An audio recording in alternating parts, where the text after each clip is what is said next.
208, 209, 210, 211, 212, 213, 214, 215, 216, 217, 218, 219, 220, 221, 222, 223, 224, 225, 226, 227, 228, 229, 230, 231, 232, 233, 234, 235, 236, 237, 238, 239, 240, 241, 242, 243, 244, 245, 246, 247, 248, 249, 250, 251, 252, 253, 254, 255, 256, 257, 258, 259, 260, 261, 262, 263, 264, 265, 266, 267, 268, and 269. Senate Joint Resolution 18. Correctly engrossed, Senate Bill 1, 2, 20, 41, 49, 157, 174, 175, 176, 177, and 184. Correctly re-revised House Bill 1005. Consideration of resolutions. Mr. Majority Leader. No, personal privilege. Majority Leader Rodriguez. Thank you, Mr. President. I move that we proceed out of order for moments of personal privilege. The motion to proceed out of order for the consideration of resolutions. Moment of personal privilege. All those in favor say aye. Opposed, no. The ayes have it. We'll proceed out of order for a moment of personal privilege. Senator Catlin. Thank you, Mr. President. And thank you, Mr. Majority Leader. I ask for a moment of personal privilege. Granted. Thank you. Members, today we are graced with some guests, and you'll probably end up seeing them a whole lot more as their lives go on. They are here representing Colorado Water Congress, but I call them affectionately the young water buffaloes. They're going to end up taking our places before it's all over. If you'd all stand, please. Give them a warm water buffalo welcome. Thank you. Thank you, Mr. President. You're welcome. Additional moments of personal privilege.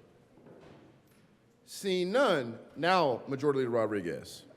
Again, Mr. President, as you can read from where you were a minute ago, I move that we proceed out of order for consideration of resolutions. The motion to proceed out of order for consideration of resolutions, all those in favor say aye. Opposed, no. The ayes have it. The motion is adopted. We will proceed out of order. Consideration of resolutions. Mr. Schaffler, please read the title of SR 008. Senate Resolution 008 concerning the designation of March 31st, 2025 as Transgender Day of Visibility in Colorado, and in connection therewith acknowledging the countless contributions that transgender people have made in history and to contemporary society, and committing to defend the rights of transgender people. Senator Cutter. Thank you, Mr. President. I move Senate Resolution 25008. Any discussion? Senator Cutter. Thank you. So, in Colorado, we believe in freedom, justice, and belonging for everyone. And we know that when one group is targeted, none of us are truly free. Transgendered, non-binary, and gender-expansive people have faced so many obstacles, all in the name of freely expressing who they are and living the life they choose. They experience elevated levels of poverty, discrimination, and violence. Transgender Coloradans are part of the fabric of our communities. They are parents, students, caregivers, faith leaders, and neighbors. I count transgender people among my friends, and I know many young people questioning who they are. They want the freedom to find their own paths and lead happy and fulfilling lives, just like all of us. Their happiness doesn't harm me. In fact, I would argue that if it doesn't harm anyone else, it makes me happy. In fact, it adds to my happiness. But across the country, they're being targeted by a small but vocal group that wants to erase them from public life. These same groups are coming after immigrants, banning abortion, and trying to sow division through fear. Let's be clear. These attacks are not about protection, they are about control. They exploit unfamiliarity and spread misinformation to justify real harm. But Coloradans chooses a different path. We've passed some of the strongest shield laws in the country. We've made clear that access to health care, safety, and dignity are non-negotiable rights. And today, we say it again, We stand in solidarity, not silence. This resolution recognizes that trans liberation is tied to immigrant justice, racial justice, and reproductive freedom. And it tells every trans person in Colorado, you are seen, you are valued, and we will keep fighting for you. Senator And Wallace. alongside of you. Go ahead. Senator Wallace. Good morning, colleagues. Once again, I serve another day, and that is a beautiful thing, as it is for all of us. I thank the good senator from Jefferson County in allowing me to join her in this resolution, and to all of the folks who helped bring it forward to us, who helped advocate for the trans community. We appreciate you for being here, for bringing this forward. Colorado is a place where we believe in freedom, dignity, and self-determination. We believe people should be free to live as their full selves and be treated with respect, no matter their gender. Transgender Day of Visibility was created in 2009 by Rachel Crandall Croker, a trans psychotherapist who wanted a day to celebrate the living, not only mourn the loss. She imagined a global movement grounded in joy, pride, and truth. Today, we continue that vision. We honor the families, friendships, and future of transgender Coloradans. They are artists, healthcare workers, veterans, our fellow legislative members, and youth leaders. Trans folks are family members, our friends and neighbors, and they help us form the bedrock and strength of our communities. And people, regardless of their gender identity, deserve not just to be seen, but to be safe and celebrated. Our state has a deep history of affirming care for transgender folks. From 1969 to 2010, Dr. Stanley Biber provided gender-affirming surgeries in Trinidad, Colorado, a small rural town that became a rare and vital access point for trans people across the globe. That matters. So does what we do with that legacy today. The trans icon Marsha P. Johnson put it like this: no pride for some of us without liberation for all of us. Visibility is power, but it comes with action, protection, and love. This resolution is more than symbolic. It is a public commitment to keep building a Colorado where every trans person can live, thrive, and define their own future. Thank you.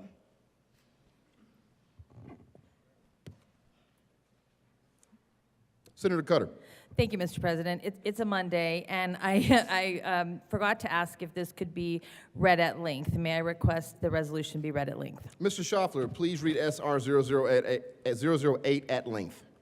Whereas Transgender Day of Visibility is observed annually on March 31st to celebrate the lives, resilience, and contributions of transgender people and to uplift their ongoing struggle for dignity, safety, and equity. And whereas the day was founded in 2009 by transgender advocate Rachel Crandall Crocker to honor living members of the transgender community and create space for celebration, not just remembrance. And whereas in recent years, transgender people in Colorado and across the country have faced an alarming increase in attacks on their rights, healthcare, safety, and visibility, including coordinated political efforts that seek to erase transgender existence from public life. And whereas these attacks have increasingly targeted transgender youth and their families, banned access to life-saving medical care, undermined inclusive education, and incited dangerous levels of misinformation, mob mentalities, and violence. And whereas the same harmful mentalities and policy tactics are being used to target immigrant communities, reproductive rights, and marginalized groups, fueled by fear, disinformation, and a need to dehumanize others. And whereas the interconnected struggles of communities under attack reaffirm the solidarity between transgender people and immigrants who are both being scapegoated and silenced by efforts that attempt to divide us and weaken their shared power. And whereas transgender people have existed across cultures and history, including in indigenous traditions that recognize gender-diverse and two-spirit people as integral to the community. And whereas in Colorado, transgender people serve as educators, caregivers, organizers, artists, entrepreneurs, faith leaders, public servants, and more, contributing to the success and well-being of our state in every sector. And whereas Colorado holds a unique place in the history of gender-affirming care in the United States, with the town of Trinidad serving as a critical access point from 1969 to 2010, where Dr. Stanley Biber provided gender-affirming surgeries to thousands of transgender people when few options for this care existed elsewhere. And whereas this legacy rooted in rural southern Colorado underscores the long-standing resilience of transgender communities in Colorado and the urgent ongoing need for compassionate, affirming, and accessible health care. And whereas Colorado has led the nation in affirming LGBTQ+ rights, expanding access to gender-affirming care, and protecting the autonomy and privacy of transgender individuals and their families. And whereas visibility alone cannot guarantee safety or freedom, but it is a powerful tool to affirm humanity, resist erasure, and inspire collective action. And while not all transgender people can or wish to be visible, all deserve safety, dignity, and respect. And whereas the Colorado General Assembly is committed to ensuring that transgender Coloradans, especially transgender Black, Indigenous, disabled, undocumented, and youth, can live, work, thrive, and lead with joy and without fear, now therefore be it resolved by the Senate of the 75th General Assembly of the State of Colorado, 1, that we, the Colorado Senate, hereby designate March 31st of each year as Transgender Day of Visibility in Colorado to honor the strength, brilliance, and contributions of transgender people in our communities. 2, that we stand in active solidarity with transgender people in all communities targeted by efforts to undermine human rights and bodily autonomy, including immigrants, people of color, and those living at the intersections of systemic oppression. 3, that we affirm our commitment to defending the rights of transgender people in all aspects of life, including healthcare, education, employment, housing, civic participation, and freedom of expression. 4, that we acknowledge Colorado's legacy as a historic leader in access to gender-affirming care and reaffirm our commitment to continue leading the nation in equitable, accessible, and affirming health care for all transgender people. And 5, that we encourage all Coloradans to recognize and uplift transgender people and to build a state where everyone, no matter their gender identity or expression, can thrive, be visible on their own terms, and be fully free. Be it further resolved that copies of this resolution be sent to Representative Brianna Titone, Representative Lorena Garcia, and Jax Gonzalez, Political Director at One Colorado. Any further discussion? Seeing none. The motion is the adoption of SR 008. Are there any no votes? Senators Simpson, Frizzell, Catlin, Baisley, Rich, Mr. Minority Leader, Liston, Pelton R., Carson, Bright, Kirkmeyer, Pelton B. With a vote of 22 ayes, 12 no, 0 absent, 1 excused, SR 25008 is adopted. Co-sponsors, Senators Henriksen, Amabile, Roberts, Doherty, Mullica, Exum, Snyder, Colker, Mr. Majority Leader, Danielson, Sullivan, Marchman, Gonzalez, Ball, Weissman, Kipp, Winter, Michelson Janae, Bridges. Please add the President. Introduction of bills.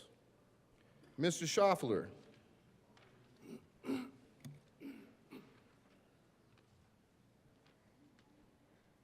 Senate Bill 206 by Senator Bridges and Representative Byrd concerning the provision for payment of the expenses of the executive, legislative, and judicial departments of the state of Colorado and of its agencies and institutions for and during the fiscal year beginning July 1st, 2025, except as otherwise noted. Appropriations. Senate Bill 207 by Senators Amabile and Kirkmeyer and Representatives Sirota and Taggart concerning the repeal of certain statutes relating to rodent pest control. Members, we're going to be here a while. Appropriations. Senate Bill 208 by Senators Amabile and Bridges and Representatives Byrd and Sirota concerning the amount that the Department of Corrections covers for penal communication services and in connection therewith making an appropriation. If you have something better to do it now. Appropriations. Senate Bill 209 by Senators Amabile and Kirkmeyer and Representatives Sirota and Taggart concerning the authority for an offender to refuse placement in a community corrections program after acceptance in the program.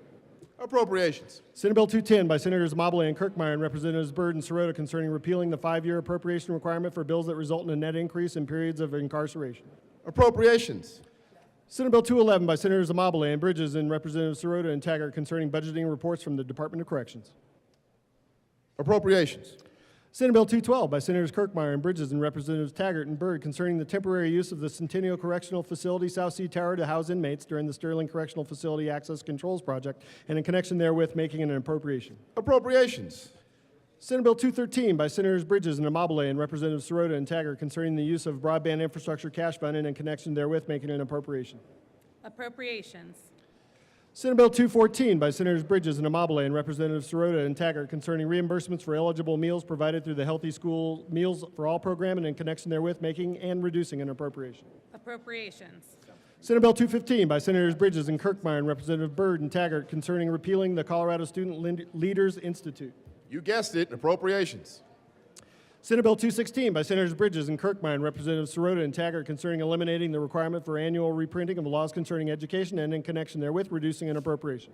Appropriations.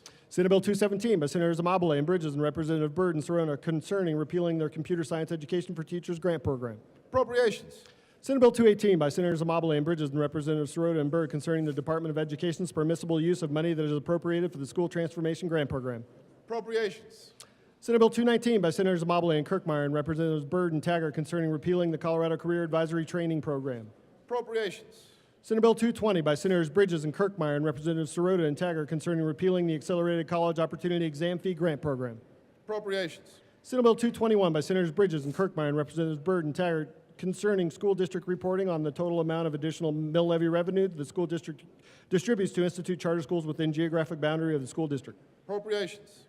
Senate Bill 222 by Senators Bridges and Amabile and Representatives Sirota and Taggart concerning the repealing proficiency tests administered by school districts and in connection therewith reducing an appropriation. Appropriations.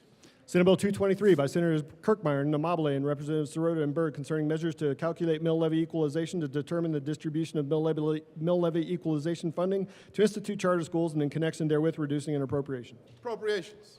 Senate Bill 224 by Senators Bridges and Kirkmeyer and Representatives Byrd and Taggart concerning the repeal of the requirement that the Office of Economic Development contract for the mobile application software known as the Buy Colorado app that enables Colorado business users to learn about local businesses that elect to participate in the software. Appropriations.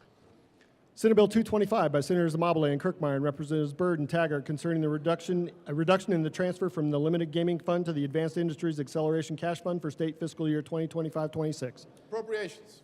Senate Bill 226 by Senators Amabile and Kirkmeyer and Representatives Byrd and Taggart concerning an extension of the renamed Complementary and Integrative Medicine Program for a person with primary condition resulting in a total inability for independent ambulation and in connection therewith making an appropriation. Appropriations.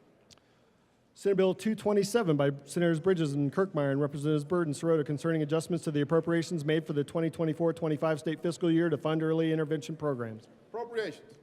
Senate Bill 228 by Senators Amabile and Bridges and Representatives Byrd and Sirota concerning the creation of a cash fund within the Colorado Healthcare Affordability and Sustainability Enterprise for premiums paid by individuals to buy into the state medical assistance programs for low-income individuals with disabilities and in connection therewith making and reducing an appropriation. Appropriations. Senate Bill 229 by Senators Kirkmeyer and Bridges and Representatives Byrd and Taggart concerning Medicaid reimbursement for community health workers and in connection therewith making an appropriation. Appropriations. Senate Bill 230 by Senators Kirkmeyer and Bridges and Representatives Byrd and Taggart concerning clarifying the distribution of financial assistance to undergraduate students attending participating private institutions of higher education who participate in the College Opportunity Fund program. Appropriations. Senate Bill 231 by Senators Amabile and Kirkmeyer and Representatives Byrd and Sirota concerning the repeal of the Inclusive Higher Education Act and in connection therewith decreasing an appropriation. Appropriations. Senate Bill 232 by Senators Bridges and Kirkmeyer and Representatives Byrd and Taggart concerning repealing the Recovery-Friendly Workplace Program and in connection therewith reducing an appropriation. Appropriations. Senate Bill 233 by Senators Amabile and Bridges and Representatives Sirota and Taggart concerning the repeal of the Colorado School of Mines Performance Contract. Appropriations. Senate Bill 234 by Senators Bridges and Amabile and Representatives Sirota and Taggart concerning exempting 2024-25 fiscal year supplemental appropriations for student financial aid from annual appropriation requirements for student financial assistance. Appropriations. Senate Bill 235 by Senators Amabile and Bridges and Representatives Byrd and Taggart concerning repealing requirements related to funding emergency temporary care for children and in connection therewith reducing appropriations. Appropriations. Senate Bill 236 by Senators Amabile and Bridges and Representatives Sirota and Taggart concerning consolidation of the Colorado Crisis Hotline and the 988 Crisis Hotline Enterprise and in connection therewith making an appropriation. Appropriations.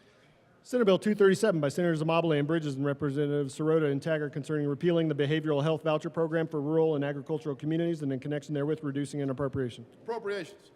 Senate Bill 238 by Senators Amabile and Kirkmeyer and Representatives Sirota and Taggart concerning the repeal of 6th through 12th grade mental health screening act and in connection therewith reducing an appropriation. Appropriations. Senate Bill 239 by Senator Bridges and Kirkmeyer and Representatives Sirota and Taggart concerning non-attorney access to the judicial database of public case types. Appropriations.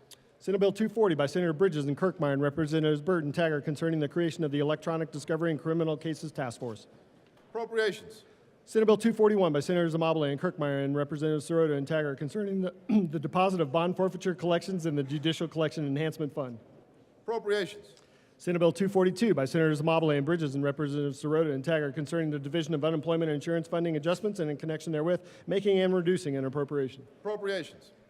Senate Bill 243 by Senators Amabile and Kirkmeyer, Representative Byrd and Sirota concerning reverting money back to the general fund that was originally appropriated from the general fund to the Department of Labor and Employment to be used for the Construction Registered Apprenticeship Grant Program. Appropriations. Senate Bill 244 by Senators Amabile and Kirkmeyer and Representatives Sirota and Taggart concerning modification of the requirement that the state pay a portion of the salary of each assistant district attorney. Appropriations.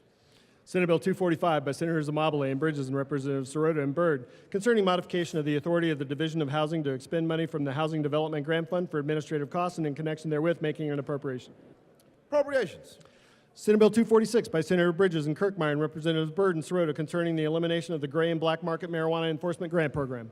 Appropriations. Senate Bill 247 by Senators Bridges and Kirkmeyer and Representatives Byrd and Taggart concerning tuition waivers for members of the Colorado National Guard and in connection therewith making an appropriation.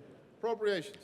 Senate Bill 248 by Senators Bridges and Kirkmeyer and Representatives Byrd and Taggart concerning the repeal of the mechanism for transferring to the Capital Construction Fund the amount of cost reductions to a state agency for terminating a lease for private space.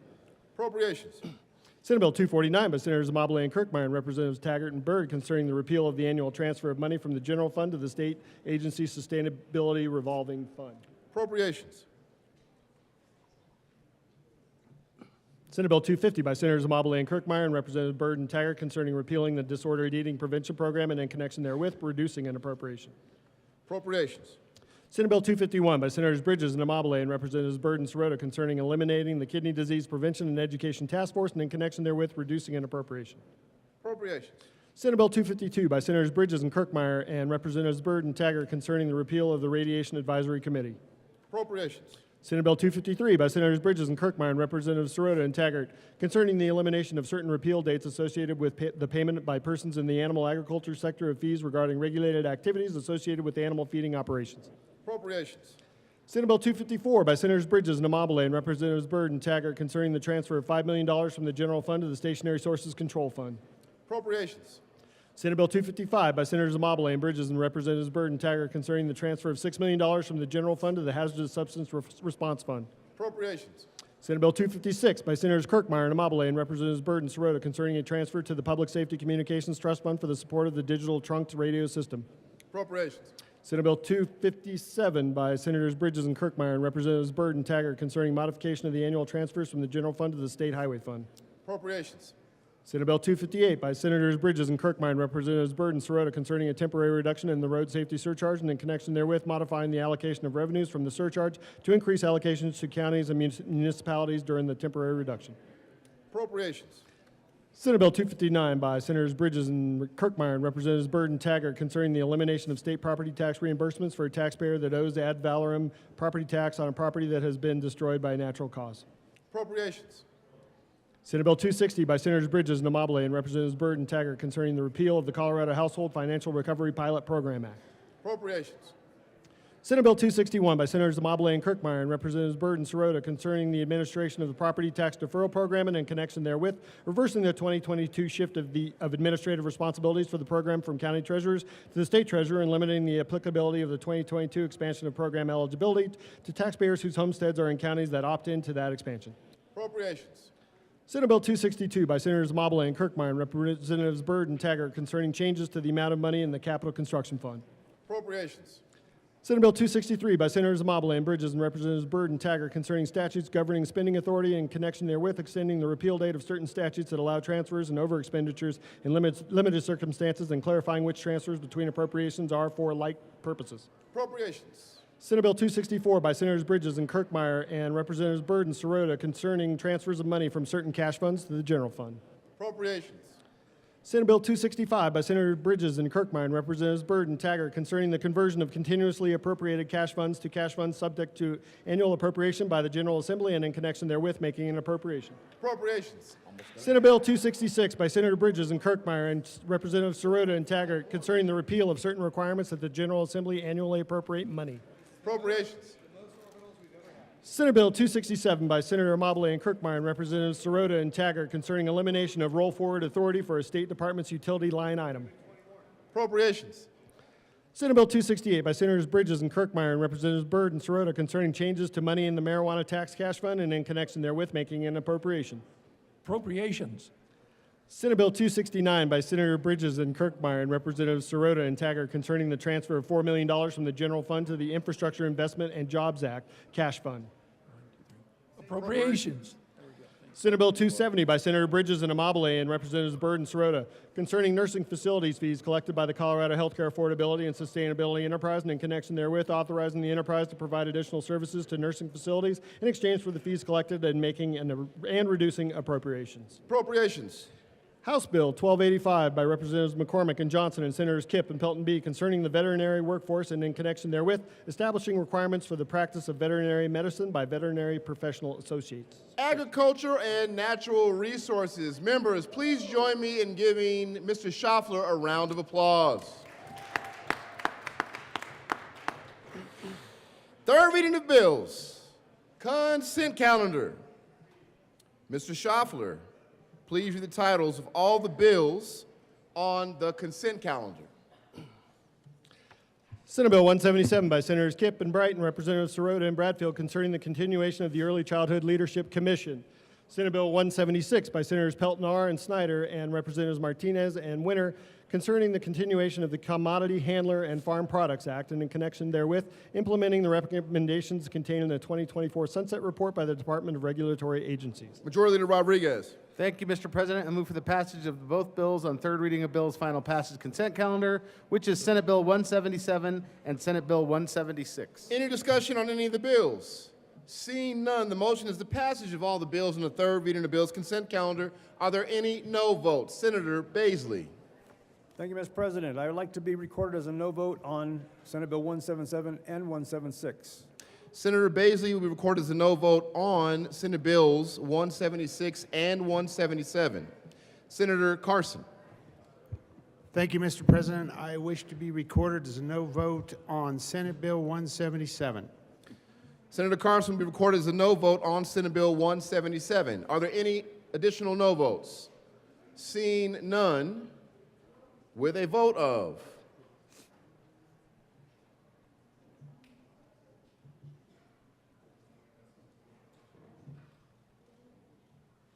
32 ayes, 2 noes, 0 absent, and 1 excused. Senate Bill 177 is passed. Co-sponsors, Senators Michelson Janae, Ball. Co-sponsors on 177, Bridges, Exum, Amabile, Cutter, Winter, Henriksen.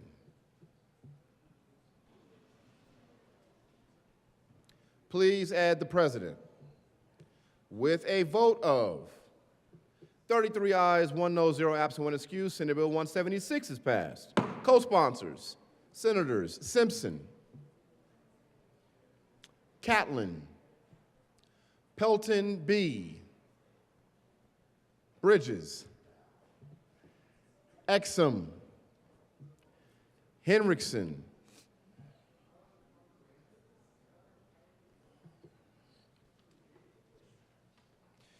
third reading of bills, final passage. Mr. Schaffler, please read the title of Senate Bill 1.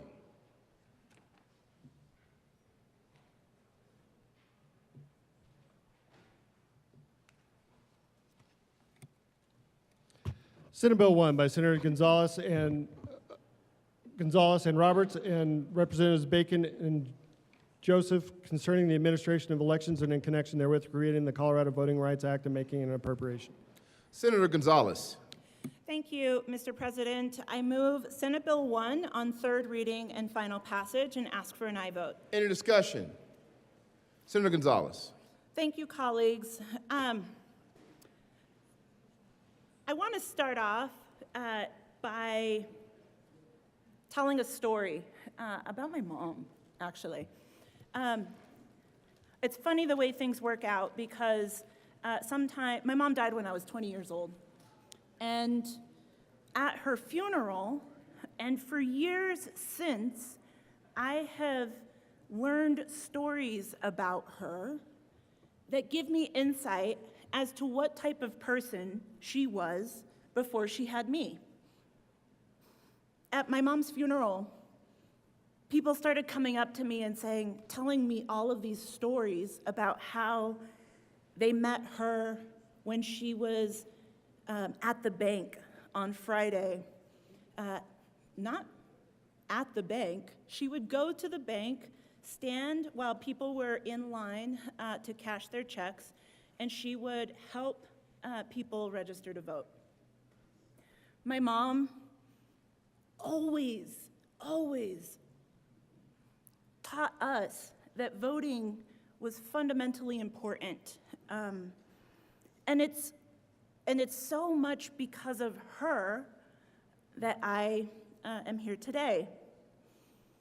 I think that the reason that she was so passionate about voting is because she grew up in a time, and her parents grew up in a time, where their access to the ballot was not guaranteed, was not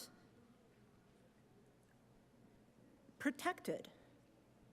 I want to zoom out and appreciate the leaders of the civil rights movement who achieved the Voting Rights Act of 1965 to ensure that our elections are free from discrimination.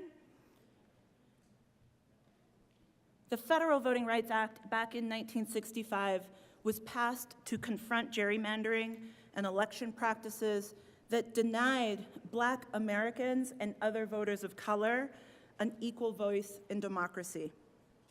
What we have witnessed in the generation since, and particularly recently, are attacks to the Voting Rights Act, whether that's due to lack of action from Congress, whether that is litigation challenges weakening the federal VRA, or whether that is via, most recently, executive order from the president. Honestly, what this bill is about at its core is to set fair and clear standards to protect Colorado voters from discrimination. I want to thank the broad coalition of voting rights organizations, grassroots groups, direct service providers who work with voters who vote from nursing homes or vote who represent vulnerable communities. I want to thank the bar associations who have worked and endorsed this policy. And I'd like to thank the steering committee organizations who have worked tirelessly to bring forward this bill for our consideration. Given the work that we all understand to be so fundamentally important, I ask for an aye vote on Senate Bill 1, and thank you for your consideration. Senator Frizzell.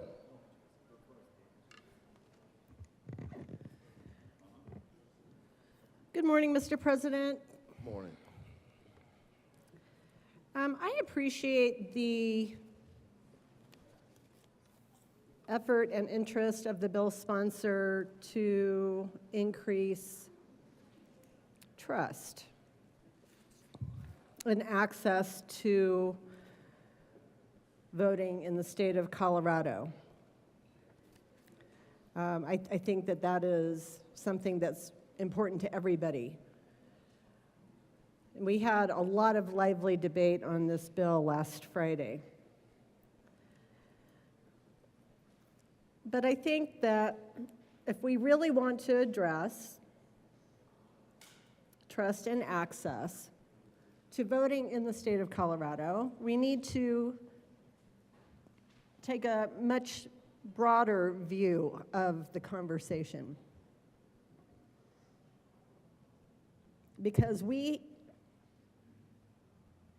have had some very significant issues that have had the effect of undermining the trust of our citizens and those who monitor the elections, those who actually run the elections in each county, in each of the 64 counties.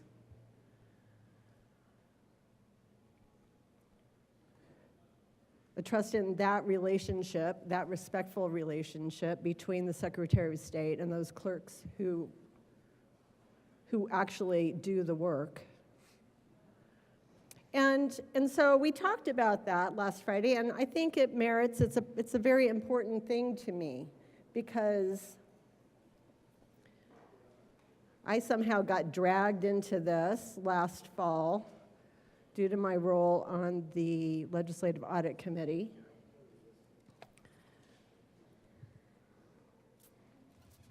So I just want to back up a little bit as we are talking about Senate Bill 001, which has the title of Concerning the Administration of Elections and in connection therewith creating the Colorado Voting Rights Act.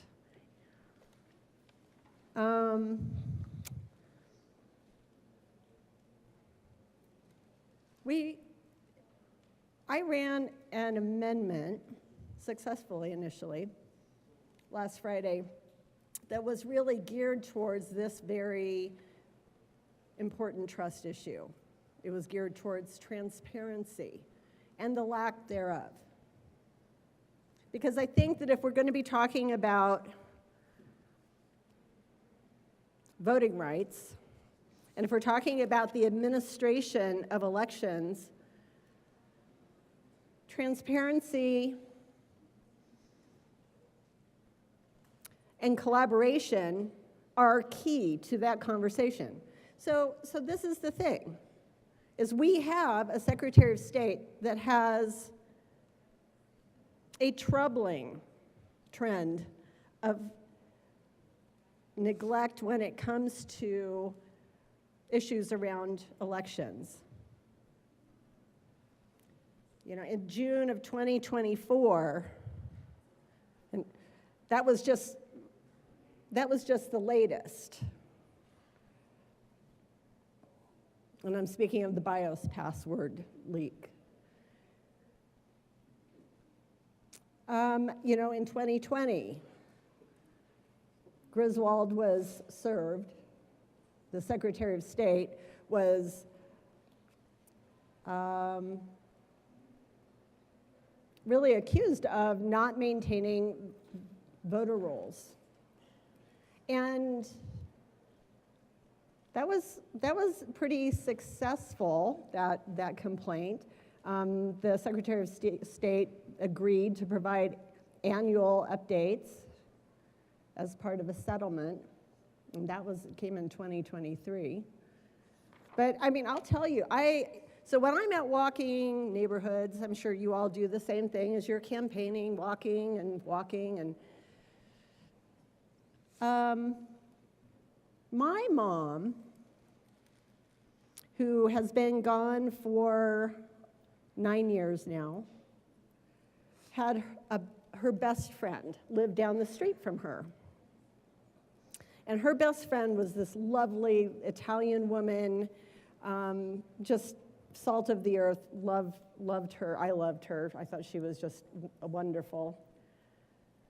But she actually passed away like in 2011, 2012. And she is still, to this day, even though I've made the effort to say, you know what, she's been dead for a while, she is still getting a ballot at the address that she lived at. So I know that there are issues when it comes to voter rolls. You probably have experienced those yourself, where you go knock on a door thinking that you're going to talk to Jane Doe, but Jane Doe hasn't actually lived there for like 5 years. It happens a lot. So that happened. So there was this kind of owning of it, I guess, on the part of the Secretary of State. But then, in October of 2022, the Secretary of State sent voter registration notices to 30,000 residents who aren't even citizens of our country, saying, don't forget to vote in an election that they were not actually qualified to vote for. So what kind of voter outreach is that? That's a little mind-boggling. And then again, a year later, the Secretary of State's office sent out a robocall that inaccurately reminded voters who had already cast their ballots to submit them again. And this caused huge confusion. I don't know if you all ever hear from your clerk and recorders. I do. I have good friends with my clerk. She is an immensely capable and qualified individual. So who gets the phone calls when these issues of confusion arise? Who gets those phone calls? It's not the Secretary of State's office, I promise you. It is those 64 clerk and recorders who people seem to have on speed dial saying, what's going on? I was contacted. I already voted. Didn't you get my ballot? It says here that you have it. So this is, when we talk about this and talk about it, I'm going to go back to the bill, Senate Bill 25001, concerning the administration of elections. That's not the Secretary of State's office, folks. The people who are truly administering the elections are the clerk and recorders of the state of Colorado. That's who's administering these elections. And when you have a state elected official who essentially undermines their efforts, undermines their good work over and over and over again, undermines the trust of the citizens of this state, that's a problem. It's a disservice to the clerks. And so you would think that maybe the Secretary of State's office would be wanting to kind of gain trust with the clerks to make sure that they have a collaborative and good relationship, because they have to work together like hand in glove. They have to. But one of the things we talked about on Friday when we were discussing Senate Bill 001 was the fact that that's not actually the case. The clerks repeatedly, they meet all the time with the Secretary of State's office. They meet all the time, and they voice their concerns about policies and procedures, or the lack thereof in the Secretary of State's office. Senator Frizzell, Ma'am. I'm sorry to interrupt. You have 1 minute and 9 seconds left. Do you want to go into your second 10 minutes? I would. Thank you very much, Madam President. So where was I talking about Senate Bill 001? The clerks. So the clerks and their relationship with the Secretary of State. So I don't know if you all, again, if you all have these conversations with your local clerk and recorder, or recorders, if you're in a really big district like to the east of me.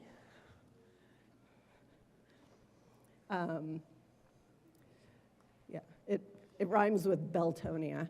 But anyway,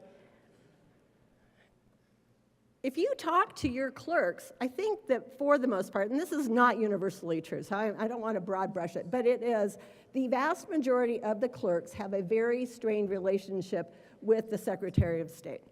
And why is that? Is it because the Secretary of State's office keeps shoveling work their way unnecessarily? Yeah, that's part of it. But the real reason is the clerks who are the boots on the ground, the ones administering, according to Senate Bill 1, these elections, they have conversations with the Secretary of State's office. They say, hey, you know what? This is a problem for us. Or they'll say, we have this long list of recommendations on how to make this better. And have you ever been in a meeting, or perhaps even sitting on the floor, or speaking from the well, when you're having a conversation and somebody nods and smiles politely and then goes and completely disregards what you have suggested? I don't know that that's ever happened to you all, but it's happened to me. And that's what's happening to the clerk and recorders of the state of Colorado when they interact with the Secretary of State's office. They try to make the process better, and they are disregarded. So let's bring this back to what happened last October, in October of 2024.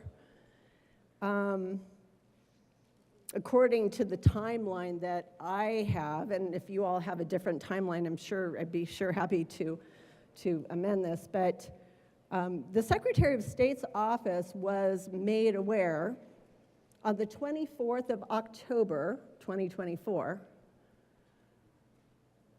that these BIOS passwords had been posted online. October 24th. So you would think that, well, first of all, the first thing is this real? Let's take them down, if that's real, and it was, and the Secretary of State's office did. They took them down.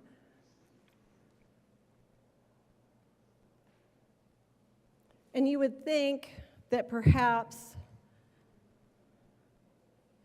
you might inform the people who are actually running the elections, the people who consistently get the phone calls. But that didn't happen. That didn't happen. And then it became this whole big news story, right? Because 5 days later, it became public. 5 days later. At that point, the clerks still hadn't been informed. They still didn't know. They found out from the media for the most part. How's that for establishing trust? How is that for establishing trust with the people who are scrambling to run a general election in a matter of days? And how is that for establishing trust with the people of Colorado? About 50% of which had already cast their vote. 5 days.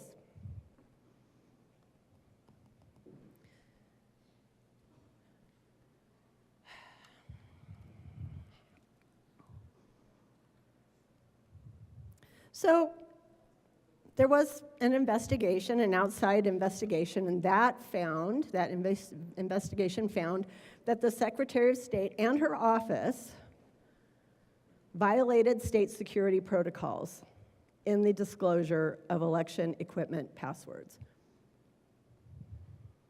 She violated state security protocols. Happily, this was after the election, right? So maybe the voters of Colorado will forget before the next election. But the end result, when you have repeated instances where policy and procedure either don't exist or they're not followed, is The result is that trust of citizens is undermined. Trust in the state's voting system is undermined. How do you get that back? Have you all ever been in an elected office outside of here where there was a mistake and you had to deal with it, conduct that damage control? I will tell you that once you lose public trust, it is incredibly, incredibly difficult, if not impossible, to regain it. I have seen it. I haven't experienced it so much myself, but I've seen it, and it's really, really challenging.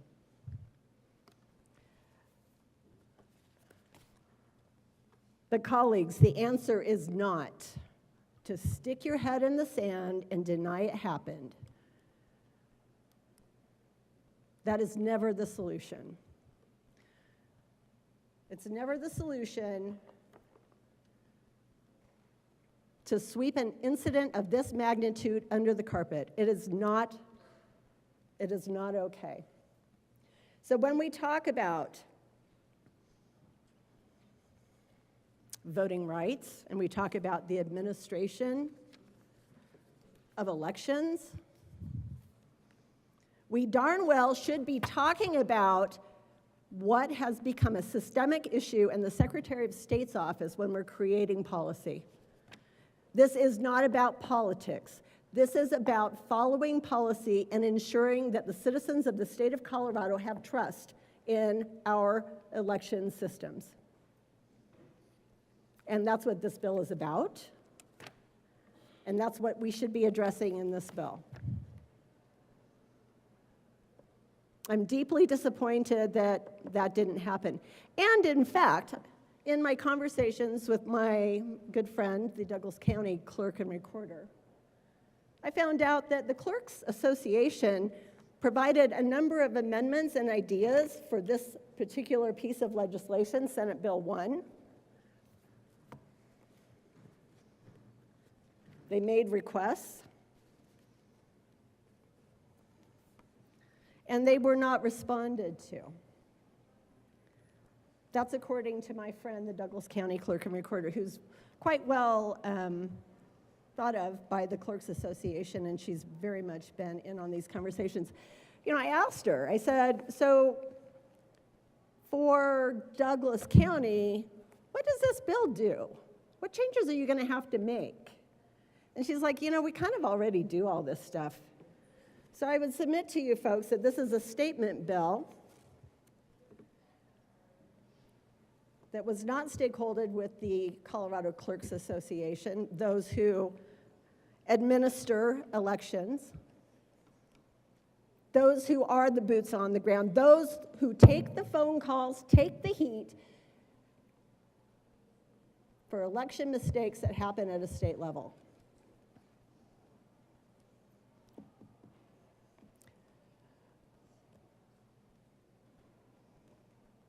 I will be a no vote on this piece of legislation, this Senate Bill 1, not because I oppose voting rights. I stand for voting rights. This is not a serious bill. Please vote no. Senator Rich.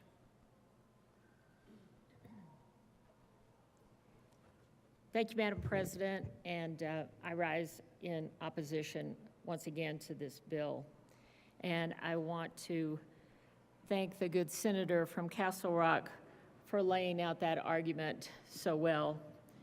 As you know, I am a former county clerk. I oversaw elections for 8 years, and I was very proud of the elections office and the election officials that conduct those elections. And I do agree with the good senator from Castle Rock that this is more about a statement than actual policy.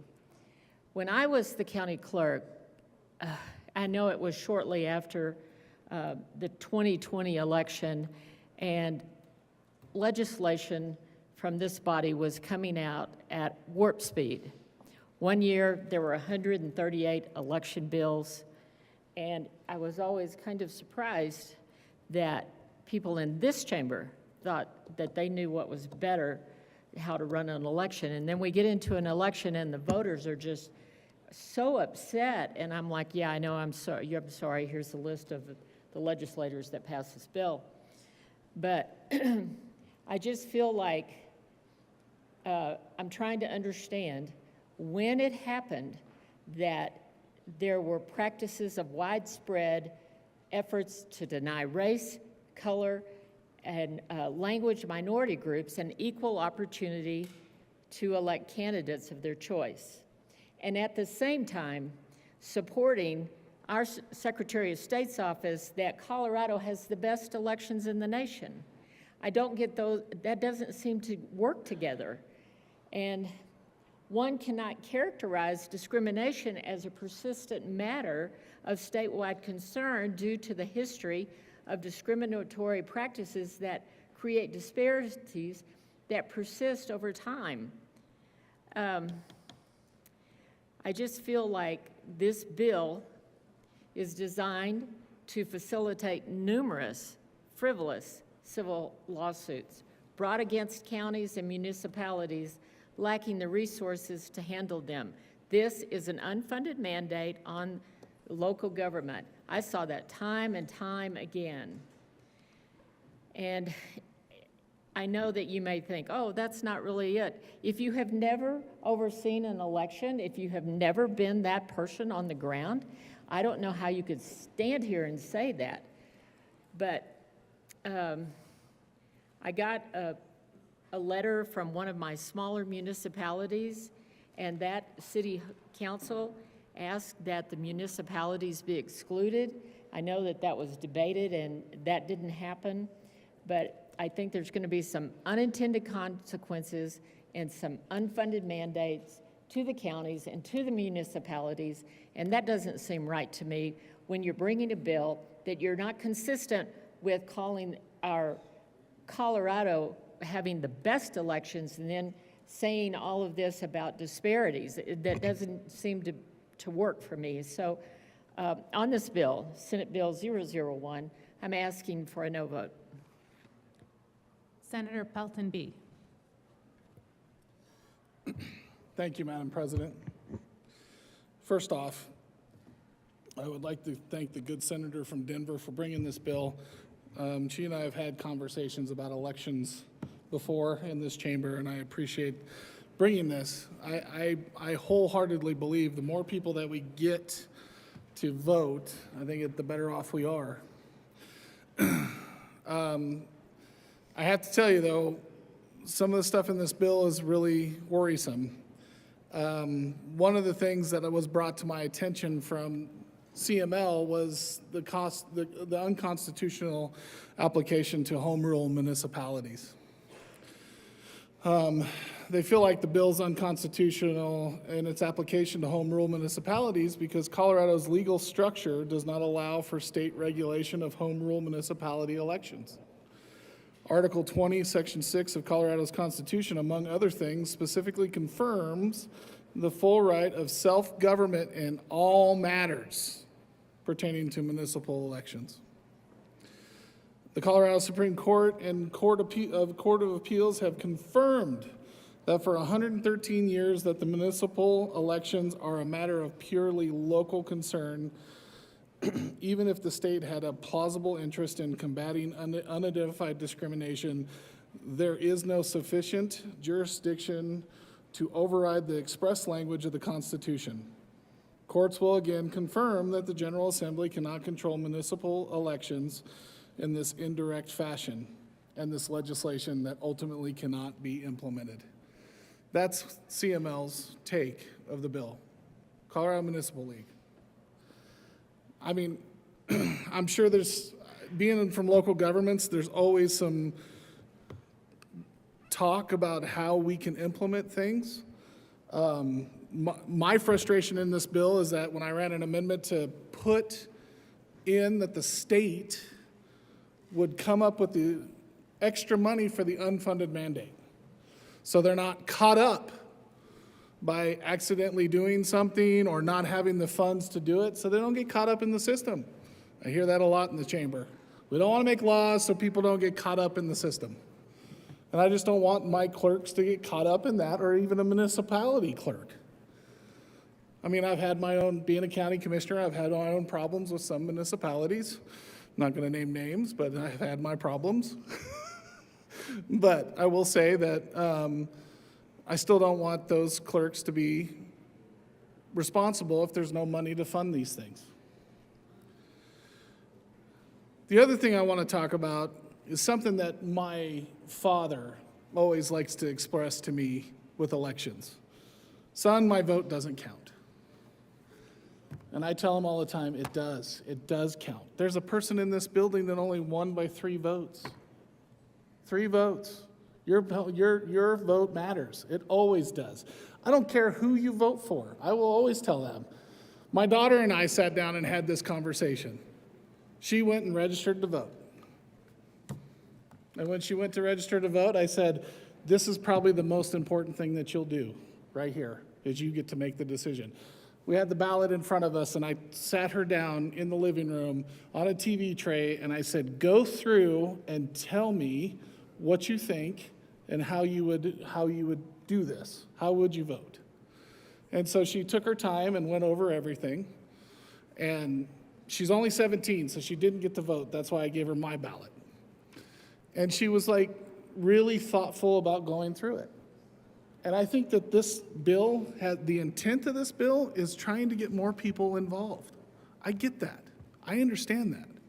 To make sure we can administer elections. And let me be clear when I go talk about this next part. I have stood with the county clerks since 2020, defending them on everything. I've written 2 op-eds about it to make sure that I'm standing with the county clerks because they do an excellent job. We want to talk about gold standard elections. Well, it's gold standard sometimes because of our county clerks. That's why it's gold standard. But when there comes questions on how they're administrated from the top with lack of transparency, that's when you get people like my father that says, my vote didn't count. And that's what he feels like. And that's what we don't want to do. That's why it was so important when I first saw this bill, and I gave the good senator some of my amendments from Denver. When I saw it, and I said, oh, look, it says concerning the administration of elections. I've got some amendments that'll help with transparency to make sure that we don't run into these problems again. Because I don't want people like my 72-year-old father to say my vote doesn't count. Because transparency is the key to get people saying, all right, we did all right. I can see what's going on. This is what's happening. That's why that password transparency bill, or the amendment, was so important to make sure that people were informed in a timely manner. We've got 7 county clerks. I know all their husbands. I know their kids. I know all of them. They're great people. And I've got one of them that has been there for over 20 years, and she's about ready to resign because of the pressure that this put on her. In September is going to be her last day, or her last month on the job. Great lady. And it just frustrates me that this is what sent her over the edge. I had another person call me, another county clerk, say, we're going to have county clerks tapping out when they start suing us. And they said that's the biggest part that that she didn't care for in the bill. She kept telling me, she goes, we're going to have people tap out, 30-year people that have been here for a while, tap out, because they're concerned about any little thing that's going to get them sued. And also the budget, because we, as a body, cut their revenue. where when we cut their revenue, it's going to be frustrating on how they're going to have to come up with some of this money. Just really wishing that we could have come to an agreement to make sure to put that in here. I know that there was talk that it didn't belong in here, but it does. One of the members in our chamber last year made sure to have to legislate some of the stuff that the Secretary of State did that was outside the bounds in some of his concerning administrations of election bills. And I was on that bill. The thing about it is that transparency in elections need to happen. Whether you're going to have folks that are filling out their mail-in ballot, or you have the people from the top down telling the clerks what to do and how to administrate stuff, it is so important to have transparency for both sides. Because these great county clerks throughout the state of Colorado get caught in the middle every time. Every time. Senator Pelton, you have about 1 minute and 20 seconds left. Do you want to go into your second 10 minutes? Yes, Madam President, thank you. I think we really need to think about, and don't get me wrong, I mean, this started with some issues in one election, but it has continued to perpetrate and perpetrate and perpetrate and perpetrate because the lack of transparency from an office in this state. And that's where we need to really focus on how elections are administered. The county clerks are amazing people. They truly are. I can't speak highly enough of them because of all the work that they've done to make sure that they are Switzerland.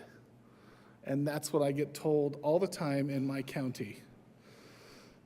When I was part of the Republican structure in Logan County, I used to be an election watcher. I am one of those guys that sits in front of the TV and pops popcorn, and I start watching which state's going to be red and which state's going to be blue. That's how much I enjoy watching this.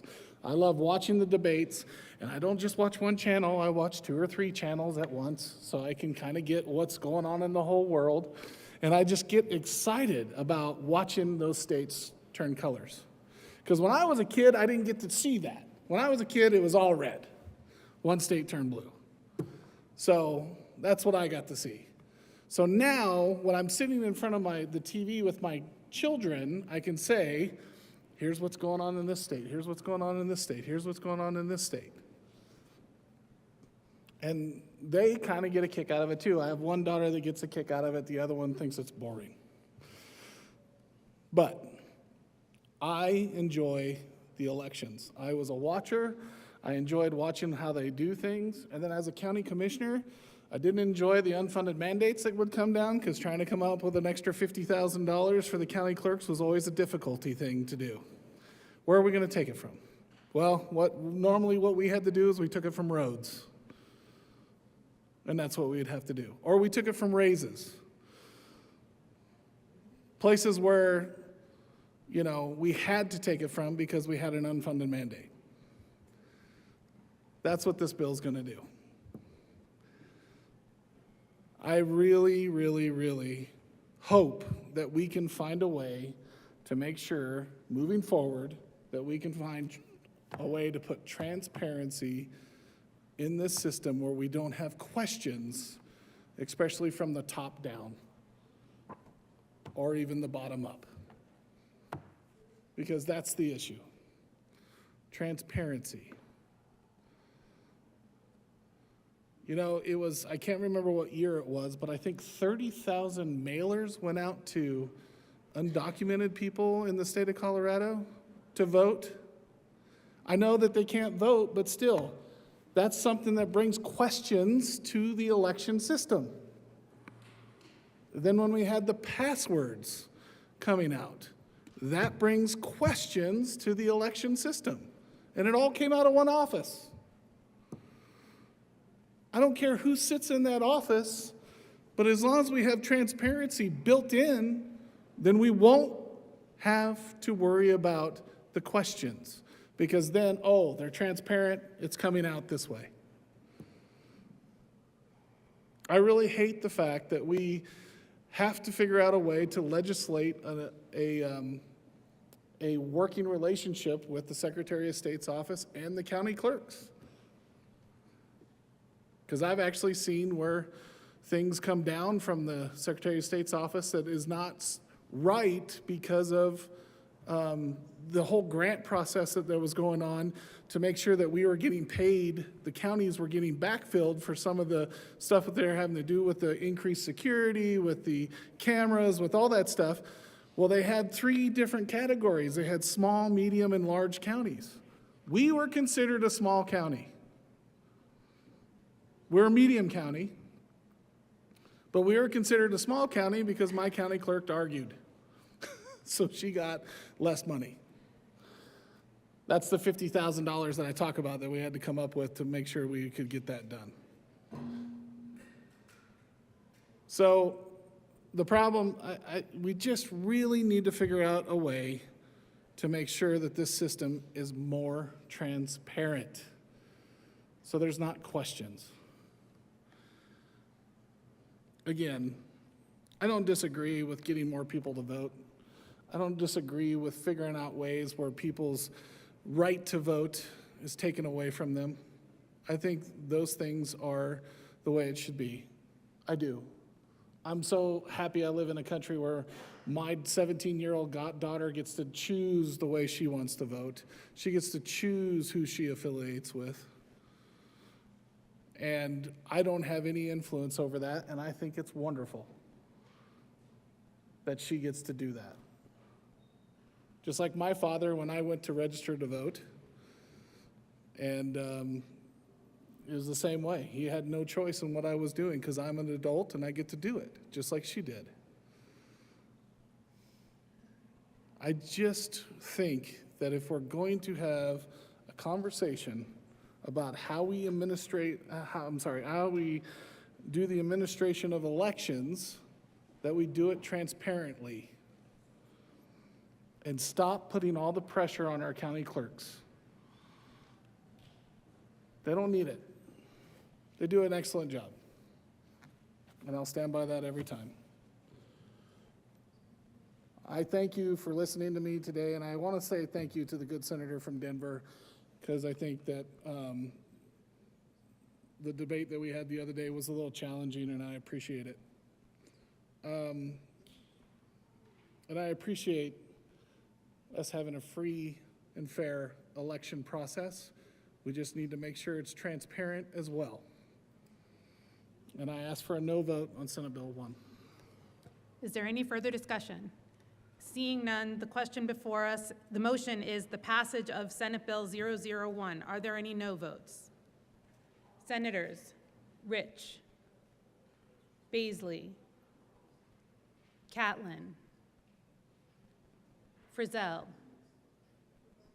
Simpson, Mr. Majority Leader, Minority Leader. Oh my gosh. Please correct that to Mr. Minority Leader.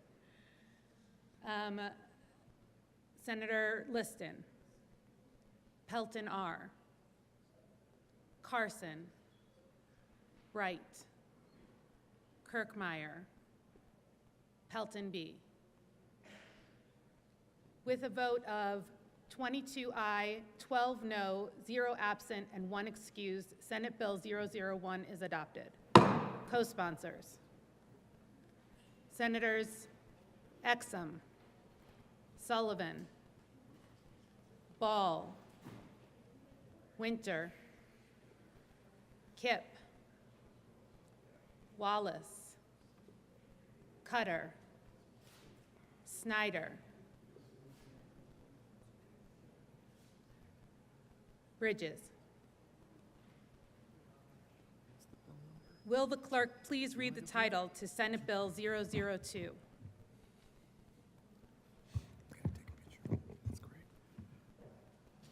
Senate Bill 2 by Senators Bridges and Exum and Representatives Basnicker and Stewart concerning the development of regional building codes that account for local climatic and geographic conditions for the construction and installation of residential and non-residential factory-built structures and in connection therewith making an appropriation.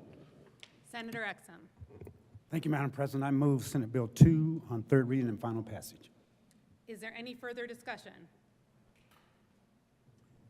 Senator Baisley. Thank you, Madam President.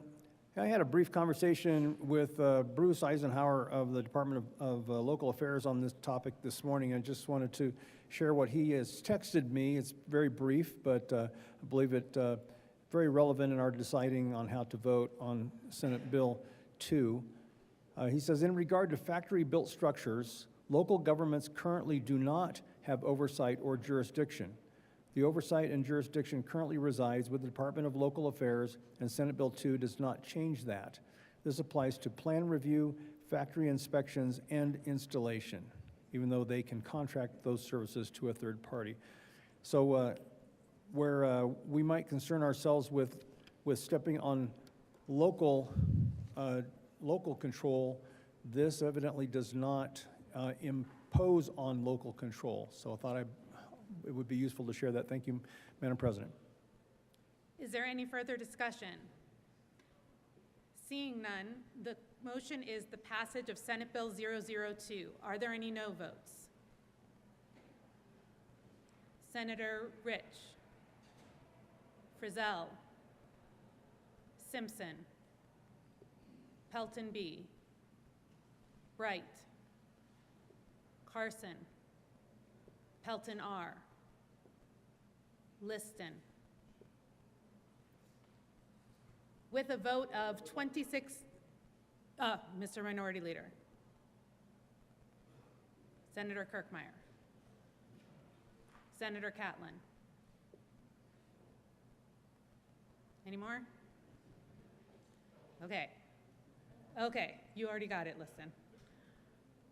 With a vote of 23 aye, 11 no, 0 absent, and 1 excused, Senate Bill 2 is passed. Will the clerk please read the title of Senate Bill? Co-sponsors. Senators Winter, Kipp, Cutter,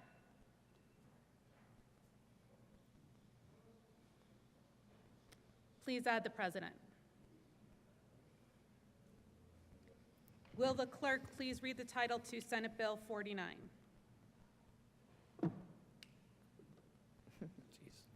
Senate Bill 49 by Senators Marchman and Roberts and Representatives Martinez and Winter concerning continuation of the Colorado Wildlife Habitat Stamp Program. Senator Marchman. Thank you, Madam President. I move Senate Bill 49 on third reading and final passage. Is there any discussion? Seeing none, the motion is the passage of Senate Bill 49. Are there any no votes? Dang it. Senator Pelton, B. Senator Carson. Senator Baisley. With a vote of 31 aye, 3 no, 0 absent, and 1 excused, Senate Bill 49 is passed. Co-sponsors. Senators Hinrichsen, Wallace, Winter, Snyder, Cutter, Kipp. Please add the president. Will the clerk please read the title to Senate Bill 41? Senate Bill 41 by Senators Michelson, Genet, and Mabile, and Representatives Bradfield and English concerning persons who may be incompetent to stand trial and in connection therewith, permitting certain services for persons who are incompetent to proceed, collecting residency information about persons who are incompetent to proceed, and requiring bond setting for persons who may be incompetent to proceed. Mr. Majority Leader. Thank you, Madam President. I move to lay over Senate Bill 41, one bill after Senate Bill 175. Will the clerk please read the title of Senate Bill 175?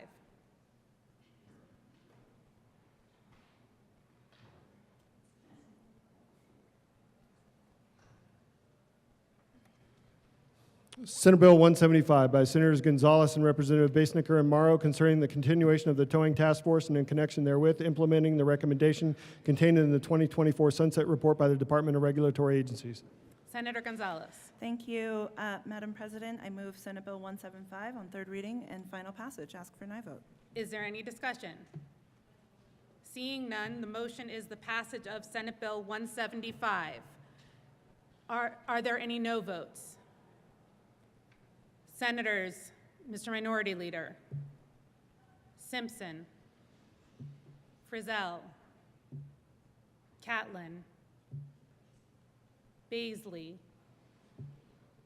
Rich, Liston, Pelton R., Carson, Bright, Pelton B. With a vote of 23 aye, 11 no, 0 absent, and 1 excuse, Senate Bill 175 is passed. Co-sponsors, Senators Amabile, Bridges, Wallace, Henriksen, Cutter, Kipp, Winter, Exum.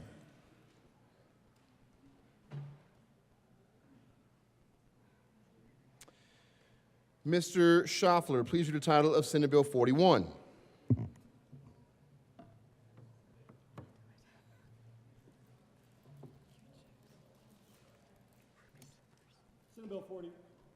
Senate Bill 41 by Senators Michelson, Genet, and Amabile, and Representatives Bradfield and English, concerning persons who may be incompetent to stand trial and in connection therewith permitting certain services for persons who are incompetent to proceed, collecting residency information about persons who are incompetent to proceed, and requiring bond settings for persons who may be incompetent to proceed.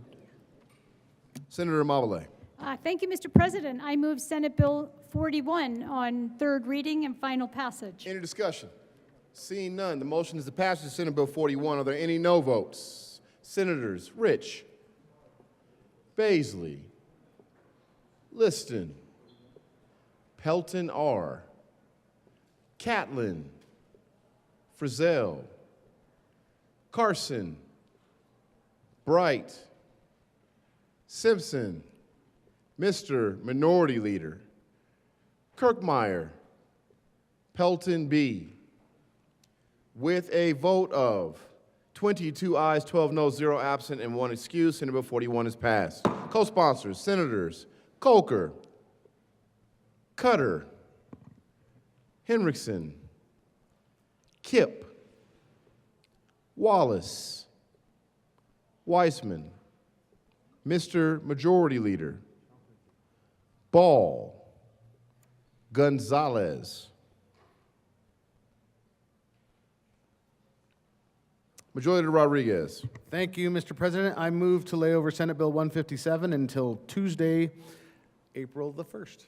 Motion is lay over Senate Bill 157 to Tuesday, April the 1st. All those in favor say aye. Opposed, no. The ayes have it. Senate Bill 157 will be laid over until April Fools. Mr. Schaffler, please read the title of Senate Bill 184. Senate Bill 184 by Senators Cutter and Weissman and Representative Ricks concerning the continuation of the HOA Information and Resource Center and in connection therewith, implementing the recommendations contained in the 2024 Sunset Report by the Department of Regulatory Agencies. Senator Weissman.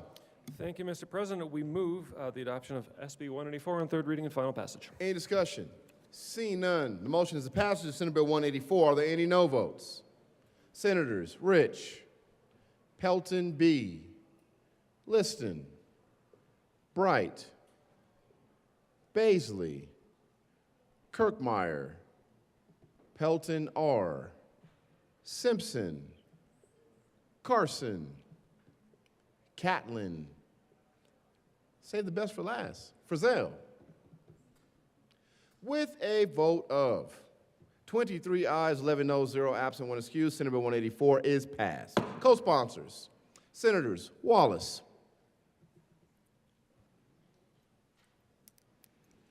Mr. Schaffler, please read the title to Senate Bill 174.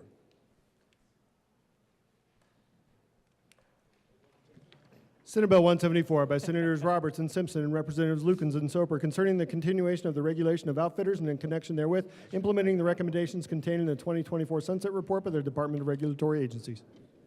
Senator Roberts. Thank you, Mr. President. I move Senate Bill 174 on third reading, final passage. Any discussion? Seeing none, the motion is the passage of Senate Bill 174. Are there any no votes? Senator Baisley. With a vote of 33 ayes, 1 no, 0 absent, and 1 excused, Senate Bill 174 is passed. Co-sponsors, Senators Pelton B., Kirkmeyer, Snyder, Catlin, Winter, Cutter, Liston, Mr. Minority Leader.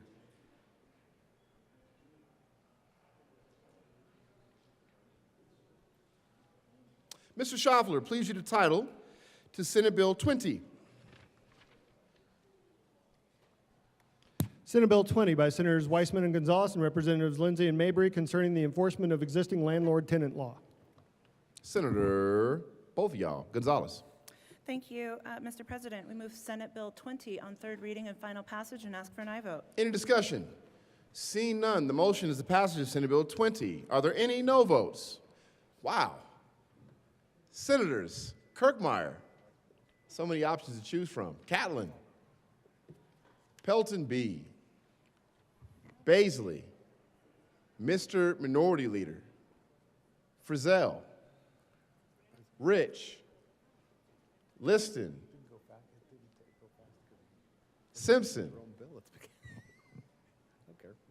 Carson, Bright, Roberts, Pelton R. Any other no votes? Anyone in the back with their hand up?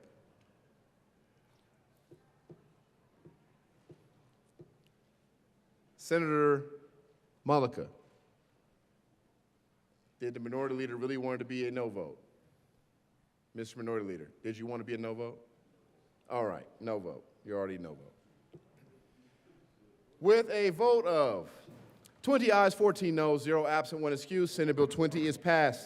Co-sponsors, Senators Ball, Sullivan, Bridges, Mr. Majority Leader, Wallace, Cutter, Michelson Janae, Winter. Please add the President. Majority Leader Rodriguez. Thank you, Mr. President. Having voted on the prevailing side, I move that the Senate take up for reconsideration Senate Bill 1.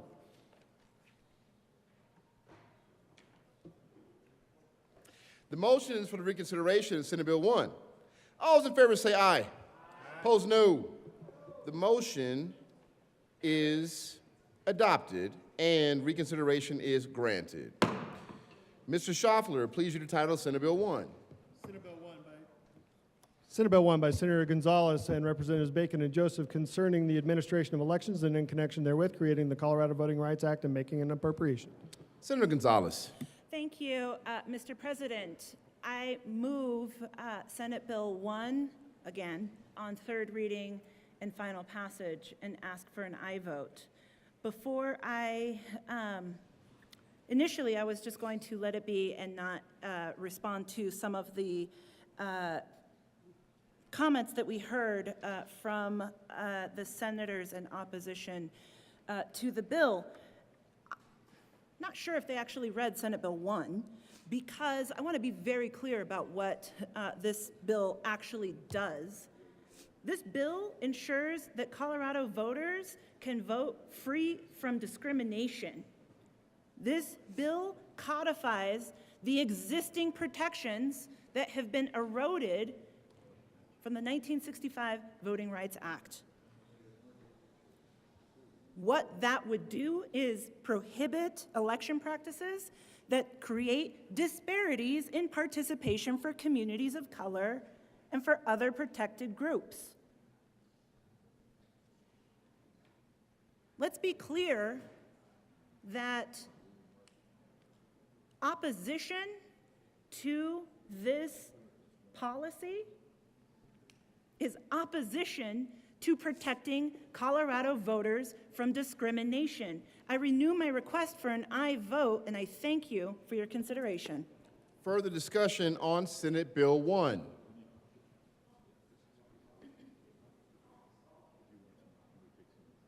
Any discussion on Senate Bill 1? Seeing no further discussion, the motion is the passage of Senate Bill 1. Are there any no votes? Senators, Mr. Minority Leader. Simpson. Pelton B. Liston. Kirkmeyer. Rich. Pelton R. Bright. Catlin. Carson. Frizzell. Baisley. With a vote of 22 ayes, 12 noes, 0 absent, 1 excused, Senate Bill 1 is passed. Co-sponsors, Senators Weissman, Danielson, Exum, Majority Leader Rodriguez, Cutter, Wallace, Kipp, Amabile, Doherty, Ball,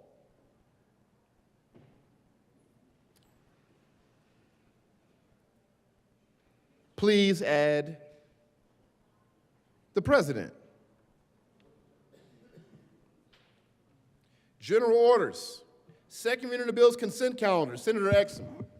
Thank you, Mr. President. I move that the Senate resolve itself to Committee of the Whole for consideration of general orders, second reading of bills, consent calendar. You've heard the motion. All those in favor say aye. Opposed, no.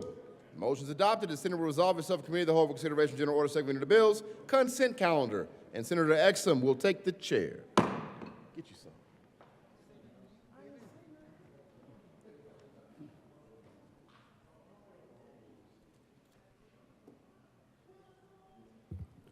The committee will come to order and the court rule is relaxed. Will the clerk please read the title of all the bills on the general orders, second reading of bills, consent calendar?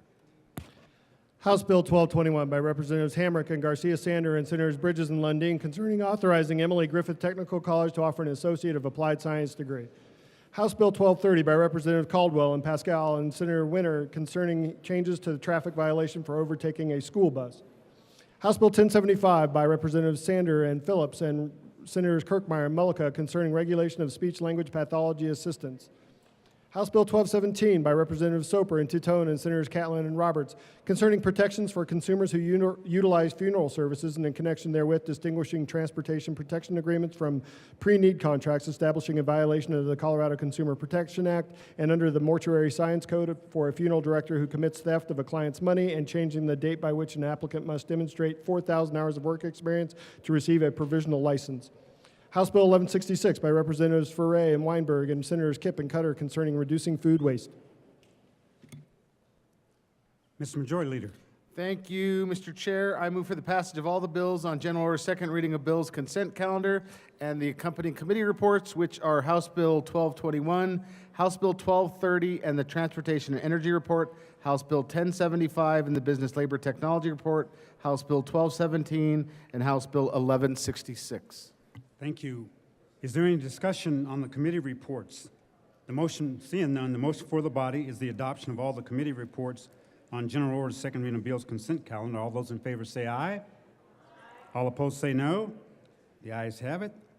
The committee reports are adopted.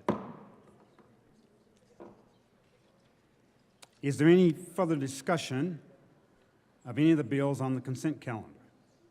Seeing none, the motion before the body is the adoption of the bills on the general order, second reading of bills, consent calendar. All those in favor say aye. All opposed say no. The ayes have it, and the bills are adopted. Mr. Majority Leader. Thank you, Mr. Chair. I move the committee rise and report. Thank you. The motion is for the committee to rise and report. All those in favor say aye. Thank you. All opposed say no. The committee will rise and report.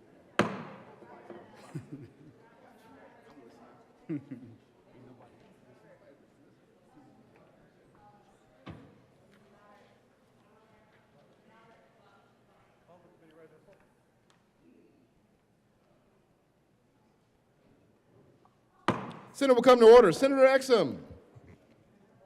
Thank you, Mr. President. The committee has met and had a number of bills on consideration. Will the clerk please read the report?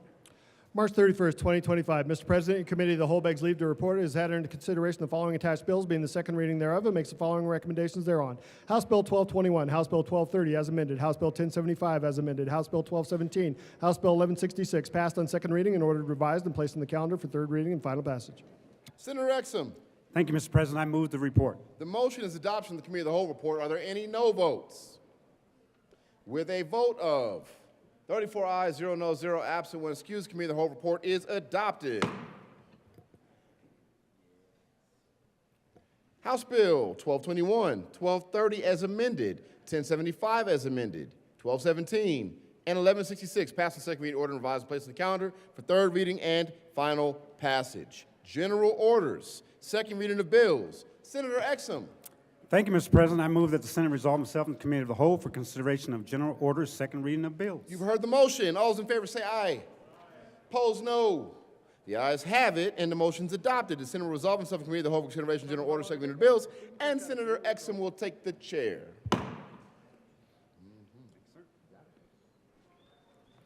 We had a lot of bills laid over. The Senate will come to order, and the court rule is relaxed. Mr. Majority Leader. Thank you, Mr. Chair. I move that the Senate proceed out of order to take up Senate Bill 190. Thank you. The Senate will take up Senate Bill 190. Let me find it. All those in favor say aye. All opposed say no. And the Senate will take up Senate Bill 190. Mr. Schaffler, please read the title to Senate Bill 190. Senate Bill 190 by Senator Ball and Representatives Bacon and Soper concerning processes for offender release from custody. Senator Ball. I move Senate Bill 25190 and the committee report. To the Judiciary Committee report. Senator Ball. Thank you, Mr. Chair. In committee, we heard two amendments. The first amendment came from feedback we heard on implementing the bill from both DOC and HICPUF. And the second amendment came out of discussions between CDAC and the bill sponsors. We tweaked some of the language around individuals who are under 55 who qualify for special needs parole. Thank you. Is there any further discussion on the Judiciary Committee report to Senate Bill 190? Senator Carson. Thank you, Mr. Chairman. Yes, we heard this obviously in the Judiciary Committee, and I did vote against the bill. I want to make a couple of comments about it.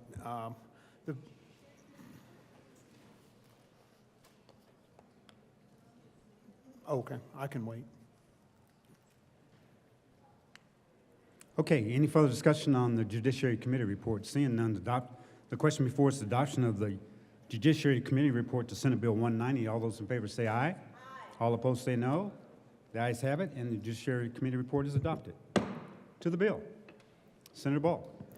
Thank you, Mr. Chair. Senate Bill 190 is a bill I'm proud to speak to you about today. It is a problem-solving bill focused on two separate issues. The first is individuals who are released in the middle of the night from jail. This happens a lot in my district in Denver, approximately 200 people per year. What this bill allows is it allows individuals to stay in the jail overnight if that is to facilitate a connection to a service provider. The second part of this bill deals with special needs parole, also known as geriatric parole. It commissions a study to look long-term at the way that the state can approach this issue. And then the second thing it does is it makes some changes to the clinical part of the special needs parole process. It makes no changes to the parole board determination on public safety. I'll just say that again. It makes no changes to the parole board determination on public safety. It just makes changes to the way that we evaluate individuals medically. And the biggest change is It gives the authority to make the clinical determination to the doctor that actually sees that patient. So many individuals who are in prison may have a cancer doctor at Rocky Mountain Cancer Center or a primary care physician for a terminal illness at Denver Health. This gives that clinician the ability to make the clinical determination before the parole board weighs in. It is a problem-solving bill. I think it's good government, and I encourage you to vote yes. Thank you. Senator Carson. Thank you, Mr. Chairman. Yes, to the bill, the first part of the bill I don't have any objection to. That seems very reasonable, allowing the sheriff, local sheriff or official there to allow folks to stay overnight if they've been released later in the day. However, I think the body of this bill does warrant some discussion. And I have some concerns about its sensitivity to victims' rights. I realize a lot of this is designed to clean up some prior legislation that was passed, but the language is so intertwined in it, I think folks need to reflect on that. And, you know, some of the folks that we're looking at releasing here are serious offenders, second degree, you know, and the bill actually, at least current law, actually sort of reflects that notion where you draw these lines. For example, someone sentenced to a Class 1 felony without possibility parole would not be eligible for this program.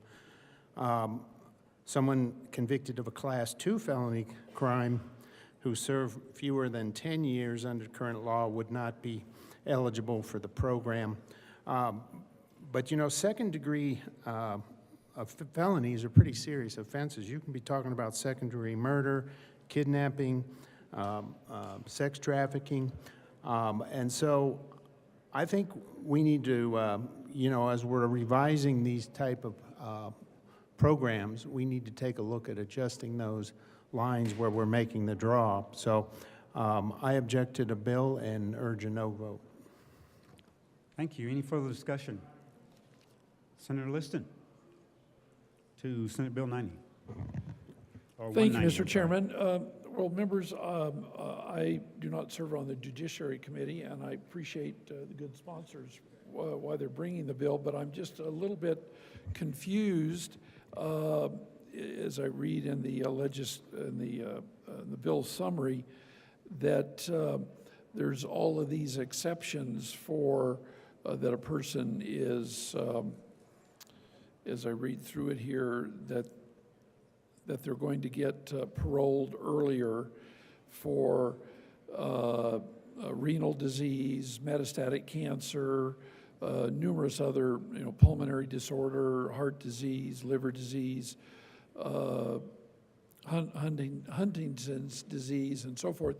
I'm curious if one of the bill sponsors, so is there going to be extra costs for this, or they will just be paroled early and there'll be no further, in other words, they're out, or will they be on care at home, or will they be in a special facility, and who's going to pay for these for this extra care, and just kind of how it's going to work for all of these lethal, unfortunate diseases.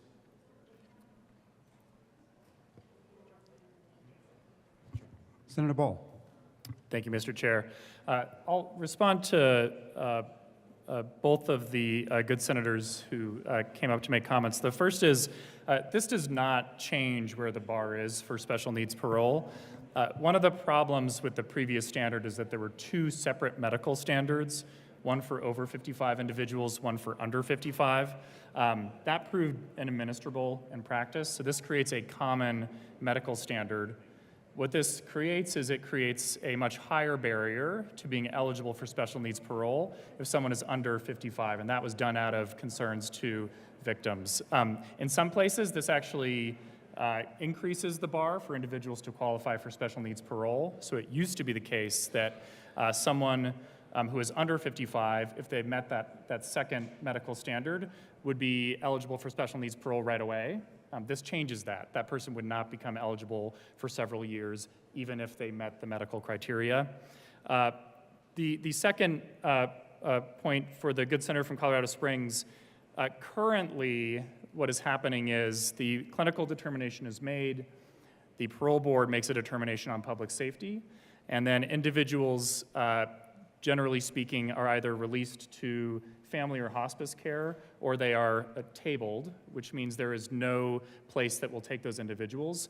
That's what the study is planning on looking at if there is another solution besides individuals making it through the process and just being tabled because there's no external care.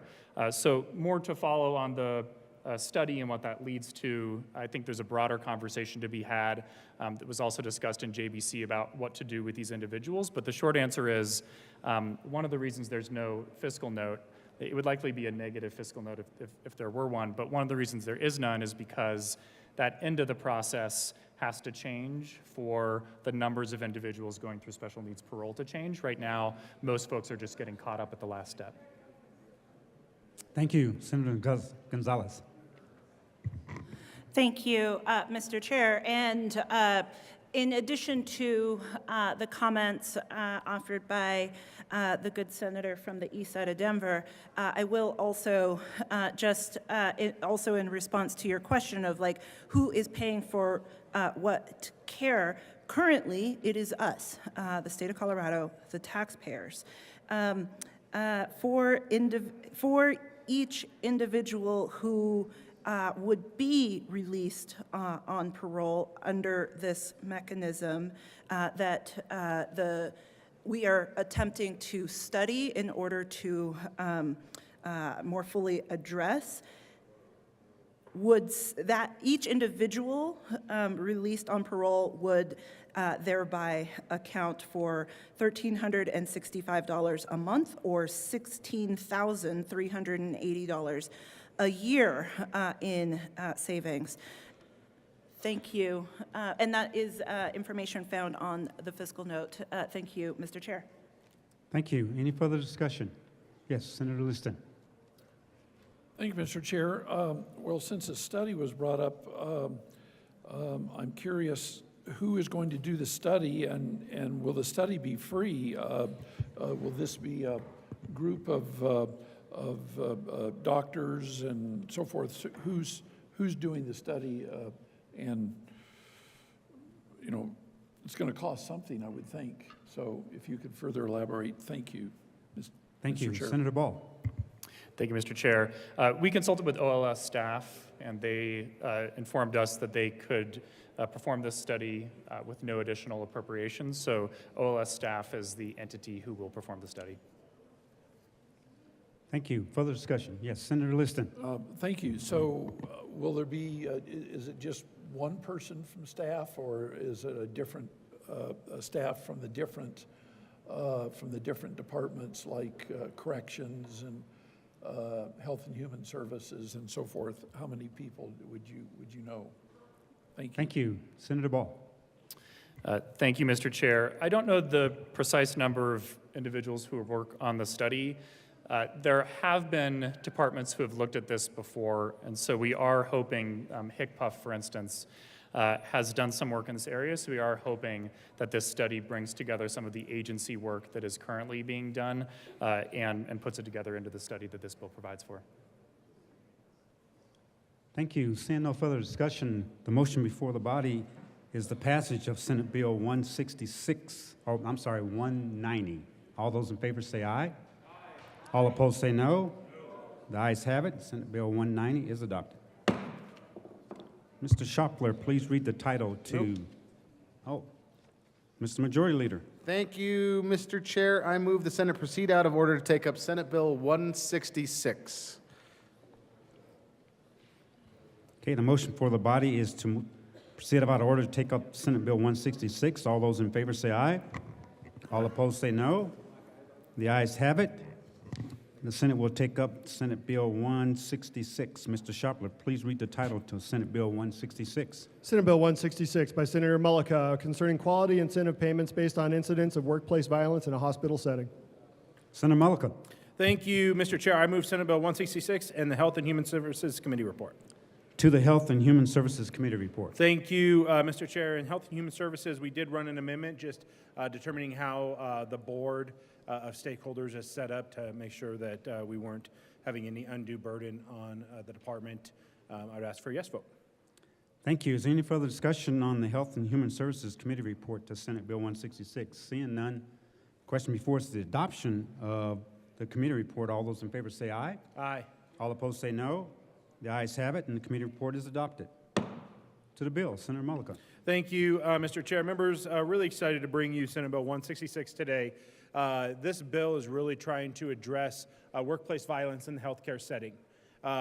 We know and we have the data to show the impacts that violence is having on our healthcare workers and the burnout that we're seeing with our healthcare workers. And we've seen the solutions try to come in years past. We've seen solutions that involve the criminal justice system more in the healthcare setting, and those didn't work. We've seen trying to publicly shame entities, and those solutions didn't work. And really what we're doing here in Senate Bill 166 is unique. It's a way that I think is truly going to address workplace violence, but it's in a way that no one else really has, and that's through incentives. We've seen our hospitals respond in other areas when it comes to Medicare funding, and specifically when it comes to healthcare-associated infections. We've seen when incentives are put out there for our hospitals to say, here, improve your infection rates for your patients, and there's an incentive if you can do this, that they respond, and they take those resources, and those outcomes are better for the patients. And we want to take that same mindset here and saying, hospitals, if you have policies and procedures in place that are going to lower the incidence of violence in the healthcare setting, we want you to be able, if you're a Chase hospital, we want it to be a metric that you can access additional Medicaid dollars. And that's really what we're doing. And we want the second step to be is how do we address this even further? How do we define what workplace violence is? How do we look at maybe potential other metrics? How do we also look at maybe other dollars that we can draw down from the federal government to really try to bring resources into the system to address workplace violence? And members, this is a real problem. We have seen our nurses and our healthcare workers' jobs become that much harder since the pandemic. And I've had colleagues, I've had nurses I work with that have left the profession. And one of the toughest stories that I have that's really hard to tell is that, you know, one of the nurses that I knew was pregnant, and she was expecting a baby, and she was assaulted very violently by a patient, and she ended up losing her child. And she's no longer a nurse. She completely left the profession. And when you sign up to become a nurse, that's not what you're signing up for. You're not signing up to be assaulted. You're not signing up to take the abuse that we see our healthcare workers going through. You're definitely not signing up to lose your unborn child. And what we're trying to do here in Senate Bill 166 is really to take a look at this and say, how does this state start looking at taking care of the folks who take care of us? How do we make sure that we're doing all that we can to make sure that that environment that they practice in, that the environment that our patients get that care in, is the safest environment possible? And I think that when you look at Senate Bill 166 and you look at the work that we've done on this bill compared to years past, you have that buy-in from all of these folks in years past where they fought and they couldn't come to an agreement. We got no policy passed and no changes made.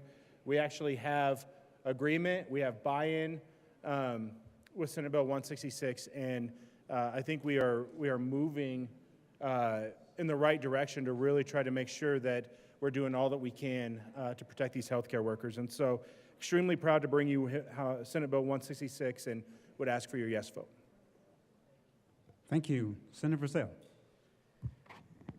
Thank you, Mr. Chair. Members, we heard Senate Bill 166 in the Health and Human Services Committee, and this is not a problem that is limited to our healthcare providers, but it is a critical problem. We see this in education, teachers being assaulted, administrators being assaulted. We see it in the airline industry a lot, and healthcare. And this is a complicated topic, especially when we're talking about emergency room or hospital situations, because it could be that the assault is coming from someone who really has no control over their emotions or physically. They could be suffering from dementia. They could be experiencing a very serious seizure. But what we need to figure out is, and differentiate between those folks and those who just kind of feel emboldened to behave this way and to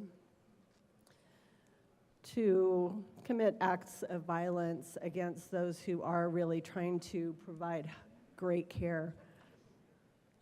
We heard a fair amount of testimony on this, and it was really compelling because we heard from nurses from all different areas, walks of life, different types of nursing, and it's hard. This is I can't imagine being a healthcare provider in today's day and age. I commend nurses and physicians for what they do.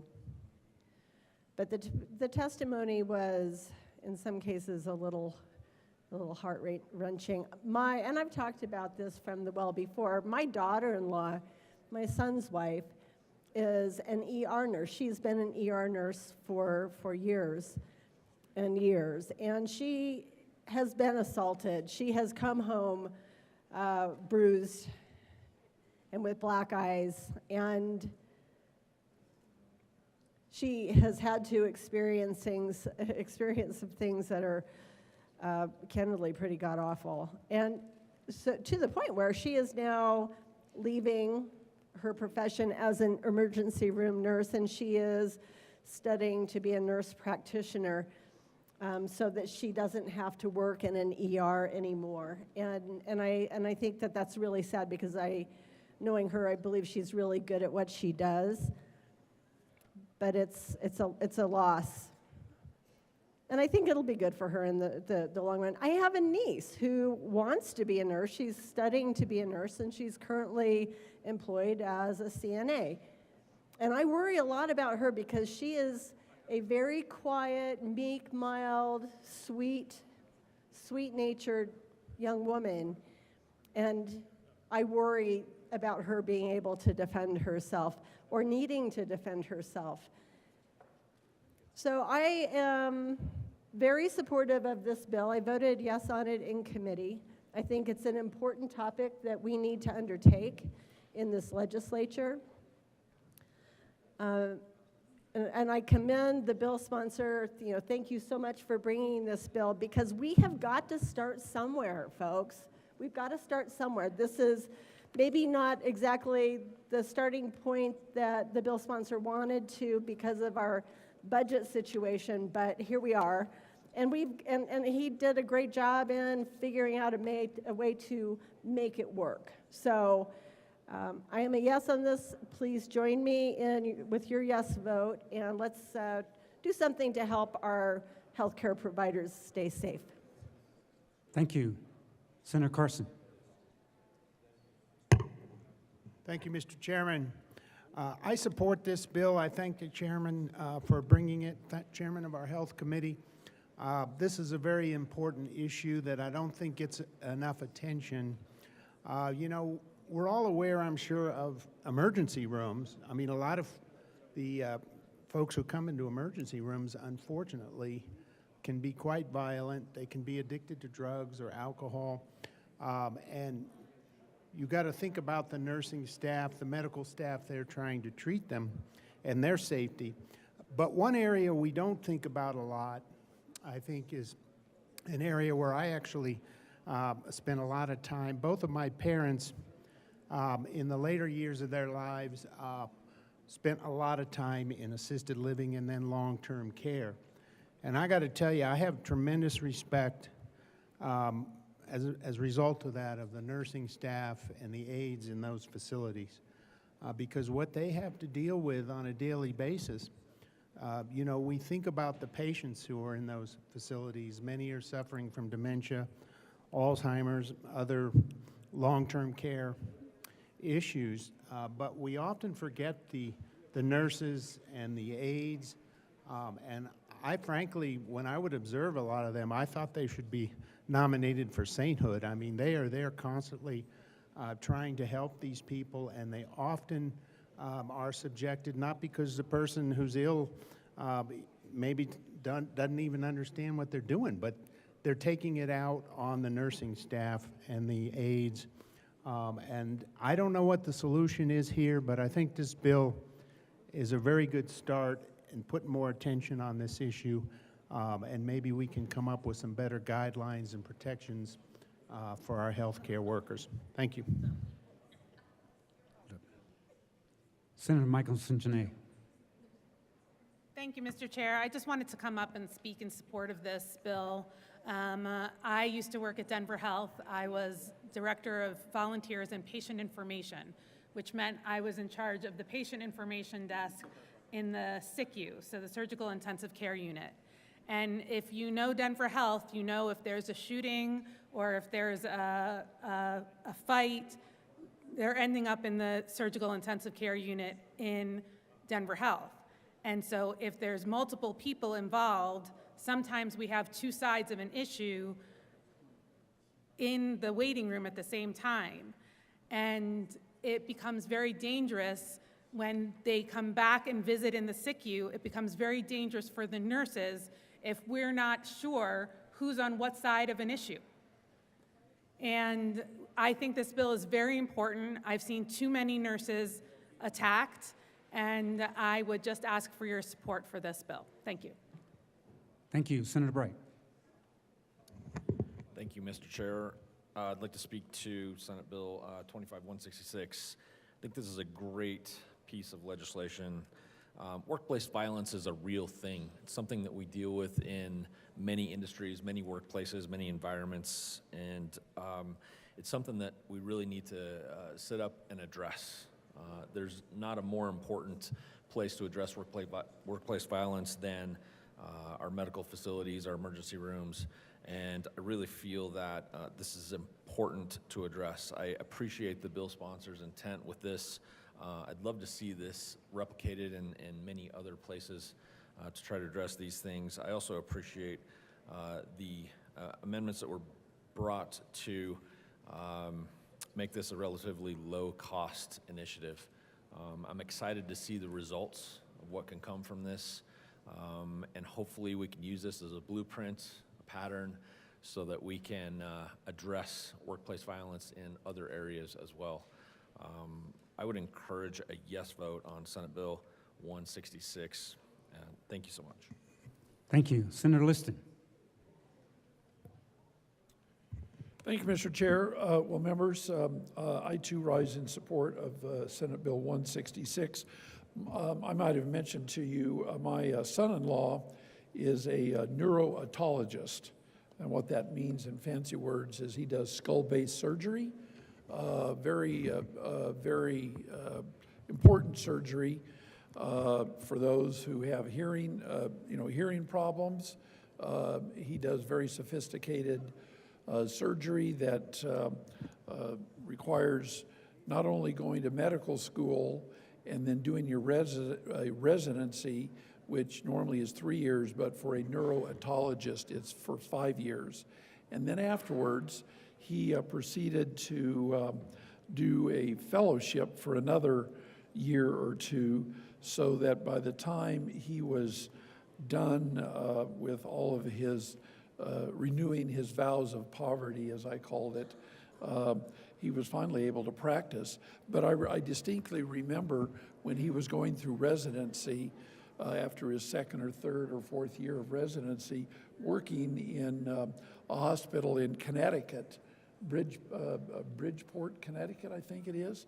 It's a very tough area from what I understand, and he was always having to take care of people that come in with knife wounds, gunshot wounds, stuff like that, and what a dangerous environment it was for the doctors as well as the nurses and the staff. So I can certainly appreciate where the good senator from Thornton is coming from. Also, we have a very good friend in Colorado Springs whose daughter works in the ER room and has for off and on for several years. And some of the stories that she has told me about workplace violence at Memorial Hospital or UC Health Memorial, it's astounding.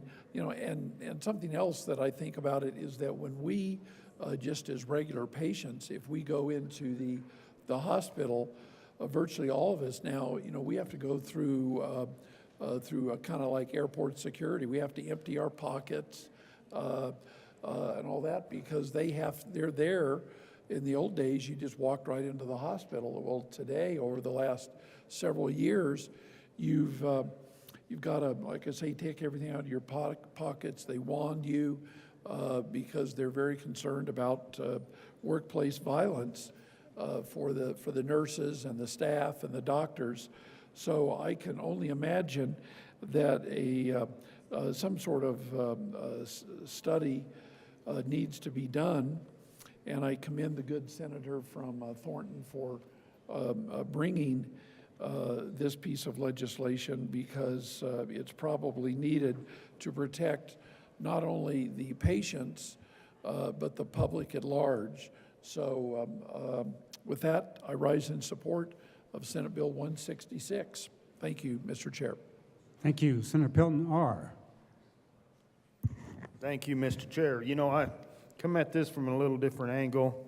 I do have a niece, and then my youngest daughter, they're RNs. They work, well, my niece still works in the healthcare industry, but in my little community of 800 people, an 8-bed hospital, we don't have the magnetometers. We don't have security like that. But the director of nursing in my small hospital came to me yesterday, told me about this bill, says we need this, even in that small hospital. So thank you for bringing this legislation, and I look forward to supporting it. Thank you. Mr. Minority Leader. Thank you very much. I've been sitting here working on another bill, listening to the love fest for this bill. I also appreciate it, but I do have a question, and I took a quick sidebar with the bill sponsor, and I'd like to get that on the record because I think it's important. We're trying to find a balance here. We want to make sure as we develop this policy to make sure that the people that do care for us are protected. At the same time, we don't want to find ourselves in a situation where we're finding that we're entering into a denial of care circumstance. And I thought that the approach originally as a fairly expensive project and now dialed back in a less expensive form, but the theme, the approach of how to make that happen without wandering off into denial of care, because some quite frankly, generally, it's patients we're concerned about that are coming in, may have a mental health issue or something of that nature. How do we, in fact, allow them in, care for them, the weakest among us, so to speak, and at the same time, make sure that we're not putting the people that are providing service in the hospitals at risk. So I think that's an important policy. Nothing we deal with here is as black and white as some people would like it to be. We're trying to find the nuance and the gray area that works for everyone in this particular policy. Thank you. Senator Mullica. Thank you, Mr. Chair, and thank you to the good minority leader for bringing the question in. In fact, you know, specifically in the emergency room setting, we can't deny care. EMTALA states that we can't deny that care based on your ability to pay or anything else, that we have to stabilize you. And so that obviously can lead to some difficult situations and some dangerous situations. And so, you know, and I think that we see that, but I think we see some of those situations throughout the hospital. And And I don't think the goal of any healthcare worker is to deny care, but it can be difficult when you think about, for example, a 90-year-old patient with dementia. You know, they tend to actually be very strong and can be very violent, but the solution's not to go throw that 90-year-old in jail. We can't do that. And so I think what we're trying to do is we're trying to bring more resources into the system and to incentivize getting this violence and workplace violence addressed, because sometimes that solution in rural Colorado is different than that solution for the Front Range Colorado, and that solution for the Front Range is different than the solution for maybe some of our mountain community hospitals. And so I think that that's one of the beauties about Senate Bill 166 is that we're bringing resources into the system overall. We're also allowing the ability for these institutions to try to address workplace violence in a unique way that fits their setting and the potential issues that they're facing. And so, so I don't know if that answers your question, but I think the flexibility in 166 truly allows us to address workplace violence in the best way to try to prevent it, and allows us to address it in a way that works in different areas of Colorado, because care is different and issues are different based on where you live. Thank you. Seeing no further discussion on Senate Bill 166, the motion before the body is the adoption of Senate Bill 166. All those in favor say aye. Aye. All opposed say no. The ayes have it. Senate Bill 166 is adopted. Mr. Majority Leader. Thank you, Mr. Chair. I move the Senate proceed out of order to take up House Bill 1006. The motion before the body is to move out of order and take up Senate or House Bill 1006. All those in favor say aye. All opposed say no. The ayes have it. We will proceed out of order for House Bill 1006. Mrs. Schaffler, please read the title to House Bill 1006. House Bill 1006 by Representatives Lukens and Hartsook and Senator Bridges concerning allowing a school district to lease district property for any term of years. Senator Bridges. Thank you, Mr. Chair. I move Senate Bill 1006, and I To the think bill. someone has some questions. Yes, Mr. Minority Leader. Thank you very much, Mr. Chair, and to the bill sponsors. I'm trying to remember, it seems like it's a Bridges only as introduced, but somebody else presented this in committee because the good JVC member was busy doing other, not more important, but equally important and elsewhere predisposed information. So I've got some questions. I was a no vote on the bill in committee. I've got some ongoing questions that I wanted to understand a little bit better. This bill is about extending a Board of Education's authority to lease land or lease property that they have when they determine that it's not necessary for educational purposes. So first big question for me is we give K-12 a lot of special space. It started back when Abraham Lincoln provided to us funding for schools by giving two sections of every township to the school districts. And so we create all these special places for education because education is critically important to us. So we're in this space now where we're beginning to blur the value of property, land, assets that are designed, intended for education to go for other things. All right, what are your next set of priorities? Well, we love the kids. We always love the kids. Kids come first. What comes second? Solar power. So that's a little bit interesting that we make this leap, but that's the place where we go immediately is, and the bill, and it's quite frankly a little bill, but it does some really big stuff. The bill talks about Board of Education specific powers. In addition to any other power granted to a Board of Education school district by law, each Board of Education of a school district has the following specific powers to be exercised in judgment. And it's to rent or lease district property. And then it goes on to give some qualifications. When you get down further into it, and here's where the bill takes activity, y'all know when you're reading the bills, and for the folks following along closely, online, the ones that follow closely already know that the small letters, mixed case, upper and lower case, that's existing law, and the block letters, that's new law, that's the proposal in the bill. The folks that follow closely and watch all the time already know that. For those of you that are new to this conversation, mixed case, upper and lower, that's existing law, and the big block letters are new law. So the new law in this bill It has to permit the use for district property by community organizations upon such terms and conditions as it may approve, and then here's new language, or in the case of a solar or affordable housing project, that's number 3 now, kids first, solar second, affordable housing third, for any term of years. And then the House added some language into this where they inserted after solar, field, comma, a solar field, or, comma, because I'm saying or because there's a comma there, energy storage system, or an affordable housing project for any term of years.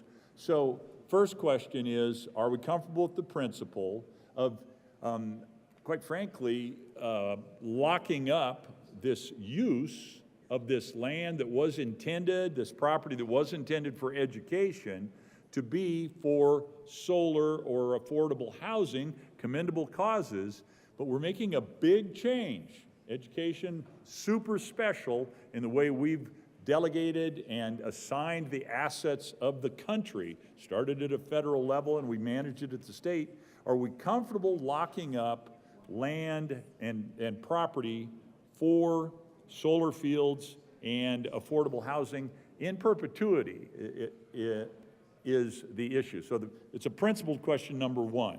Question number 2, why not wind? If we're going to get into renewable energy here, why don't we allow for wind also? I mean, if it's a school district has a significant tract of land, why just limit it to that?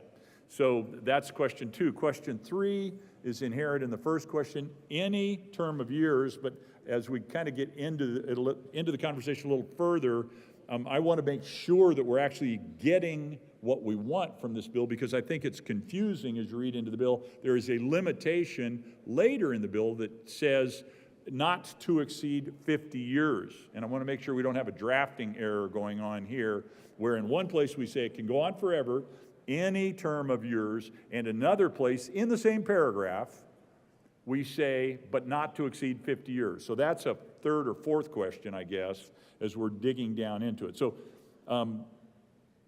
I drop those on the table, ask for some answers, and seek to engage on that set of questions. Thank you. Senator Bridges.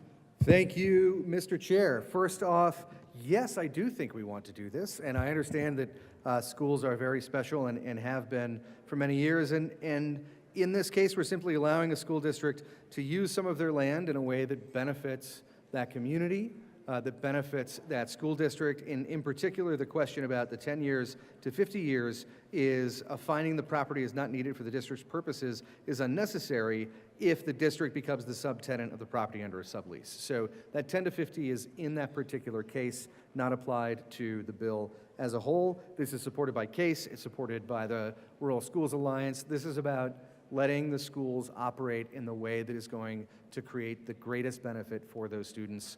Let's trust that the school districts are going to know what to do with the property that they own. Thank you. Minority Leader Lundin. Thank you very much. Question number 2, we went right past it. We blew right past the second question, which was wind. Why not wind also? Thank you. Senator Bridges. Thank you, Mr. Chair. My assumption, and I have not talked to the school districts about this, but this was driven by school districts, is that wind turbines are large and loud, whereas solar fields maybe sometimes reflect a little light into your eyes, but don't have the same kind of effect on the learning environment as a giant wind turbine might. Mr. Minority Leader. Thank you very much, Mr. Chair. Large, loud, and wind and light flicker, is that what I heard? Wind turbines, large, loud, and light flicker. Fair enough. The question I want to dig into is I'm not sure, and this might be an offline or a senatorial 5 or whatever, maybe the lawyers need to work this one out. I do not understand clearly why this 50-year limitation. I get that the sentence that it's in has to do with a finding, but the paragraph that it's in has to do with overarching term limits. And so I'm not dead certain that I agree with the interpretation that we're not writing contradictory law in the scope of this one paragraph here. Okay, let's talk. Thank you. Senator Pelton B. Do that one on senatorial 5, or are we just talking? Okay, all right. Well, I was just going to talk, thank you, Mr. Chair. I was just going to talk about the whole large and loud and light flicker to the school kids when we're talking about wind towers. I mean, these projects that we're talking about, these green energy projects on this school land, we're talking about, need to be revamped every 15 years.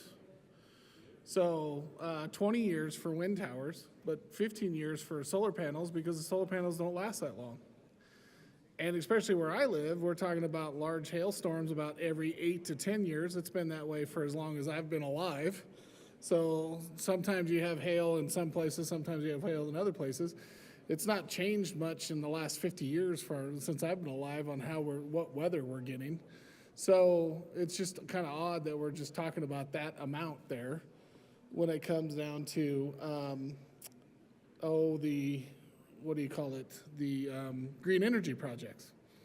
I think we need to be careful. I'm going to ask a question to see if this land is owned and it's so far enough away if we can put oil and gas on it. Because I think that would be a way to use that property in order to get some funding there too, and not just solar panels. So I think that the way that they're talking, and I don't know, do we need to have a senatorial 5? So anyway, all right, I will. Are you guys good? Yeah, if the land is far enough away, why couldn't we have far enough away from the school? Why couldn't we have oil and gas for that school to invest in that to help them with their costs on that way? Senator Bridges. Thank you, Mr. Chair. This bill is not about elephants. And this bill should be about elephants. Gosh darn it. Well, the bill is not about elephants. If you'd like to run that bill later on, you are more than welcome to, sir, to run that bill. Further discussion? Yes, Senator Bright. Thank you, Mr. Chair. I heard this bill in committee and had some reservations on it, also had some questions, and was not quite satisfied with what I had heard there. And as such, I was a no vote in committee. My concerns were in dealing with school districts and contracting with school districts for a number of different private services and different ways in which they obligate their school boards. I have consistently, over and over again, been reminded that it's not, thank you, it's a little bit out of bounds to encumber a future school board, and so as such, that's why they have limited terms within their contracts. They've used that one nearly every single time that we've worked on long-term contracts with school districts. And so while we are looking at extending the scope of how long we can do this, I worry about the objectives that a school board might have going forward. And is this something that a school board in 5, 6, 7, 8, 10 years might still be concerned about, might take a different direction on? I feel like there's a whole lot of capital investment here. If we're going to open the doors for revenue generation for school districts, school boards, there needs to be a number of different ways to do that, not just in the solar arena. So I would hope that some of these things could be addressed in the bill. So I will be a no vote on this going forward. Thank you. Thank you. Mr. Majority Leader. Thank you, Mr. Chair. I move to lay over House Bill 1006 and to the bottom of the calendar. Okay, the motion for the body is to lay over Senate Bill,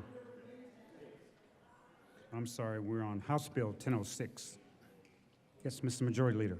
Thank you, Mr. Chair. I move that the Senate proceed out of order to take up House Bill 1234.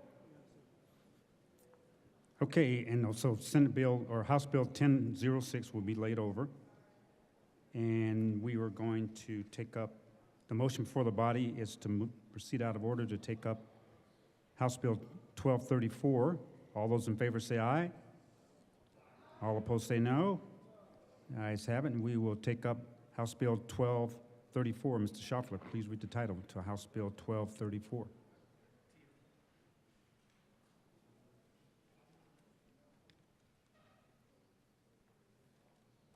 House Bill 1234 by Representatives Ricks and Joseph and Senator Winter concerning consumer protection for utility customers. Senator Winter. Thank you, Mr. Chair. I move for the passage of House Bill 1234 and the associated Transportation and Energy Committee report. To the Transportation and Energy Report, Senator Winter. In Transportation and Energy, we adjusted the legislative declaration to reflect the changes that were made in the House and did a technical amendment, and I encourage a yes vote. Thank you. Is there any further discussion on the Transportation and Energy Committee report? Seeing none, the question before us is the adoption of the Transportation and Energy Committee report to House Bill 1234. All those in favor say aye. All opposed say no. The ayes have it. The Transportation and Energy report is adopted. To the bill, Senator Winter. Thank you, Mr. Chair. This is basic protections regarding consumer data, ensuring that folks can access the LEAP program, which is a lifeline to help families in need when they're having a hard time paying heating bills, and I encourage a yes vote. Thank you. Mr. Minority Leader. Thank you very much, Mr. Chair. House Bill 1234 prohibits the Department of Human Services from requiring applicants for low-income housing energy assistance, or the LEAP program, to provide their citizenship or immigration status unless that information is required as a condition of eligibility for the program. Furthermore, DHS would be prohibited from sharing the citizenship or immigration status of an applicant with any federal law enforcement agency unless disclosure is required by either law or court order. Understand, I want to call out, I'm just making explicit what the purpose of this bill is. It gets wrapped up in its energy assistance for all. This is pretty narrow in exactly the target of that application protection. If an individual's application is denied due to insufficient or incomplete documentation, the Department of Human Services would be required to notify the applicant and provide at least 60 days for remediation. During the period, a public utility would be prohibited from disconnecting an applicant's utility service for non-payment while the application is pending review. We don't ever, especially during winter, don't want anybody to be without power. And we tend to, as we address these sorts of issues, we see them through that narrow lens of just an individual, but we need to contemplate more broadly the policy as it affects the utilities, as it affects us as a state. There's a fair amount, and you can interpret, we can all interpret bills as we would choose to interpret them. You could choose to interpret this as a fairly, I hate to call it partisan, but it is an ideological specific sort of bill that is being brought. It may or may not be the efficient use of government resources as part of the process. Under the Personal Responsibility and Work Opportunity Reconciliation Act of 1996, the PRWORA, non-citizens must still qualify for LEAP eligibility, while folks that have proper documentation, green card holders, refugees, asylum seekers, and others are eligible. I mean, so if you're working through the process, if you have the proper documentation, then you in fact can work through the process. But this bill would allow ineligible, potentially ineligible, non-citizen recent arrivals to collect government resources in what may or may not be an appropriate or preferred use. Some would go so far as to say unlawful use of funds. In an effort to drive this forward, this policy forward, it's important that we pause and we specifically say, look, this is for a specific constituency. It is important that we acknowledge that the bill essentially has that effect, It doesn't. Anybody who's working through the process, has proper paperwork and so forth, can, and that includes asylum seekers, et cetera. But we are not seeking to, in fact, disrupt anyone who has an appropriate pathway to these LEAP funds to have access to the LEAP funds. It's just the bill gets, I would argue, accelerates the process in a way that may not, in fact, honor that process. This is not such a big impact on the state budget, but it is a broader, and I would say it's something we need to be attentive to as we understand what's going on. This is something that's consuming resources that would potentially be resources that are available for other members of our community that perhaps have been here a longer period of time, have proper paperwork, proper documentation, and so forth. So challenges with the bill. At the end of the day, I am a no vote on the bill and would urge you to consider that carefully as well. So to be clear, no vote on House Bill 1234. Thank you, Mr. Chair. Thank you. Further discussion? Yes, Senator Pelton R. on House Bill 1234. Thank you, Mr. Chair. I happen to be subbing into Transportation Energy the day that this bill was heard. I have some concerns with, you know, whenever people can't pay their bill, all of a sudden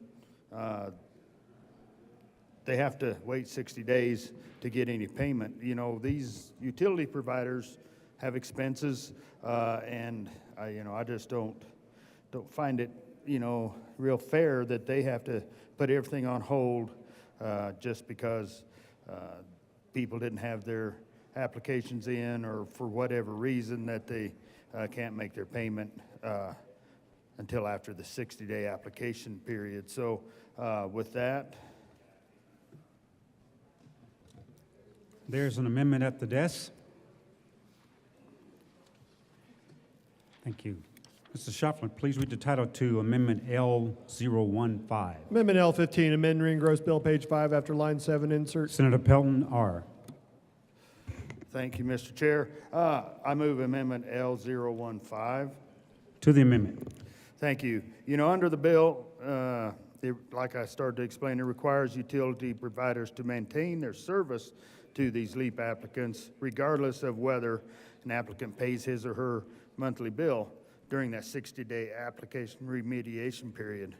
But under this amendment, an applicant would be required to pay his or her monthly bill to utility service in full during the 60-day period.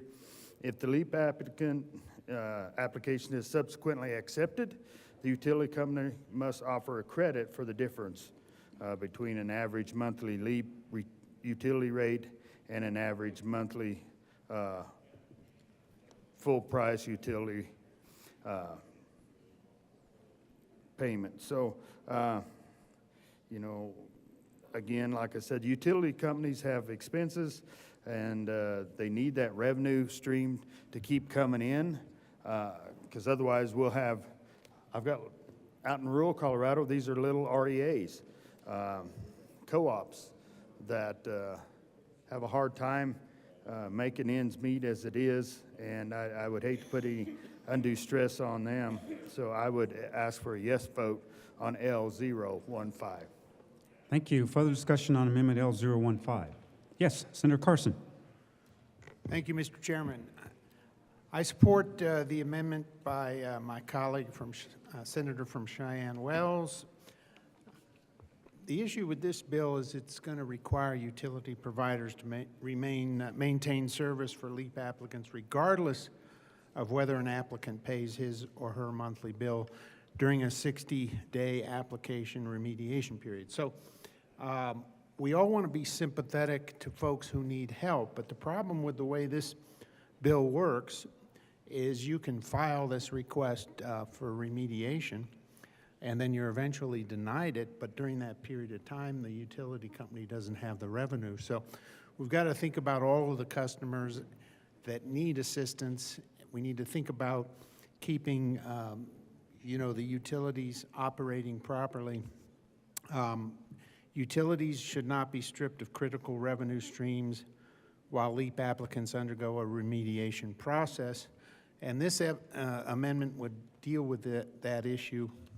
I think it's an important improvement to the bill because, you know, if you qualify, you'll eventually be getting qualified. But in the interim, folks need to make the payments.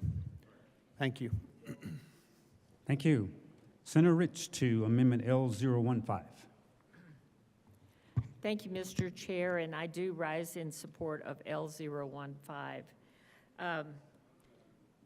I think, you know, in the bill, it's certainly generous for utility customers, but it totally ignores the operational realities of utility companies, and I don't understand why you want to starve them. And I really appreciate L015 to bring some clarity and common sense to this. So I ask for an aye vote on L015. Thank you. Senator Winter. Thank you, Mr. Chair. I asked for a no vote on L015. First of all, a utility co-op does not have to participate in the LEAP program. So this is through the LEAP program. It's federal money, and there are strings attached to that federal money. If they want the free money, then they have to abide by the rules. Or they can use their own program, which some co-ops do. And so this is voluntary. This is through LEAP. This is federal money. And throughout this entire process, we worked with the utility companies. We made amendments. None of them are opposed, and so I don't know why we would run an amendment making it harder on the consumer when the utilities are perfectly fine with the bill as is, and I ask for no vote. Thank you. Mr. Minority Leader. Thank you very much, Mr. Chair. It's a question of sequencing. It's a question of access to the program. The amendment simply says that there's a protection for there's a remediation period. There's a 60-day protection period. During the 60-day disconnection period, hold placed on a customer's utility service in accordance with subsection 1D of this section of the bill, the investor-owned public utility may charge the customer the standard utility rate, and the customer must continue to pay their monthly utility bill in full while the application is pending review. It's about keeping all of our ducks in a row, so to speak. If it is determined the customer's application for assistance is approved, the investor-owned public utility shall provide the customer with a credit on their utility bill for an amount equal to the difference of the amount paid for the customer pursuant to subsection 1EI, or 1E Roman 1 of this section, and the amount the customer would have paid if the customer was billed at the utility rate provided by the customer's approved assistance application. So it is just a matter of keeping the application process, the paperwork in order, making sure that we have, so to speak, the colloquial phrase is our ducks in a row. I urge your support of Amendment L015. Thank you. Senator Catlin to Amendment L015. Thank you, Mr. Chair. I'm here to support this L015. You know, I don't see a future in us stripping critical revenue streams from LEAP applicants while they're undergoing a remediation process. It seems like they could be making some sort of payments with an agreement from the utility, but simply filing an application and then not having to make the payments. There'll be a lot of folks that are doing that. LEAP is working in my community, but I have not heard of a lot of these things happening, and it seems like this bill is setting it up to where there will be even more and more of these applications, even though we're trying our best to make sure that people don't go cold or in the dark. Please vote yes. Thank you. Is there any further discussion on Amendment L015? Seeing none, the question before us is adoption of Amendment L015. All those in favor say aye. Aye. All opposed say no. No. The noes have it. Amendment L015 is lost. To the bill. Senator Pelton-R. Thank you, Mr. Chair. You know, I sincerely hope if this bill passes that we do not lose some of our rural electric associations that we so desperately need out there in rural Colorado. But with that being said, I have another amendment. There is an amendment at the desk. Thank you. Mrs. Chopler, please read the title to Amendment L016. Amendment L16, amend Green Gross Bill. Senator page- Peltonar. Thank you, Mr. Chair. I move Amendment L016. To the amendment. What this amendment speaks to is the fact that ineligible non-citizens, if they receive these benefits, we're going against federal law. So this amendment would redirect to where it would be looked at by it would allow the Department of Human Services to solicit immigration and citizenship status in order to assess program eligibility, just to make sure that we don't go against federal law when administering the LEAP program. So I'd ask for a yes vote. Thank you. Further discussion on the amendment? Yes, Senator Basley. Thank you, Mr. Chairman. Yeah, I think this is not a good time for us to be putting the state in violation of federal law. There's quite a bit of scrutiny coming to the states right now, as we all know. So this, the bill, as written, seems to undermine federal eligibility requirements concerning the use of LEAP funds, and we just don't want to get sideways with them. So this amendment will empower our Department of Homeland Security to collect citizenship status from LEAP applicants in order to guarantee that the federal dollars are not unlawfully appropriated to ineligible individuals. That's not just important for us to respect the rule of law, but also just to keep us in good stead with the federal government. Right now, while they're looking to cut and looking for good reasons to cut, then this is just no time to be challenging federal law. So yeah, I strongly urge a yes vote, an aye vote on L16. Thank you. Senator Liston on Amendment L16.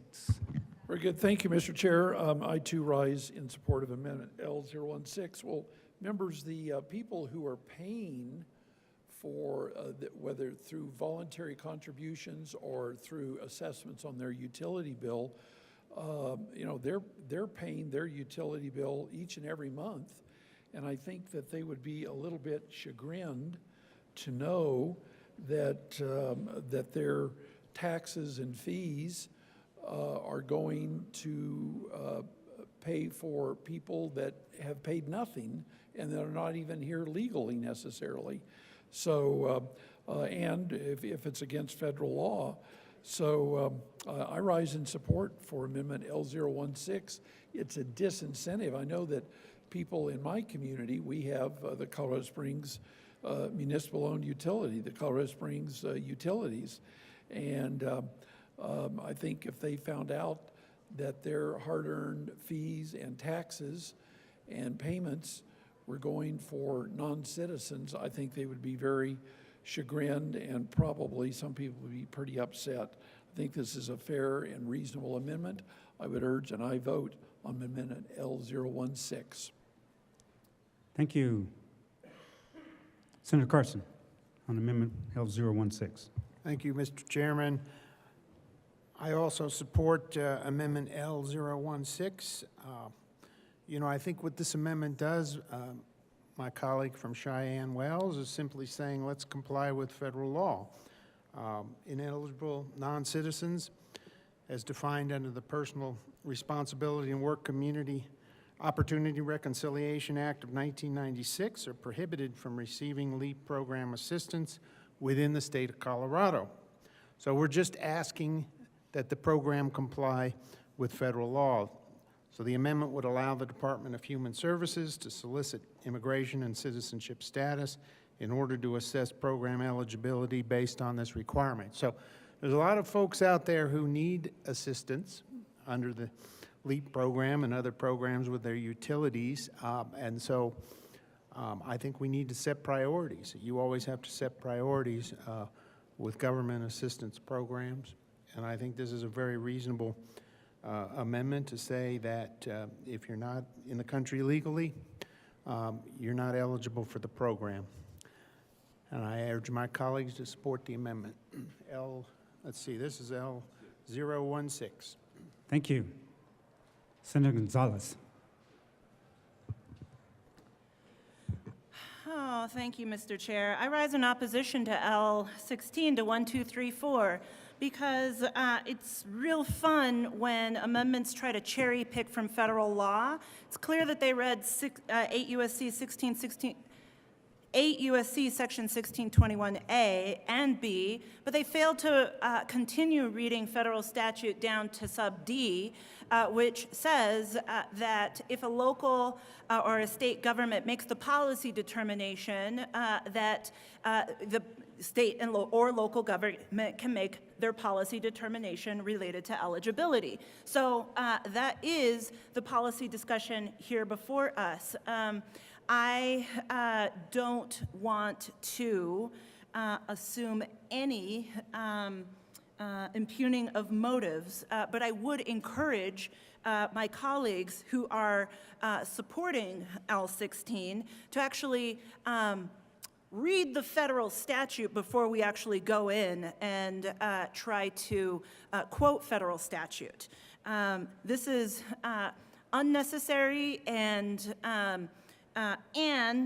ultimately recognizing that immigrant communities, the vast majority of whom live in mixed status households,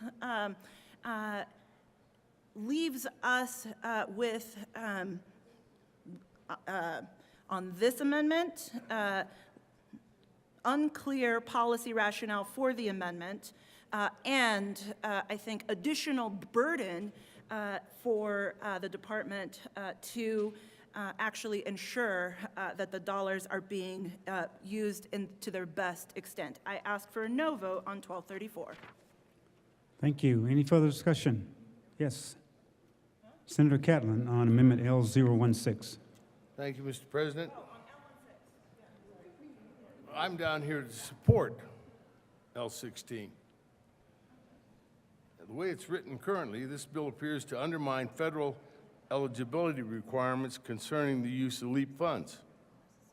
This amendment will empower DHS to collect citizenship status information from LEAP applicants in order to guarantee that federal dollars are not unlawfully appropriated to ineligible individuals. I think this makes sense. Quit doing that. I think this one does help the state of Colorado, and it does help all of us figure out who we're paying for and how we're paying for it. Vote yes. Thank you. Further discussion? Yes, Minority Leader Lundy. Thank you very much, Mr. Chair. I rise in support of Amendment 16. The good senator from Denver did frame it up perfectly well. I completely agree with her interpretation and explanation of the federal law. Under the Personal Responsibility and Work Opportunity Reconciliation Act 1996, the PRWORA, I'm not quite sure how you would say that acronym. Everybody has clever ways of saying every acronym that we deal with. PRWORA, anyway. Non-citizens still must qualify for LEAP eligibility. Now, and here's where it gets interesting, and we start out in an agreement of the description of the federal law. The federal law says you may have a state policy conversation about this, which is what we're doing right now. And it says if you don't have a state policy conversation, which is what we're doing right now, then in fact you have to comply. And what do you have to comply with?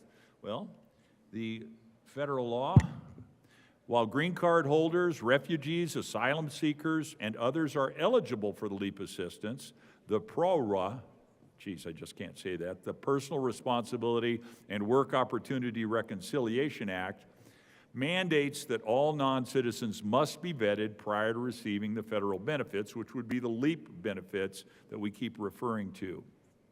So the policy question then is, do we want to override that federal requirement? Because as you read further into the federal statute, as was just defined, it does give you the ability to create at the state level something that would seem to be in conflict with federal law. That's what 1, 2, 3, 4 seeks to do. It says there's a get out of jail free card, there's an escape hatch, there is an ejector seat, there is a way to do it differently than what federal law requires, and we want to do that. That's 1, 2, 3, 4. My argument is no, don't want to do it that way. Would prefer to do it the way the federal law, as it is stated, does, without seeking that exception, without seeking that alternative pathway. We would argue, or I am arguing, that in fact it's solid as is. The amendment's really quite simple. When you look at it, and I don't know, I didn't hear the reader read it. I always love to hear Mr. Schaffler's wonderful tones. It says, in accordance with 8 U.S.C. Section 1621A, the State Department may inquire whether an applicant is a qualified alien as defined in 8 U.S.C. Section 16.4b in order to determine whether the applicant is eligible for assistance payments. That's the amendment. That's what we want to put in. Well, what do you have to have? What do you have to do in order to be eligible? Well, at least 3 pathways: green card holder, refugee, asylum seeker.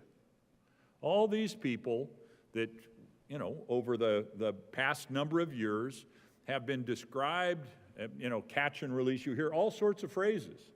The massive waves of people yearning to breathe free. You've got to acknowledge that. You've got to say, I get it. This is a great place, the United States of America. They want to be here. They get to the border. They're given the documentation they need to be an asylum seeker, a refugee, etc. That is part of what the big policy struggle's all around, all about. If in fact they are not somebody who just came across, didn't get processed, they just are here inappropriately without any level of documentation that we've been assured over and over by prior administrations. Oh, but they have paperwork, and they will return. They will participate meaningfully, appropriately in our society. That's all we're saying with this amendment. Well, let's just prove that up. Let's in fact say, if they came in as a refugee, if they came in seeking asylum, and they have the paperwork to prove that, the program's open to them. Nobody wants to argue that. We're just simply saying, if they don't have that, we're wondering, what is their status? Is their status something that the utility company should be funding? Is their status that should be crowding children out of schools and sucking up dollars that would be spent in schools in other districts? This is simply saying, as a matter of policy, we, the state of Colorado, we want to get it clear. We want to get it right. If you have appropriate access to these dollars, then you should have them. If you don't, let's go back to do not pass go, what I forget the monopoly thing is. You start over, you reboot, you do it the right way. That's what the Amendment 16 asks for. Let's just do it the right way. If you got the paperwork, nobody's going to argue with you. I encourage a yes vote on L016. Thank you, Mr. Chair. Thank you. Seeing no further discussion, okay. Senator Pelton R. on Amendment L016. Thank you, Mr. Chair. You know, I was a county commissioner for 6 years in a very small county. So we were the Board of Public Health, the commissioners were. We dealt with these applications. And so, you know, especially for the small counties, we need to make sure things are right, they have their ducks in a row, so we don't get our small counties in trouble with the federal government. So with that, I urge support for 016. Thank you. Senator Wallace. Senator Wallace, I'm sorry. Thank you, Mr. Chair. I also rise to urge a no vote on this amendment. DHS already screens for residency in this program. This legislation is about protecting data. We also, in state law and state LEAP programs, it is limited to folks with legal residency. There is a separate privately funded program for those who don't qualify under residency in this. So again, this legislation, this amendment is a bit redundant with respect to the folks leading it, and we ask for a no vote. Thank you. Is there any further discussion? Okay. Division has been requested.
A division has been requested. All those in the chamber not entitled to vote, please be seated.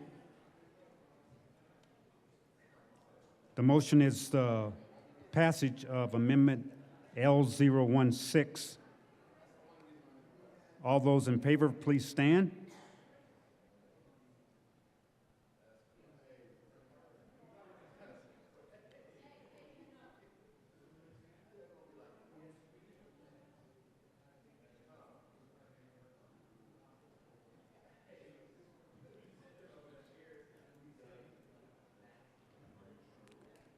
You may be seated.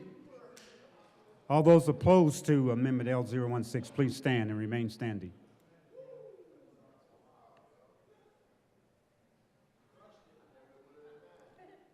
Thank you. The chair is not in doubt. Amendment L016 is lost. To the bill. Seeing no further discussion, the question before us. Okay, Mr. Minority Leader. Thank you very much, Mr. Chair. Rise in opposition 1, 2, 3, 4. I want to be really clear. It's odd. This LEAP program is available across all forms of utilities, and we're calling out investor-owned utilities specifically in this bill. Not quite certain what that's all about. I haven't had the time to dig into it. Quite frankly, I didn't hear this bill in committee, and so my homework on it is not as extensive as it probably should have been. But that is an interesting challenge and question that I have. I think we had a really meaningful policy conversation around how we want to frame up and understand the costs associated and the unintended, or maybe intended, I don't know, I would say unintended consequences of big, broad policies that happen beyond our authority in this chamber, beyond our ability to shape policy. And then the next thing you know, those big wholesale changes, those big, meaningful societal things that happen, we're picking up the tab for them over and over and over again in our schools, in our courts, in our hospitals, and at the utility company level. It's just one of those things where it's incredibly challenging for us. And then we wonder why we just don't have the money to do all the things we'd like to do. We don't get nice things because we're leaking money just about everywhere we turn around to. And we're leaking that money out by virtue of policies that the state really didn't have immediate control over. And so then instead of having the one big discussion about how do we appropriately, and I'll just put a name on it, appropriately manage our borders. I've always been one who says you need a secure border, you need a functioning gate. It needs to work well. People should be able to come and go freely from this great country. They should have an opportunity to join us in this great country. They should have the opportunity to come and learn and then return appropriately to their country. They should have the opportunity to come and work and then return or not to their country with appropriate understanding of their relationship and responsibilities to the society. I've always believed that. I've always argued that. But we're suffering consequences, and we're debating a bill right here, right now, where there are these limited costs. They're still big. They're meaningful to the organizations. In this case, we're fighting about utilities and the cost of utilities, paying for bills for people who are not paying their bills, and we're not sure what their status is in this country. So, colleagues, I urge your opposition to the bill, and I do it with a full heart. I mean, nobody wants anyone to go cold in the winter. I mean, we don't. We absolutely do not. And at the same time, we want to be responsible and accountable and credible in the policies we create and the way we provide support for the fact that we don't want anybody to go cold during the winter. Urge your opposition to 1, 2, 3, 4. Thank the sponsors for bringing it. Thank you for your patience and participation in this discussion with us. Thank you very much. Still, Mr. Chair. Thank you, Mr. Minority Leader. Seeing no further discussion, the question before us is the adoption of House Bill 1234. All those in favor say aye. All opposed say no. The ayes have it. House Bill 1234 is adopted.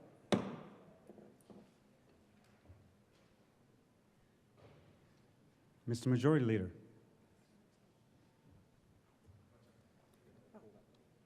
Thank you, Mr. Chair. I move the Senate proceed out of order, take up House Bill 1161.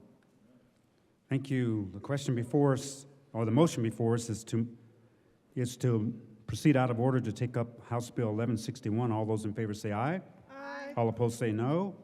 The ayes have it. We will take up House Bill 1161. Mr. Sharper, please read the title to House Bill 1161.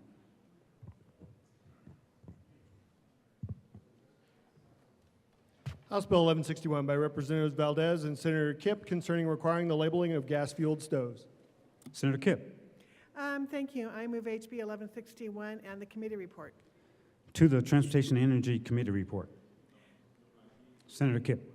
Thank you, Mr. Chair. So what the committee report did, in the committee we did a strike below on the bill to basically fundamentally change it from having a label be on every single gas stove that goes to a consumer to only have it on the display models or website where people make their purchasing decisions about what kind of stove to buy. So basically there would be a label on your gas stove in the store, not anywhere else, that says, understand the implications of having an indoor gas stove. That little QR code would take you to a CDPHE website, and that's it. That's all the bill does, and I ask for a yes vote.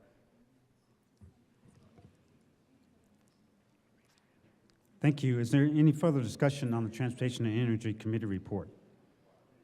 Seeing none, the question before us is adoption of the Transportation and Energy report to House Bill 1161. All those in favor say aye. Aye. All opposed say no. The ayes have it. The Transportation and Energy report is adopted. To the bill. Senator Wallace.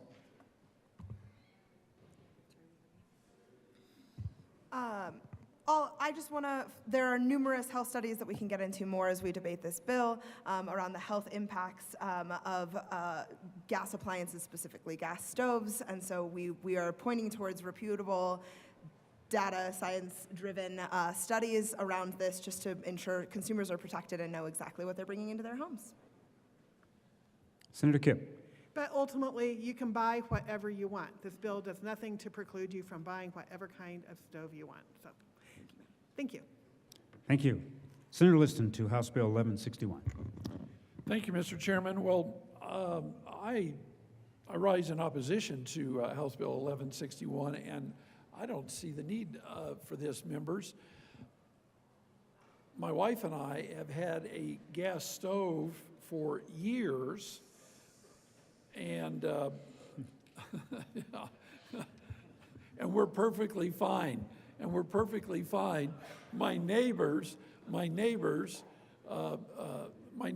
also have gas stoves, and they are fine. And whenever I'm out and about, whether it's be it on the campaign trail, I have never, ever once heard anybody say anything to me that, gosh, this gas stove is a danger, it's killing me, I have a problem, whatever. And now then, we're going to potentially or probably foist upwards of a $20,000 fine on a retailer because they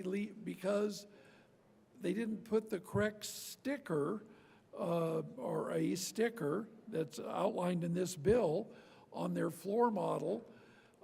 And so somebody could come along, a little kid, an adult, an employee, anybody, and say, look, what's this sticker? We don't even say how big it is. And they take it off because, we all see stickers and they can come off pretty easy. So members, I would plead with you and encourage you that we don't need this. And with that in mind, I just happen to have something in mind, which I'll give to the sponsor. There we go. There's an amendment at the desk.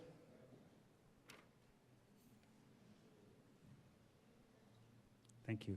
Mr. Schaffer, please read the title to Amendment L013. Amendment L13, amend the Senator Transportation. Liston.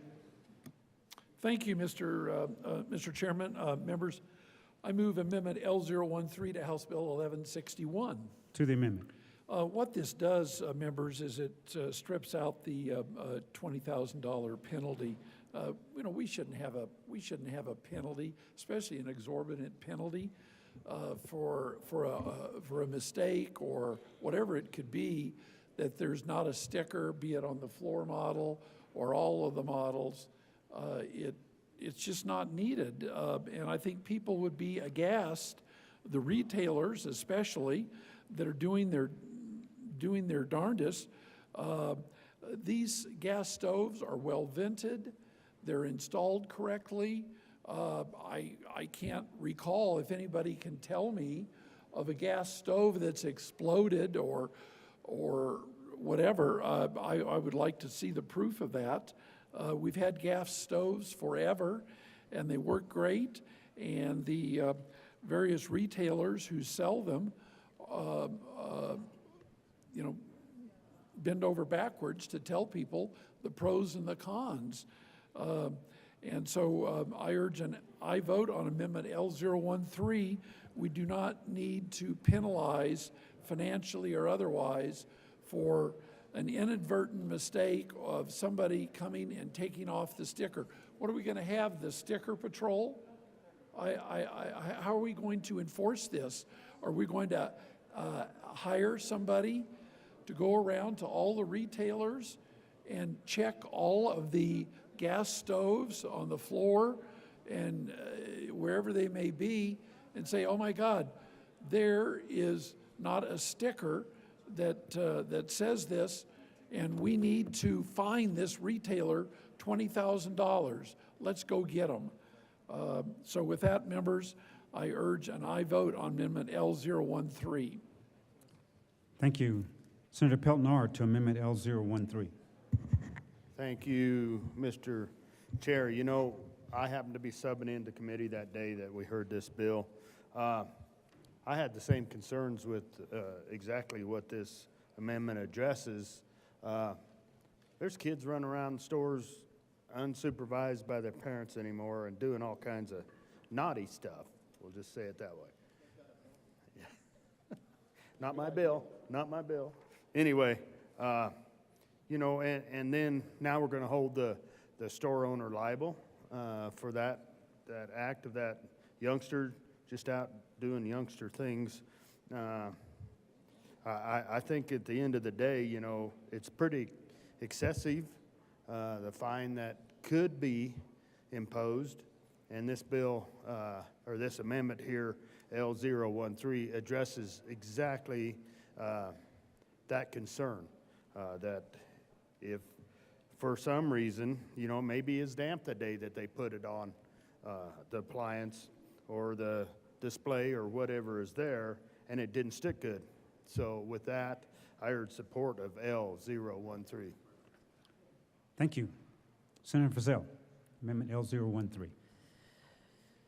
Thank you very much, Mr. Chair. I rise in support of L012.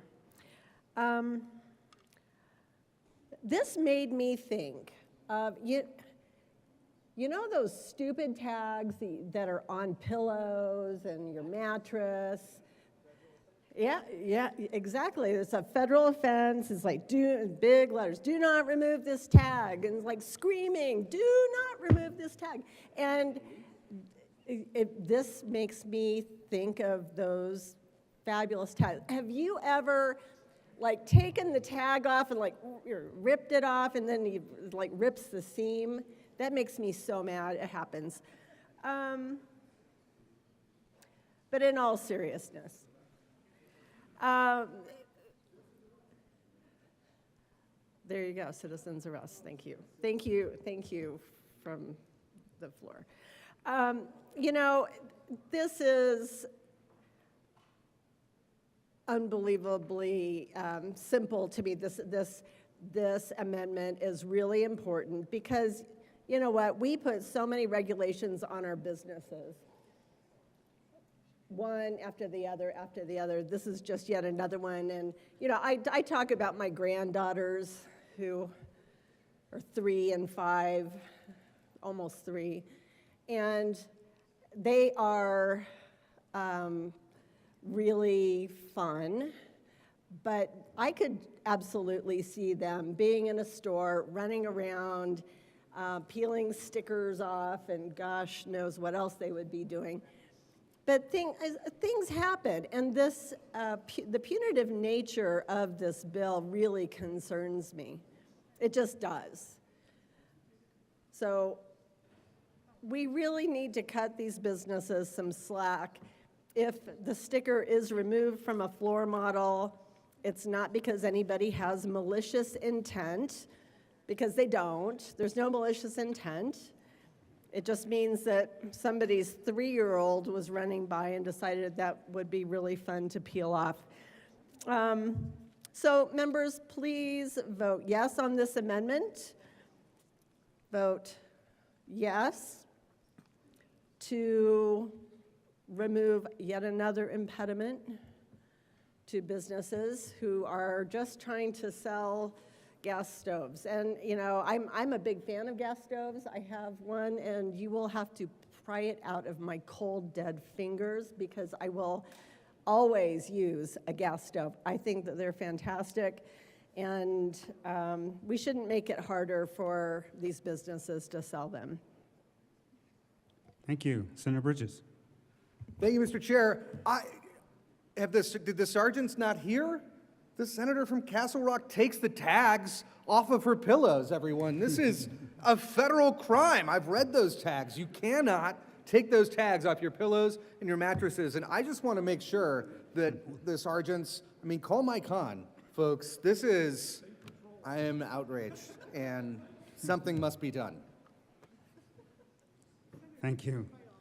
Senator Simpson.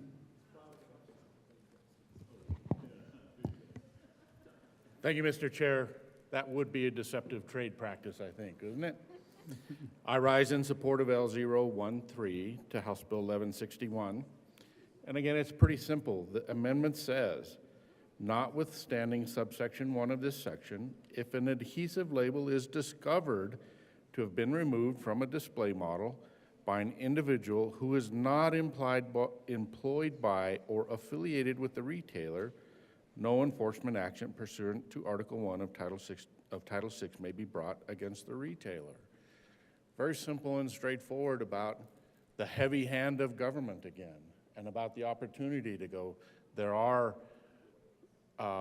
circumstances beyond the control of the vendor and the supplier, and the simple fact of missing a label off of a floor model potentially leads to a deceptive trade practice is problematic. There ought to be room in this space for thinking about the unique set of circumstances and about how many people traverse inside those stores and play with floor models and lift the lids and take them off, and kids that rip labels off of everything they can find. It seems like this amendment is pretty simple and straightforward and does recognize the unique set of circumstances about, in this particular instance, gas stoves inside a retail environment. Encourage an aye vote on L013. Thank you. Senator Kipp. Thank you very much, Mr. Chair, and thank you to my colleagues for their comments. First of all, I would like to point out that that pillow tag or mattress tag says "except by the consumer," so a consumer can take the tag off. And if I might add that the consumer is never going to see this label in their home because it's only on the display models in the stores. Basically, I will ask for a no vote on this amendment simply because it is unnecessary. The Attorney General's office is the office that enforces this type of crime, if you wish to call it a crime, but this kind of penalty.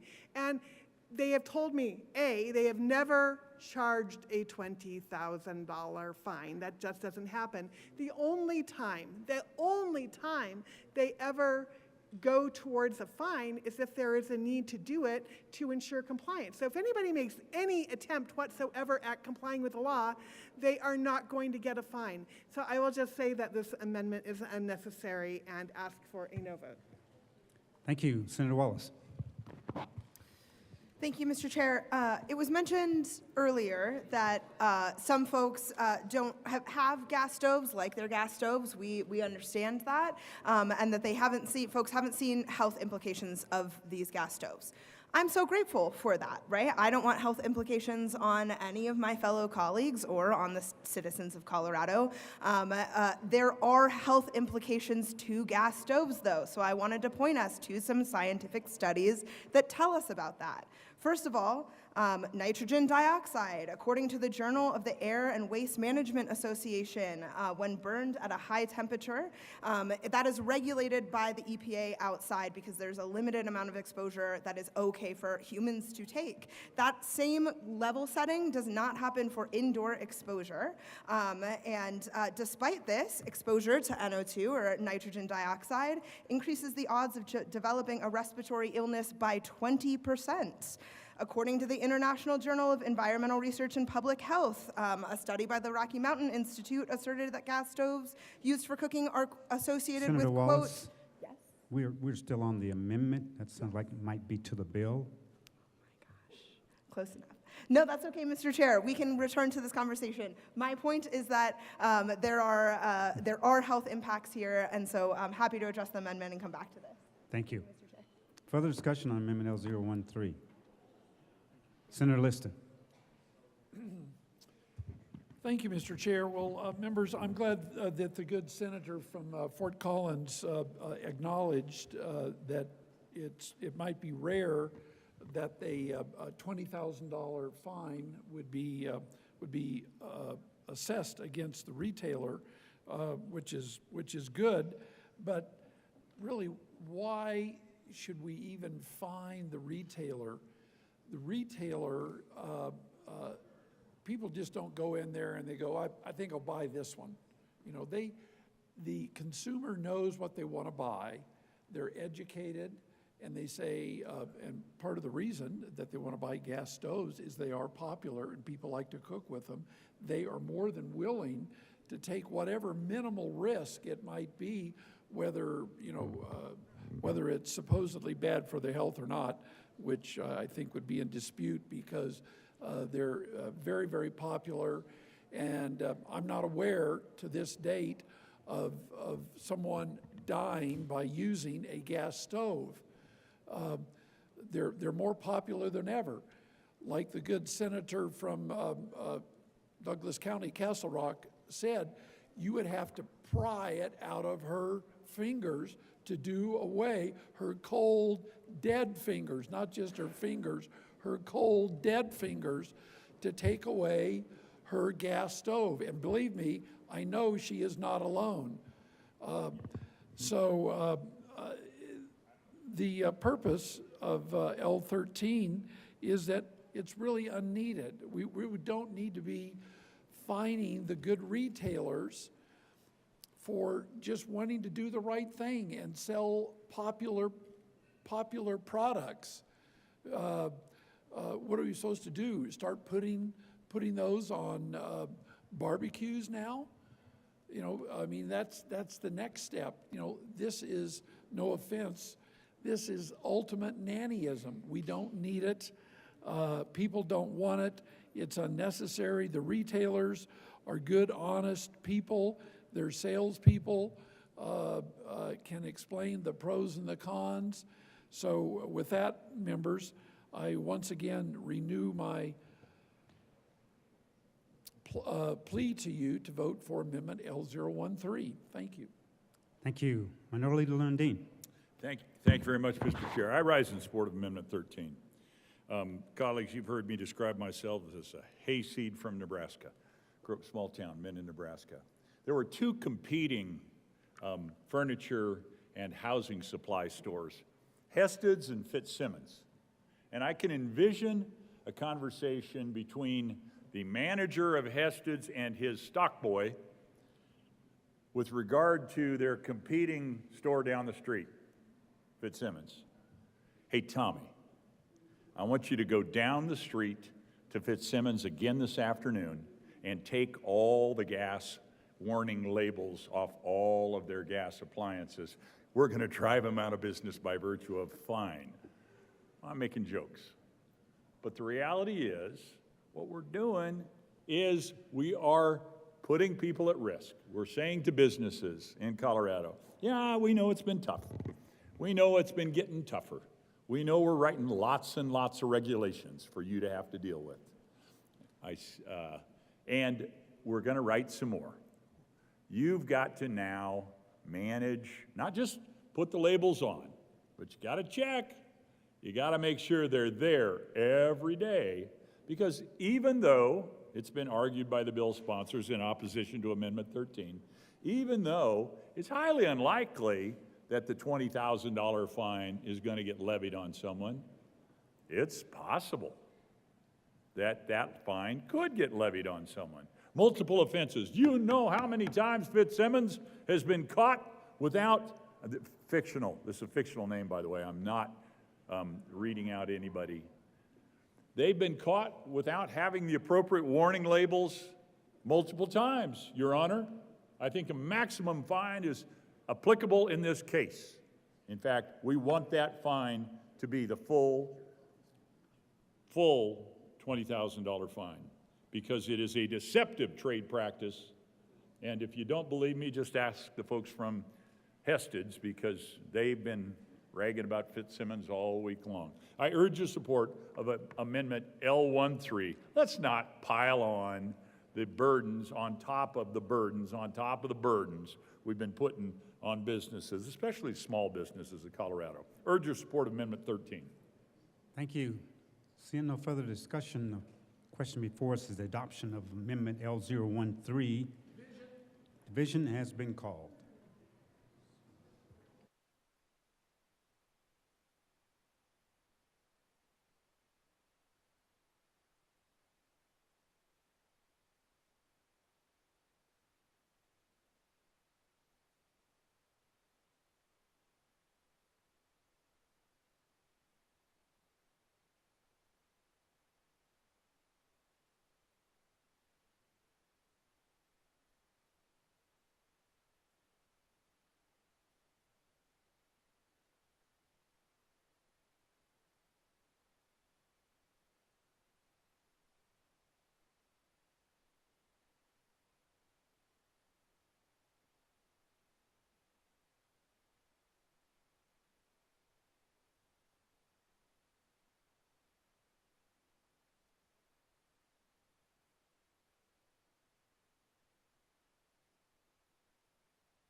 Thank you.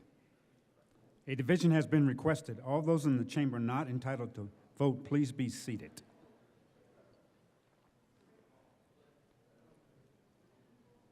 The motion before us is the adoption of Amendment L013. All those in favor, please stand and remain standing until the count has been taken.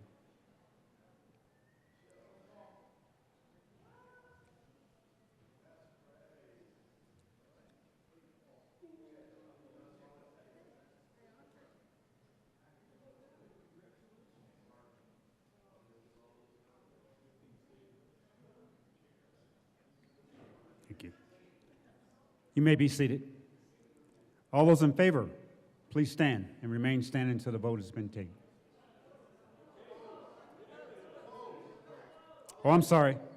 All those opposed to Amendment L013, please stand.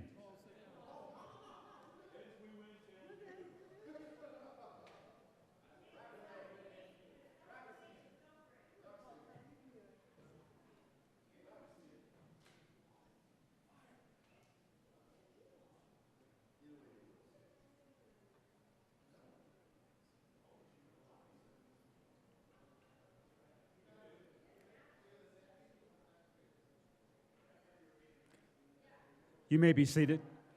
The chair is not in doubt. Amendment L013 is lost.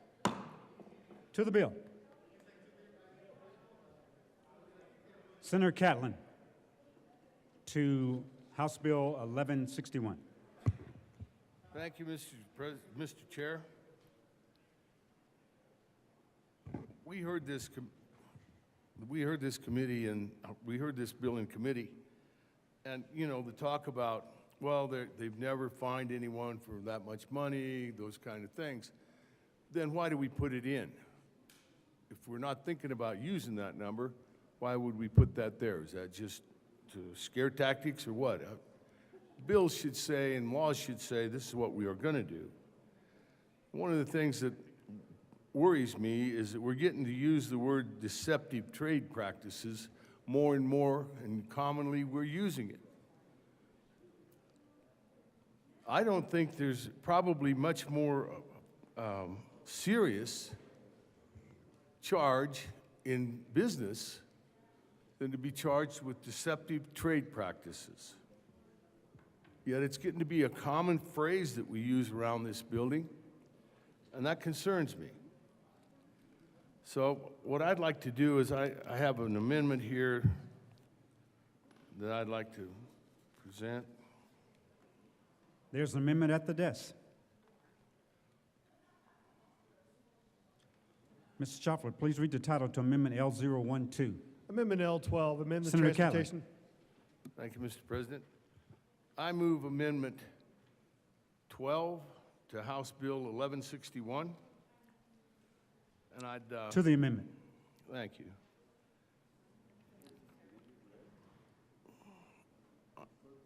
No, I'd call them. Where are we? Yeah. We're good. To the amendment. Senator Catlin. Thank you, Mr. Chair. What this amendment is going to do is that if there's a yellow adhesive label that's discovered to be missing from a display model by a customer, regulator, or any other concerned individual, a business would have 10 business days, to replace the missing adhesive label. I don't think that Colorado businesses should be accused of deceptive trade practices for simple and easily remedied mistakes. This amendment would ensure that if that adhesive label is accidentally removed from a display model, business will be granted an adequate amount of time to address the issue. No business deserves to receive such a serious penalty for an innocent mistake. This amendment would ensure that businesses are granted a benefit of the doubt before legal action is taken under this bill. You know, folks, business is one of those, it's transactional. You and I go to the store, we decide we look at that. So in this case, a gas stove, gas range, we decide whether or not that's the kind of thing that we want to buy. this idea of putting a label on it that will notify people of what the problems there are with that piece of appliance seems to be an overreach to me. The retailers in this state, I believe, are all solid, upstanding, quality business people. Look at the range of retail business we have in the state of Colorado. We're going to regulate them down to the point of a yellow sticker on a range somewhere in a great big showroom. If it's not there, what happens? Well, they can be charged with deceptive trade practice. What would that do to a mom and pop store if they were charged with deceptive trade practices? It could be the end of a family's dream, a family's legacy, or those type of things. I don't think we want to do that today. We want to look at people and say, look, we trust you. We trust the fact that you didn't do anything on purpose. And if so, we get an opportunity to give them a break. That's what I'm asking for in Amendment 12, is to recognize that business people are not out to take advantage of you. They're trying to make a living. Let's help them make a living and give them a break. Please vote yes on 12. Thank you, Senator Catlin. Senator Gonzalez. Question for the amendment sponsor. Does this amendment get you to a yes on the bill? Does this amendment get you to a yes on the bill? Senator Catlin. Thank you, Mr. Chair. You know, I'm not positive if it will or not. That's why we're having the debate. 13 and 12 probably would have helped me get there. But, you know, I think we ought to have a conversation about these kind of things. This is not something that we just decide one morning, this is a good idea, let's do it. I don't think any of us are wanting to put people out of business or charge them with deceptive trade practices just because of a yellow sticker. Please vote yes.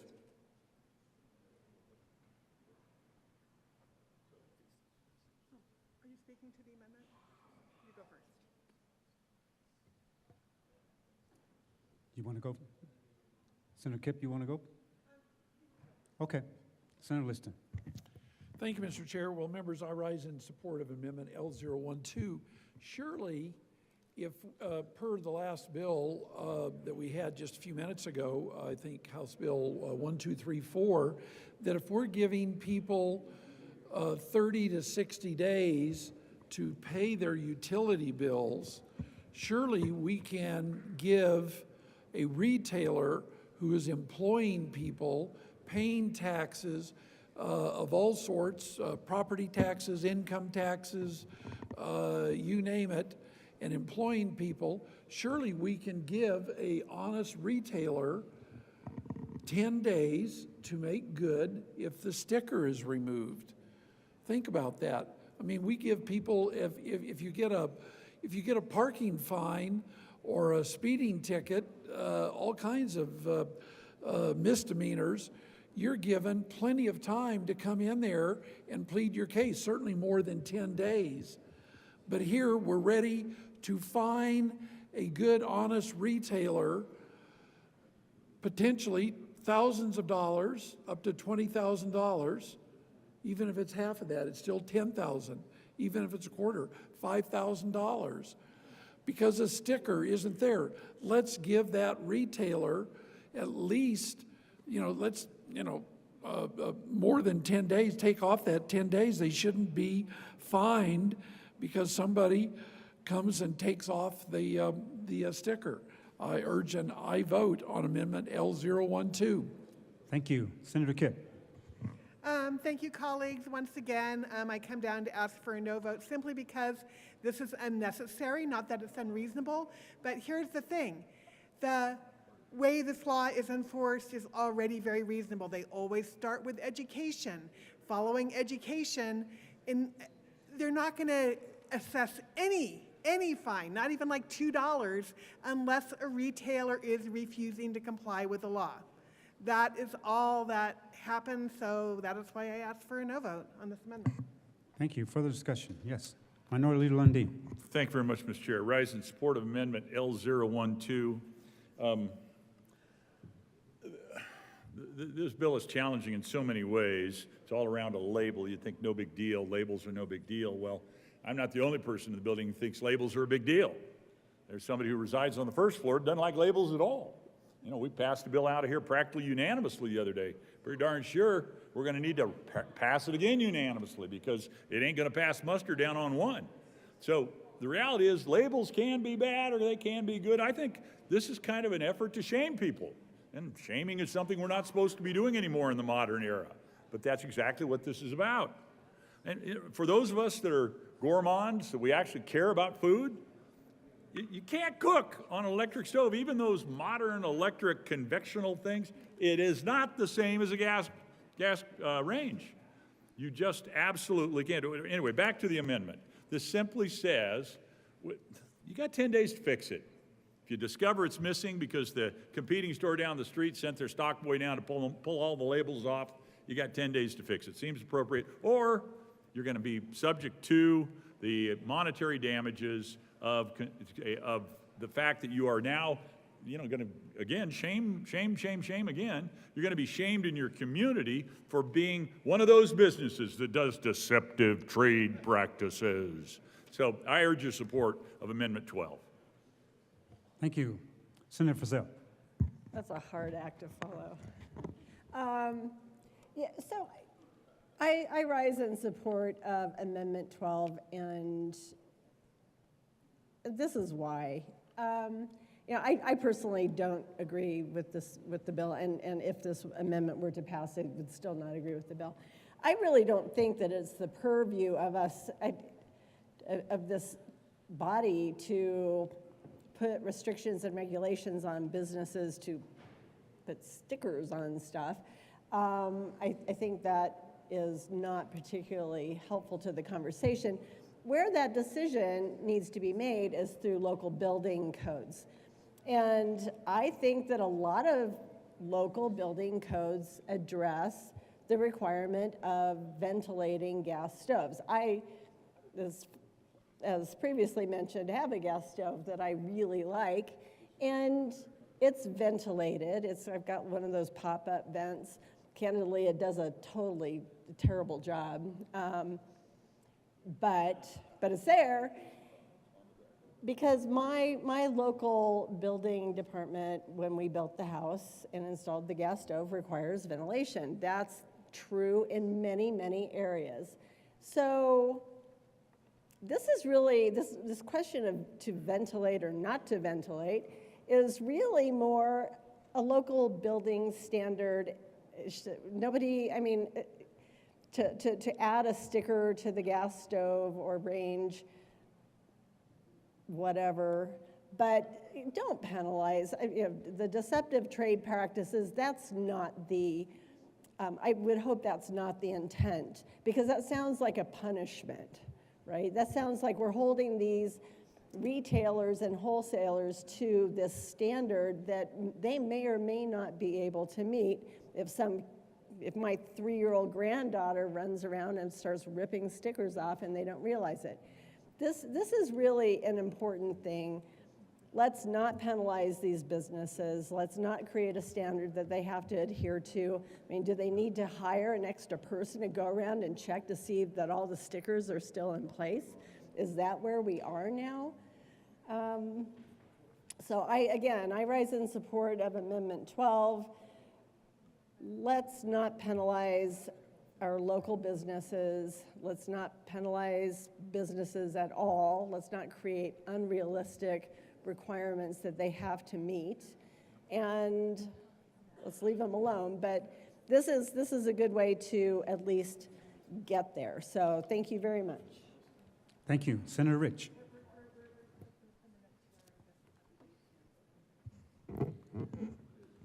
Thank you, Mr. Chair, and I rise in support of L012. I really consider this amendment a friendly amendment. I don't see a problem with giving, 10 days if a tag is removed or something like that. I don't see why why anybody be so threatened with that. You know, at the beginning of this year, we were considered the 6th most regulated state in the country. And I guess right now, after some of the bills that have come through here, we're probably headed toward number 1. And I consider this a friendly amendment, and I hope that you will join us in supporting L012. Thank you. Further discussion on Amendment L012? Yes, Senator Liston. Thank you, Mr. Chairman. Well, members, you know, we wonder why the public looks at the legislature sometimes with scorn.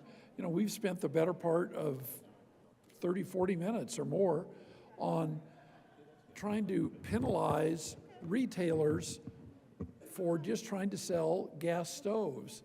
I think if the public at large realized what we're doing, of all of the major problems that we have, whether it's crime or infrastructure or Medicaid, you name it, and here we're spending our valuable time going after honest businesses because the public wants to buy and the retailers are glad to oblige them to sell gas stoves. I can appreciate where the sponsors are coming from, but really, this is a friendly amendment. It's not going to hurt anybody if we give a retailer an extra 10 days to comply with this. But really, do we really have to be spending so much time, which we have, of trying to go after honest retailers for just selling gas stoves? I urge an aye vote on Amendment L012. Thank you. Seeing no further discussion, the question before us is the adoption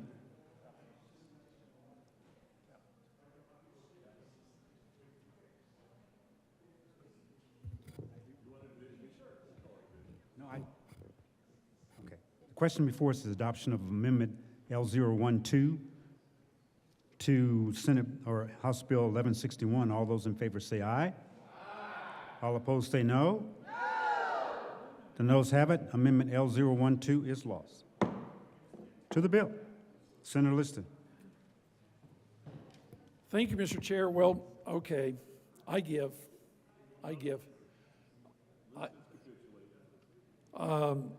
Okay, you know, we tried, so I really don't believe that if there's one little sticker on the display model, you know, I don't know how big the sticker's got to be, you know, maybe so big or that big on the display model, but I'm worried that, you know, I mean, it's the danger zone now. I mean, heaven forbid that if there is a floor model that has one sticker, and if somebody, because I can just see, be it the competition or little Johnny or just a consumer going, what is that? You know, and they take off the sticker, you know, then a dangerous device is going to be sold to the public. I mean, it could probably go out there and kill thousands of people, but certainly, you know, a household. What if you had a barbecue over there? So with that, I am trying to protect the public now. I have seen the light, and with that, I offer an amendment. There's an amendment at the desk. Mr. Shuffler, please read the title to Amendment L014. Amendment L14, Senator Amendment Liston. Transportation. Thank you, members. Mr. Chair, I move Amendment L014 to House Bill 1161. To the amendment.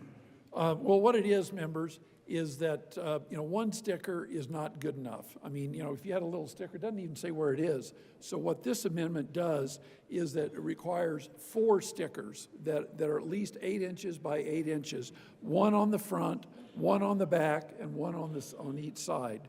And I really didn't think about, we could have had one on top and one at the bottom. So I'm doing the retailers and everybody a favor. There's only 4 stickers, but they've got to be this big. Because I am concerned that somebody could go buy a dangerous gas stove that, and heaven forbid, have it installed by a certified person who installs the stove. So this will save the consumer, this will save lives. It's for the children, it's for the children. You know, we don't want a dangerous device that is put in. So I urge and I vote on Amendment L014. Save the children. Thank you. Any further discussion on Amendment L014? Seeing none, the question before us is the adoption of Amendment L014. All those in favor say aye. Aye. All opposed say no. The noes have it. Amendment L014 is lost. To the bill. Senator Pelton R. Thank you, Mr. Chair. You know, when are we going to let our citizens, you know, be in control of their lives and their purchases? You know, I don't think we need to be holding their hand and telling them, you should buy this, you shouldn't buy that, this could cause a problem, this may not cause a problem. I don't think that's our job. We shouldn't be micromanaging everybody's decisions. They do research when they go to spend that much money on that kind of appliance, and I think we owe it to them to make their decision. So with that, I urge a no vote on this bill. Thank you. Is there any further discussion on, yes, Minority Leader Lundin? We're back to the bill. You know what, after all that conversation, I think I might be changing my perspective. I'm swinging around to a yes vote on 161, or 1161. No, wait, I'm gaslighting you. Ba-dum-bum. Oh, that was bad. Thank you for not gaveling me, Mr. Chair. That was really bad humor. That's a $5 fine. Oh, I should Just get kidding, my mouth just shut. kidding. All right, what have we got here? You've already heard me say that this is a bill that's seeking to shame people out of behaviors that maybe are in their best interest or not. The bill to be enacted is Part 16 of Article 5, Title 25 in the Colorado Revised Statutes. We all love the work we do, putting black letters on white pages in those red books back there all the time. This is just a bunch of black letters that should absolutely not go into the red books. Let me give you a little bit more description of how this bill seeks to do its job. Creates covered entities, and those covered entities are wholesalers, suppliers of new gas-fueled stoves. You know, they're the people trying to scrape out a living, you know, these appliance businesses, the smaller ones in the smaller towns. They're running on 2, 3, 4, 5% net margins at the end of the year if they're lucky, and we're just messing with their cooking. It's not even gas cooking anymore by the time we're done with them. A gas-fueled stove, is called out in the bill, refers to a household stove, range, or cooktop that combusts gaseous liquids or fuels for cooking purposes, surface cooking, oven cooking, or broiling. Don't even get me started about messing with my grill in my backyard. That is, you know, we have, exactly, we have policy debates about stuff we care passionately about. I tell you what, I'm one of those people that I have a limited season for barbecuing. My season runs from January 1st to December 31st on my back patio, grilling stuff. So messing with my grill, I had to do cane, oops, not supposed to mention brand names, for 25 years. I rebuilt that thing. You should have seen it. It was like the original redneck grill by the time I'd JB welded it back together half a dozen times. Anyway, the bill goes on to create labeling requirements. Covered entities, that's those folks scraping out a living. Maybe, you know, the big stores in Denver are doing great, but the folks in the rural communities are scraping out a living. Covered entities have to affix an adhesive label. Kind of curious if we should specify the tension, the aggressiveness of the adhesiveness of the label so that it doesn't fall off? Or should we say, you know what, it must be one of those static electricity labels, the kind that when you get your gas, not your gas, but your oil change in your vehicle now, they put that little sticker up in the top left corner and it doesn't have adhesive on it. But it's like magic. it sticks up there. Maybe we should say, oh, so as to not tarnish or damage the finish of the gas range, the adhesive label, in fact, should not have adhesive. It should be static electricity only in nature. I mean, golly, that's probably an amendment we should have run. You know, let's save a few gas ranges from that gouge, that the crud that you can't get off, that the booger glue, whatever it is, you can't get off the side of the thing. We should maybe get rid of that. And it must state in English and Spanish. This appliance should be ventilated to the exterior when in use. No problem with my barbecue grill on the back patio. The wind blows through there pretty aggressively. For stoves with ovens, this kind of makes me chuckle. The label must be placed on the lip for easy visibility. For cooktops, it must be removable and still easily readable. So we've got 1, 2, 3, 4, 5, 6, 7, 8, 9, 10, 11 words. Oh, the sponsor wants to correct me. I'm not on the strike below. I'm on the re-engrossed bill, which is the last version I had. So I will continue and finish my comments to the re-engrossed version. I have apologies to the sponsor that I did not realize we were working to a strike below. So I'm assuming since we're working on the strike below, it no longer requires a label. Well, this is covered entities. Sure, well, fair enough, but the fundamental aspects remain the same. The label is the label. It doesn't have to be in my home, but it has to be at the store where it is being displayed for purchase.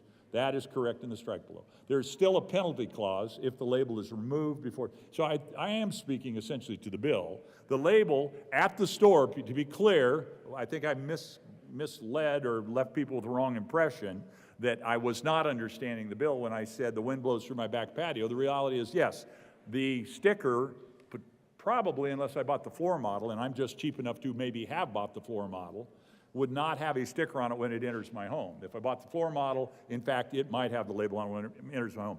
At the store, to be clear, 11 words, this appliance should be ventilated to the exterior when in use. I am wrong. Maybe we should dialogue. What is the warning label? Thank you, Mr. Chair, for a moment. Thank you. Senator Kipp.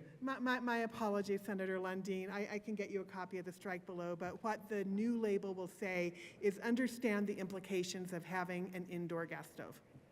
And then it'll be a little QR code that will go to a CPHE website. Minority Lundin. Thank you very much for that. Back to my hopefully not misguided comments. I'm drawing right back to my opening theme, shame. Understand the implications of a gas range. This is just, it was better, the label was better, that it should be ventilated. That's just factual, that makes sense. Stoves with ovens still require a label. Yes, okay. So the enforcement is, we're going to stick it in the Colorado Consumer Protection Act, and we're going to subject those who are in violation to deceptive trade practices. So it's not just you made a mistake, fix the mistake. It's you made a mistake, we're going to punish you in the extreme.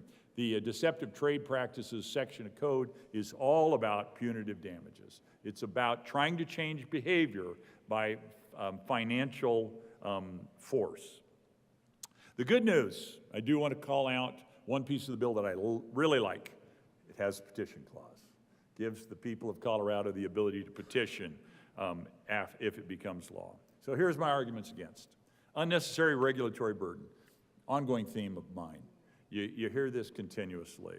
We're piling regulation on regulation on regulation. It adds an additional layer of regulation on businesses that sell gas-fueled stoves, increasing their compliance costs for wholesalers and suppliers. These costs inevitably are passed on to consumers. They raise the price of already common household products without clear evidence that there is widespread harm justifying the mandate.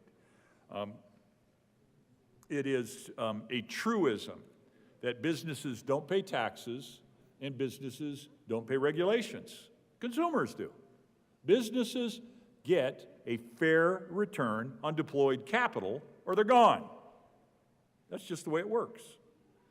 If the business is given an additional cost by virtue of regulation, they will, in fact, pass it on to the consumer. That's just the way it works. Because if you can put your money on deposit in United States Treasury bonds and make 5% return, you have to get better than 5% return to be in business. Or you stop being in business and put your money in treasuries. That's just the way capitalism works. And I know not everybody understands or respects capitalism, but I tell you what, it's lifted more people out of poverty than any other economic concept known to man. Back to the bill. Many gas stoves already come with user manuals. In fact, all new gas stoves come with user manuals that include ventilation recommendations, making the labeling that is in the store redundant for informed consumers. It clearly is there for one purpose and one purpose only. It's to say, maybe not. Think about it before you do it. Think about it before you buy it. Did you look at the induction stove? Did you look at the electric stove? It's got this, we're trying to re-engineer society element to it. There's a lack of evidence for the mandated warning. This is an argument against the bill that I'm making as well. It doesn't provide, the bill doesn't provide, nor have we heard the arguments. I think at one point we're starting to hear some of the arguments that may be scientific in nature. I didn't really hear any serious studies, but maybe there are some serious studies that are about the specific health risks tied to gas stoves, which leaves the necessity for this labeling unclear. While gas combustion can produce carbon monoxide, we all know that, or nitrogen dioxide, modern homes have adequate ventilation, and these facilities, these appliances, have ventilation typically built right into them. Without a demonstrated public health crisis, this feels a little bit like a solution in search of a problem. Maybe it's politically motivated in nature, maybe it's scientifically motivated in nature, but we don't talk about motivation, so let's just let that go. It's potentially, however, alarming consumers unnecessarily. I was just getting a notice, looks like the S&P closed up. That means we're past 2 o'clock. Good news for everybody who's invested in the American economy. There's an infringement on consumer autonomy. Hi, I'm Big Brother. I'm here to tell you what to buy and what not to buy. Requiring bold warning labels in 2 languages, still 2 languages, yes? We're not sure. It's still 2 languages in the strike below. Thanks for the confirmation from this side of the aisle. That consumers are incapable of understanding how to safely operate and make their own choices. This paternalistic approach undermines personal responsibility and the ability of individuals. Fair enough. Let me give this a try. So I was an exchange student in Costa Rica back in 1976. Oh, it does not actually say it in Spanish. It just tells me.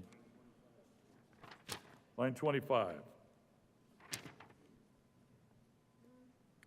Well, it says, the bill says in English and Spanish.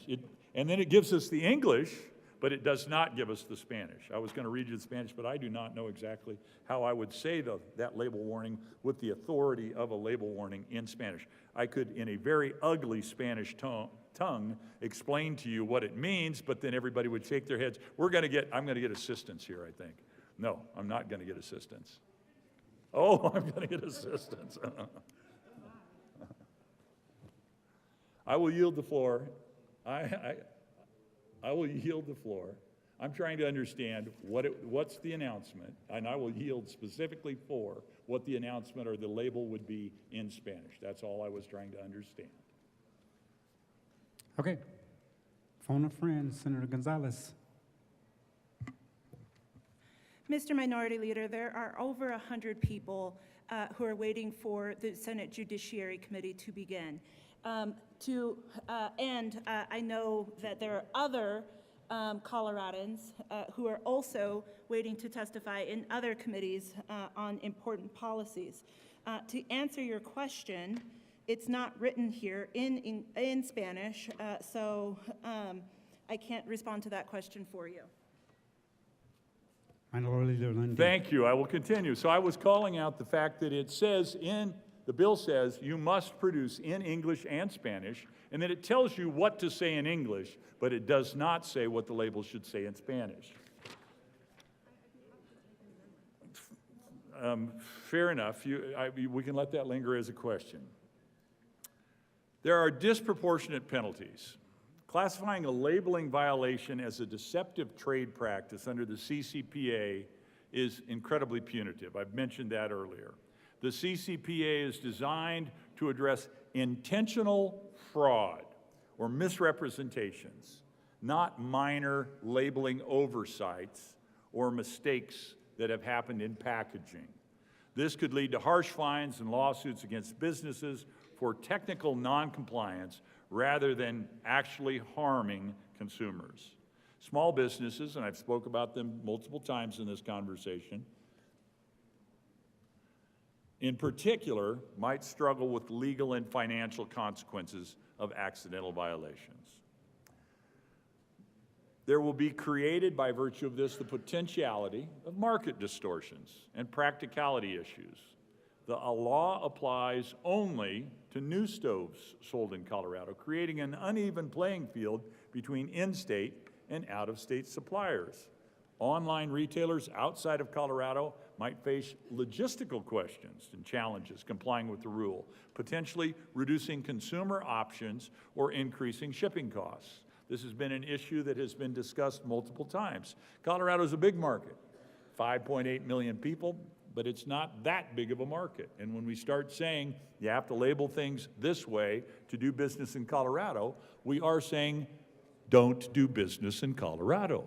And that is non-beneficial to the broader policy construct that we try to seek in this building day in and day out over the course of long extended debates on bills of this very nature that intrude upon other things that might be happening in the building at this time of day. Should we be managing our calendar differently? But we are not. We are choosing to talk about this particular challenging bill because it has problems and it needs to be fully understood. So I appreciate individuals who may prefer to be doing something else. Quite frankly, I would prefer to be doing something else, but I am beholden to have this conversation and make these arguments because I do believe, as a matter of policy, this bill is misguided, and I'm walking through and will continue to walk through my arguments why we need to continue to talk about this. The requirement for bilingual bold labeling in a specific location adds complexity to the manufacturing. In fact, we've already discovered we don't even know what the label is supposed to say in Spanish. We're saying here's what it's supposed to say in English. What the exact translation that would be acceptable to all parties is not called out in the bill. Perhaps it should be, perhaps not. I don't know that we have rulemaking authority associated with this, but it might at the end of the day fall. Again, one more reason why we need to back up and think about these sorts of things. The details that are brought out by a well-intentioned, gee, we ought to let everybody know, moment gets us into a place where we are creating market distortions and difficulties. Alternative solutions have been ignored. If the goal is to educate consumers about ventilation, about the potentiality and the benefits of induction cooking versus electric old school cooking versus gas range cooking, perhaps some public education, public awareness campaigns by those individuals who feel so strongly about this should be the better place to lodge the effort rather than using the coercive power of government to force individuals to change their business practices and consumers to be shamed into or shamed out of practices that they would normally otherwise prefer. So, the two best words for anyone who is within the sound of my ear or the sound of my voice to hear are, in conclusion, raucous applause. While the bill aims to promote safety, it overreaches, imposing heavy-handed, poorly justified mandates on businesses and consumers. It risks raising costs, confusing buyers, and the thing that I am constantly in this well arguing about, because it is all passed on to the consumers at the end of the day, penalizing sellers disproportionately, all without any clear evidence that there's a real problem. So we've got a well-intended bill seeking to discover a problem to solve by forcing itself into the statute books as a matter of law. Colleagues, I urge your opposition to House Bill 1161. Thank you, Mr. Chair. Thank you to the bill sponsors. Thank you for all the able assistance that was offered from the floor. Thank you. Senator Simpson. Thank you, Mr. Chair, colleagues. Not sure I can add much more beyond what the minority leader offered about House Bill 1161, but I did want to highlight a couple of observations. The whole intention of the bill is to, make consumers aware, understand the air quality implications of having an indoor gas stove. I haven't had a lot of time to research what other appliances or activities indoor provide, also contribute to indoor air quality challenges. It's been touched on a little bit, and it was in committee as well, but even cooking on an electric stovetop has air quality implications. It's not just a gas stove.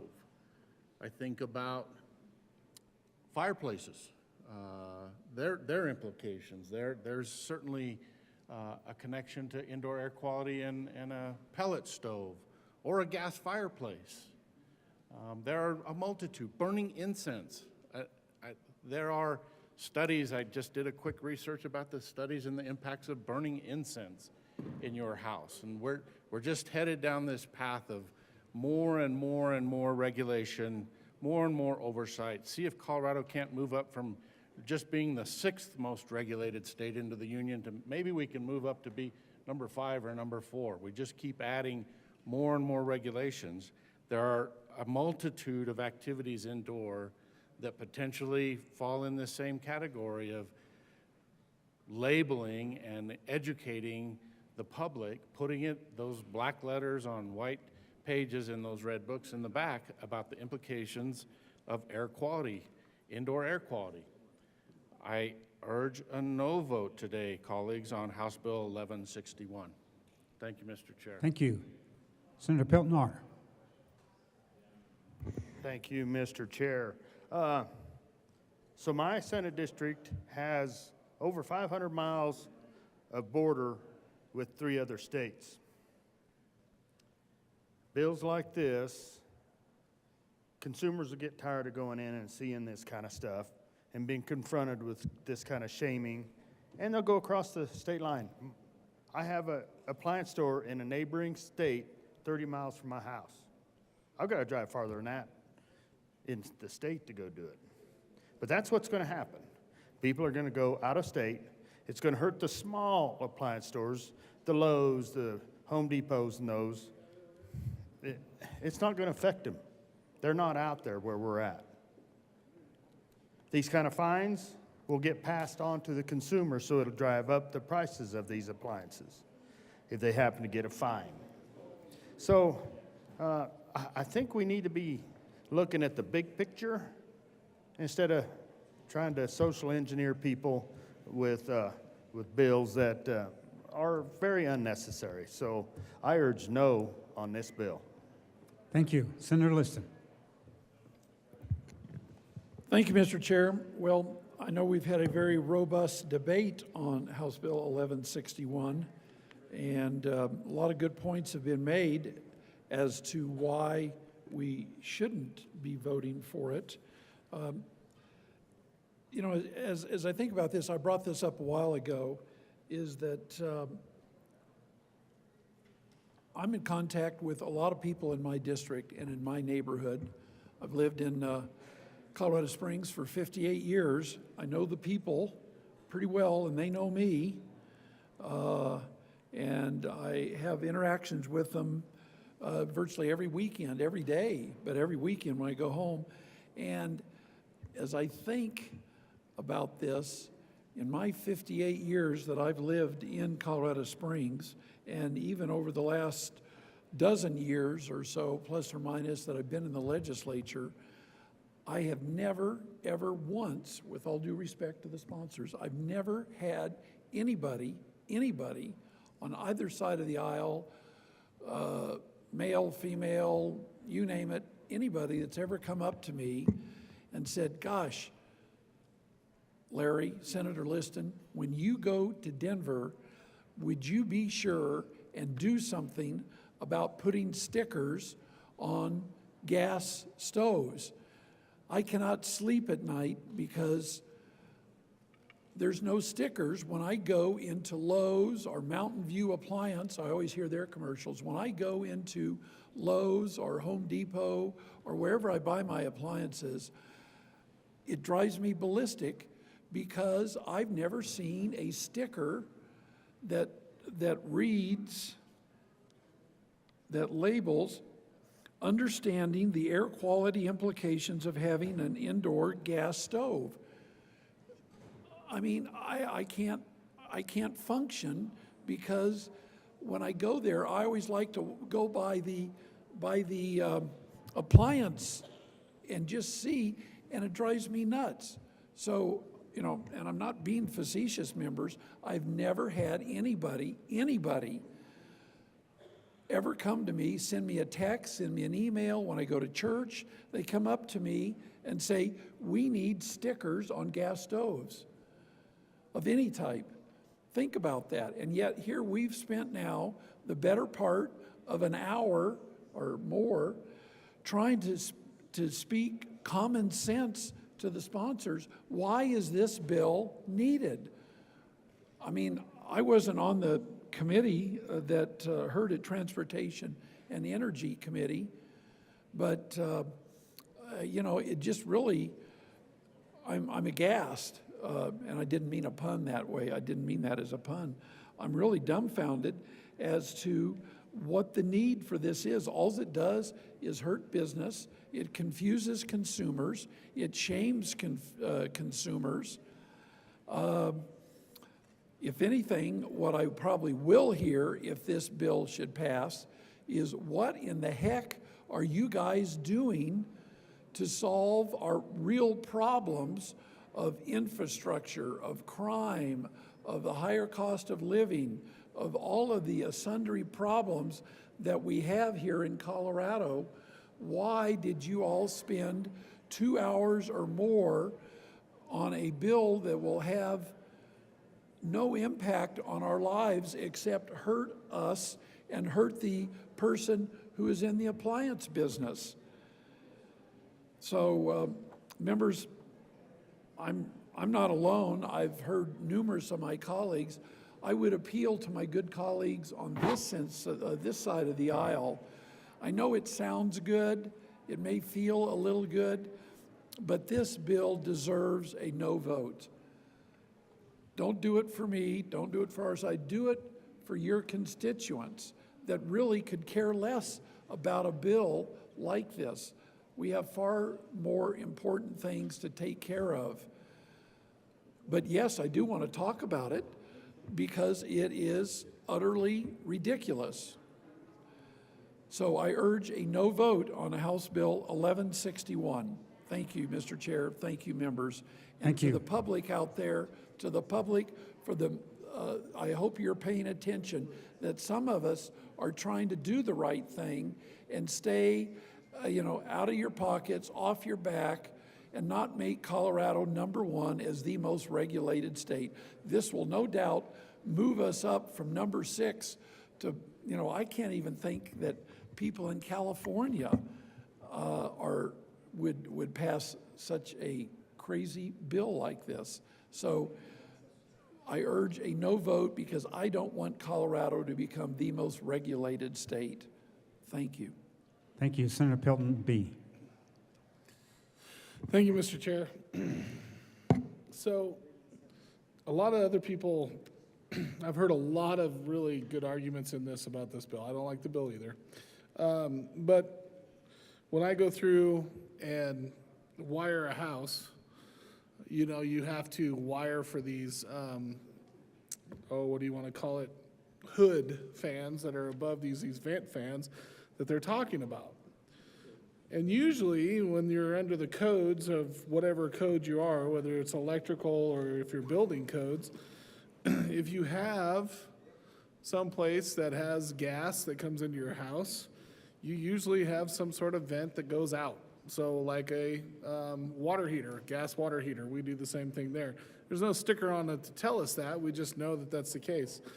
Your gas furnace, same thing. So when we're talking about labeling requirements, a covered entity shall not sell, attempt to sell, or offer to sell in a store or online a gas-fueled stove to a consumer in the state unless an adhesive label on the gas-fueled stove bears the following statement in bold-faced type as clearly legible in English and Spanish.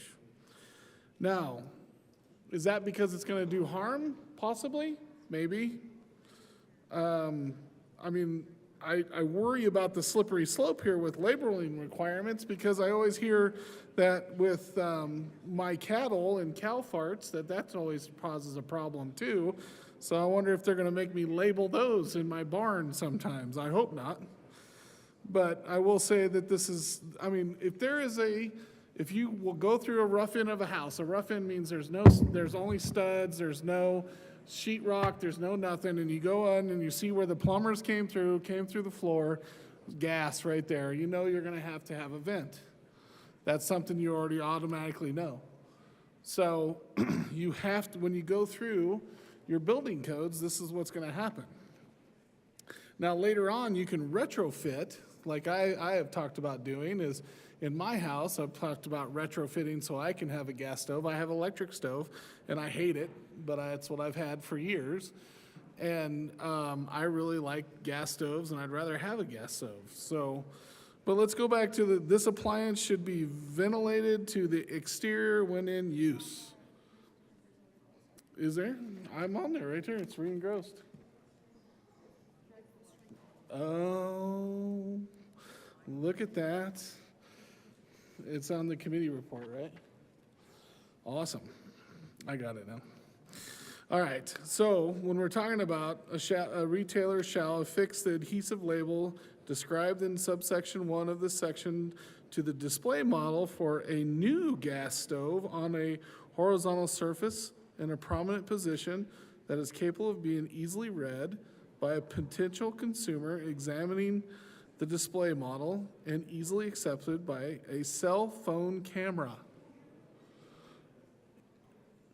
So easily accessible by a cell phone camera. Okay, I'm not on it. Okay. All right, well, I will ask for a no vote on 1161 and let the good senator from Castle Rock come up and talk. Thank you. Senator Purcell. Thank you. So I have to apologize because I too was working off of the re-engrossed version of the bill, and now that I have seen the light and am working off of the committee report strike below, I feel so much better and well-informed. So here's the thing, is like, this did not make this better, this strike below, because, I mean, it's one thing that you have in the bill the requirement that we have stickers on appliances that say this appliance should be ventilated to the exterior when in use, because that's kind of common sense, and as I mentioned before, that is actually prescribed by many, if not most, building codes. I'm not familiar with all the building codes in the state, and I'm sure that there are some that don't have that requirement. But there are real reasons why gas stoves should be ventilated. Carbon monoxide poisoning, I believe, is one, because that can be very significant. It's just like your gas water heater or your gas fireplace or fill in the blank. So you know, don't love the bill, but I get that. But now, with the strike below, it's a whole different ballgame, because we're not talking about actual safety, direct, product warnings. We're talking about understand the air quality implications of having an indoor gas stove. Like, don't buy this. That's scary.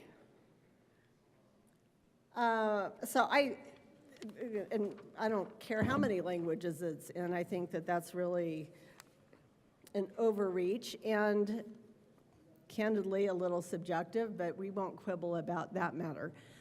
Where I have a significant issue with this bill is, I'll talk about the strike below amendment on page 2, line 11. Before transacting an online sale of a new gas-fueled stove to an address in the state, a retailer shall prominently post on the internet website where the online sale occurs the content of the adhesive label described in subsection 1 of this section for the potential consumer. Okay, so that's cool.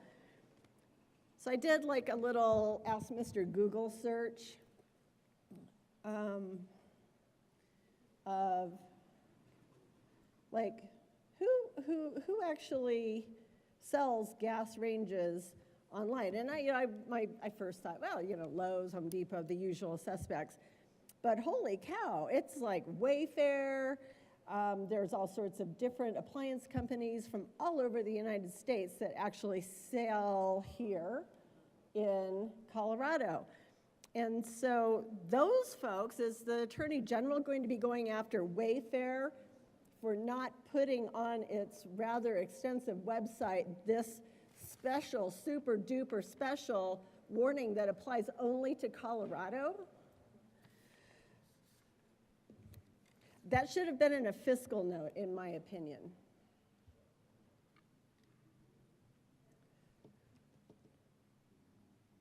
I think that really should have been in a fiscal note, because the accusation of Lowe's, Home Depot, Wayfair, American Appliance, it's a huge long list of businesses that sell online, ship to Colorado, and are they going to know? Are they going to know that we here in Colorado enacted this super duper special law just for us? I don't know. I'm not sure how that works. And perhaps the bill sponsor can inform on that. But I am a definite no vote. I was kind of a no vote before, but I'm super opposed at this point, because I really don't think, I think this is an onerous and aggressive overreach of business in the state of Colorado to businesses that don't even exist here in Colorado. And I am deeply concerned that there is no fiscal note for the determination that a national online company would be accused of deceptive trade practices when in fact they're just trying to sell products here to Colorado consumers. So with that, members, I thank you for your attention and ask for your no vote. Thank you. Seeing no further discussion, the question before us is the adoption of House Bill 1161. All those in favor say aye. Aye. All opposed say no. No. The ayes have it. House Bill 1161 is adopted. Mr. Majority Leader. Thank you, Mr. Chair. I move the Senate proceed out of order to take up House Bill 1010. Motion before us is to proceed out of order and take up House Bill 1010. All those in favor say aye. Aye. Thank you. All opposed say no. The ayes have it. We will take up House Bill 1010. Mr. Schaffler, please read the title to House Bill 1010. House Bill 1010 by Representatives Zakai and Brown and Senator Weissman concerning a prohibition against engaging in price gouging. Senator Weissman. Thank you, Mr. Chair. I move House Bill 1010. There's no committee report. To the bill. All right, members, 1010 is a very simple bill dealing with our price gouging statute. Our constituents don't like getting price gouged. That's why we're doing the bill. As you can see, it's quite short. The operative part, the new text, is maybe only 12 or 15 lines. In the interest of time, I will give only a brief history. Remember COVID back when, that miserable time that started a little bit north of 5 years ago now? We were one of maybe only 12 or 15 states that had no disaster price gouging law, so we passed a bill in 2020. We've tweaked it a few times since then. What is new, what is proposed to be added to our price gouging enforcement in 1010 is the idea that the statute can be invoked not just by a natural disaster, as we have in Colorado, fire, flood, tornado, that sort of thing, leading to potential problematic pricing, but what we call in the bill market disruption, including trade disruption. Think tariffs, think the fraying of the international order that has been built over many years. We have lowered tariffs out of what might be called free market principles, concerning which I think there is some support for those sitting to the left of me. At any rate, what we say in the bill, and it's pretty narrow, is that if in the sole judgment of the governor of Colorado, we are seeing a disaster taking the form of market disruption that leads to a typical disruption affecting production, distribution, or consumption of a product or service, if there is such a specific declaration, then the Attorney General in that office's sole discretion may enforce the authority set forth here. There's a presumption that up to a 10% price increase prior to the period of the disaster is a safe harbor of sorts. I also want to note that in existing law, going back to 2020, we have another relatively broad safe harbor, and that is that if the seller can prove that they're having to charge a higher price due to directly attributable costs imposed on them, then they're not in the wrong. The way that these things happen is you might have a corner retailer, maybe they're having to charge 15% more. But if they are being charged 15% more upstream of them, they're not the bad guy. I mean, they're as victimized by anybody else, so now we need to take the inquiry to the upstream seller. And again, that is existing law by way of a safe harbor, and that will operate in this context as well. So again, to hit the highlights here, this whole thing triggers on only upon a declaration by the governor for a specific good or service. We are not talking an economy-wide action here. Think about eggs, think about steel, anything else that might have a tariff on it. And then enforcement is not by private action, but only by the Office of the Attorney General, and they're going to investigate seriously. We did have a discussion in committee, and frankly, there have been a lot of discussions about this all along. So to try to provide a little bit more clarity about what is and isn't going to potentially be considered price gouging, I'm going to make one more proposal here. There's an amendment at the desk. Mr. Schaffner, please read the title to Amendment L044. Amendment L44, amending Ring Senator Bill. Weissman. Thank you, Mr. Chair. I move L44 to House Bill 1010. To the amendment. All right, members, this amendment concerns seasonal pricing. So some folks we've continued to talk with subsequent to the bill being in the House included, I'll just call it the lodging industry through one of their trade groups. As we know, if we travel around our state or elsewhere, you might get a better deal on a hotel room or a room at a resort in the quiet season than in peak summer or peak winter. There can also be seasonal impacts for retail of motor fuels and even upstream of retail in the fuel sector. So we believe this is a reasonable amendment that will give some sort of shelter or comfort to those patterns which are normal economic patterns and are not price gouging while preserving the ability to enforce problematic situations. So I'm asking for a yes vote on 44. Thank you. Minority Leader Lundin. Thank you very much, Mr. Chair. Just want to understand the parameters of, speaking to Amendment L044, of seasonal pricing, looking for a little bit more definition. It seems to me seasons can be of any number of different natures.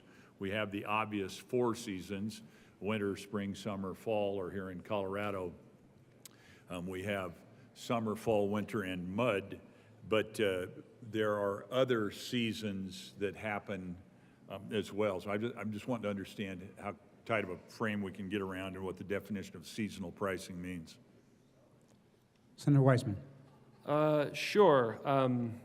To the senator from Monument, frankly, I think plain language controls. I gave a couple of examples that have frankly begat this amendment. The lodging industry is used to things varying. It's sort of what the market will bear. A lot of people want to get away, Memorial Day weekend, Labor Day weekend, July 4th weekend. There's going to be a higher price. Mud season, less demand. They will take less money to fill up a room. That is an example of seasonal pricing in that sector. In terms of seasonal pricing for motor fuel at retail, you might have to sell different blends or more of different blends. In the summer, people tend to drive more in the summer for vacation. There might be a supply side pressure there. In terms of home heating fuels, there might be pressure in the winter because, we don't run our furnaces very much in July in Colorado. Those are some examples that we're getting at here. So in the event, again, we're many levels deep now, in the event that there is a disaster declaration by the governor, followed by an investigation and the beginnings of an enforcement action by the Attorney General to elected officials using their sole discretion, now we have an ability by which the entity may rebut by showing, hey, look, I know that we went up more than 10%, but we go up 20% winter to summer, because people are driving more and buying more gas. So this is not problematic price gouging. This is how our economic sector is. That's the idea. Thank you. Minority Lundin. Thank you very much. I appreciate those descriptions. Would like to try and understand, and what I'm trying to get at is there are elements of life that happen that may be in and out of season, and seasons may or may not move. For instance, I would argue that in some meaningful ways, what the seasons of the lodging industry, just one industry, I mean, we could talk about other industries as well, but what the seasons of the lodging industry were in Boulder, Colorado, changed fundamentally last Thursday, Friday, whenever it was recently, with the announcement of the Sundance Festival moving from Park City, Utah to Boulder in January, a couple years out. But January in Boulder is going to be a whole lot different than January in Boulder was prior to the Sundance Festival saying, hey, we're going to be in town in a January coming to you soon. So is that a market distortion? Is that a seasonal distortion? And that's why I'm asking this question. I'm trying to understand the details of how we interpret what's going on in the forces of availability of goods and services, which this bill seeks to get at, in a well-intentioned way. Nobody brings a bill that is fraught with bad intentions. We're always trying to do the right thing. However, not always quite so clear how it plays out, and things change. Sundance, Park City, Utah, a week ago, Sundance coming to Colorado now. And that will affect what's going on in the lodging industry in Boulder in a January coming to Colorado soon. Curious how you would respond to the ideas around distinctions between market force and season, given the context of something of that nature. Thank you. Senator Weisman. Thank you, Mr. Chair, for everything. There is a season, including now film festivals in Colorado. I think I'll say just two things so that we don't beat this to a paste. One, no, let's really not. There's human beings waiting to testify in committees. One, we have been in touch extensively with a major trade association for these concerns. I believe, best I can state the discourse that we've had, this addresses those concerns. I think those folks are very well aware, it was all over the papers, about the Sundance phenomenon. A sub-concern has not been stated, at least not to me, about that. Second, I will remind everyone here, we are not talking about an authority that we have to be on the lookout for that is automatically on. The default is this authority is off. It is turned on only upon declaration by the governor. I'm frankly hard-pressed to imagine what is going to happen to cause the governor, who I believe was strongly in favor of Sundance coming here, to possibly issue a declaration that is as narrowly tailored as lodging in and around Boulder in the occasion of Sundance. Again, think about eggs. 140 million egg-laying hens were destroyed because of H5N1 last year. There's going to be supply and demand from that. There could also be some bad conduct hiding under the supply and demand, or again, steel tariffs, auto parts tariffs, this kind of thing. Minority Leader Lundin. Thank you very much. So I'm going to boil that down and say season to be interpreted broadly as part of the legislative record, and urge support of Amendment 044. Thank you. Seeing no further discussion, the question before us is the adoption of Amendment L044 to House Bill 1010. All those in favor say aye. Aye. All opposed say no. The ayes have it. Amendment L044 is adopted. To the bill. Senator Pelton B. Thank you, Mr. Chair. So, I'm looking here where the disaster part was amended, and in the House, I think, on the re-engross bill. And I was looking through here, going through talking about examples of what is coming on, or like when we're talking about condition of riot. I'll read the entire definition. Disaster means the occurrence or imminent threat of widespread or severe damage, injury, or loss of life or property resulting from any natural cause or cause of human origin, including but not limited to fire, flood, earthquake, wind, storm, wave action, hazardous substance incident, oil spill, or other water contamination requiring emergency action to avert danger or damage, volcanic activity, epic air pollution, blight, drought, infestation, explosion, civil disturbance, hostile military or paramilitary action, and it says a market disruption, including a trade disruption, or an atypical disruption in the market that affects production, distribution, or consumption of a product or service, or a condition of riot, insurrection, or invasion existing in the state or any county, city, town, or district in the state. So my question is that we've seen it in the past and we see what's going on. Is an example of this to the sponsor of the bill, with people setting fire to these cars that are going on all over the place, these Teslas, is that kind of what we're talking here on this aspect of it? Could that be kind of what we're talking about? I'm just wondering about that, Rod.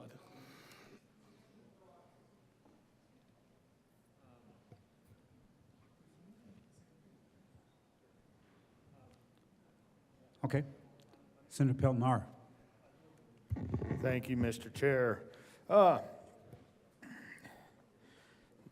This bill, in my opinion, sets out to kind of establish this policy around both retail and wholesale markets. Wholesale markets really shouldn't be involved in this just because they trade, they interact on a national level, and the state, I don't think, really has a place in trying to control actions that are happening in the free market on a national level. And so with that, Mr. Chair. There is an amendment at the desk. Thank you. Mr. Schaffer, please read the title to Amendment L045. Amendment L45, amend re-engross Senator bill, Pelton R. page 2, line 18, after Senator Pelton R. 2.5, insert. Thank you, Mr. Chair. I move Amendment L045. To the amendment. Thank you. As I started to explain some of the difference between retail and wholesale markets, and this amendment, what it does is it focuses the 10% price gouging trigger exclusively to retail sales. That makes a little more sense, even though I don't agree with price gouging this policy at all. I think we need to take the wholesale part out of this bill, just because the state can't control that, and so I'd ask for support of Amendment L045. Thank you. Senator Wiseman. Thank you, and we did chat about this in committee. I'm going to ask for a no vote. Again, as noted, price gouging can affect the end user. Think the person going into the retail store, but to really protect individual consumers and honest businesses, we do need to be able to look up the chain. If we say the inquiry is going to go no further than the last buyer, now what you're doing is you're allowing upstream actors to potentially commit bad practices and price gouge midstream actors. You know, I'll simplify. First wholesaler, you know, retailer, you got somebody in the middle here. We don't want the person in the middle to get pinched by the person all the way upstream. So I think that we are limiting enforcement too much, and we're potentially hurting small businesses in Colorado if we take this amendment. So I ask for a no vote. Thank you. Senator Pelton. Thank you, Mr. Chair, and I don't disagree. This could hurt small business, but that's why this kind of policy shouldn't be put in place anyway. I think we're maybe in a position with this bill to maybe have some infringements, you know, on the interstate commerce, because looking back and trying to influence federal markets and stuff, I think is an overreach by the state government for darn sure. So that's why I think this amendment is so important. Any further discussion on Amendment L045? Seeing none, the question before us is adoption of Amendment L045 to House Bill 1010. All those in favor say aye. Aye. All opposed say no. No. The noes have it. Amendment L045 is lost. To the bill. Yes, Senator Bright. Thank you, Mr. Chair. Appreciate the sponsors for bringing this bill to us. As I was looking through 1010 at the definitions, I was looking for some words in particular. Disaster meaning imminent threat of widespread or severe damage, injury, or loss of life or of property resulting from any natural cause or cause of human origin, including but not limited to fire, flood, earthquake, windstorm, wave action. We got a lot of that in Colorado. Hazardous substance incident, oil spill or other water contamination requiring emergency action to avert danger or damage, volcanic activity, epidemic, air pollution, blight, drought, infestation, explosion, civil disturbance, hostile military or paramilitary action. One of the things I didn't see in there that I know that affects my business and causes me to have to increase prices, of which is definitely not categorized as price gouging, is actions of this legislative body. As we see various rules come out of here that we did not anticipate, a lot of times sitting in my office trying to imagine what I'm going to do with those or how I'm going to react within my business to the things that come out of here, the regulations could almost be described as disaster, and definitely results in increases of prices of products and services that we have by in excess of 10% just to comply.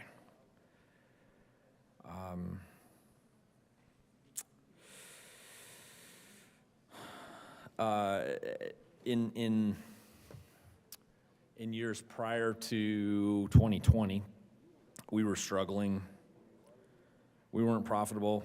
And I know that a lot of businesses weren't and were trying to find ways to price their product or service in a way that they could actually stay alive. Maybe they didn't hit their price of product or service correctly. Maybe they needed to make some sort of an adjustment so that they could break even. And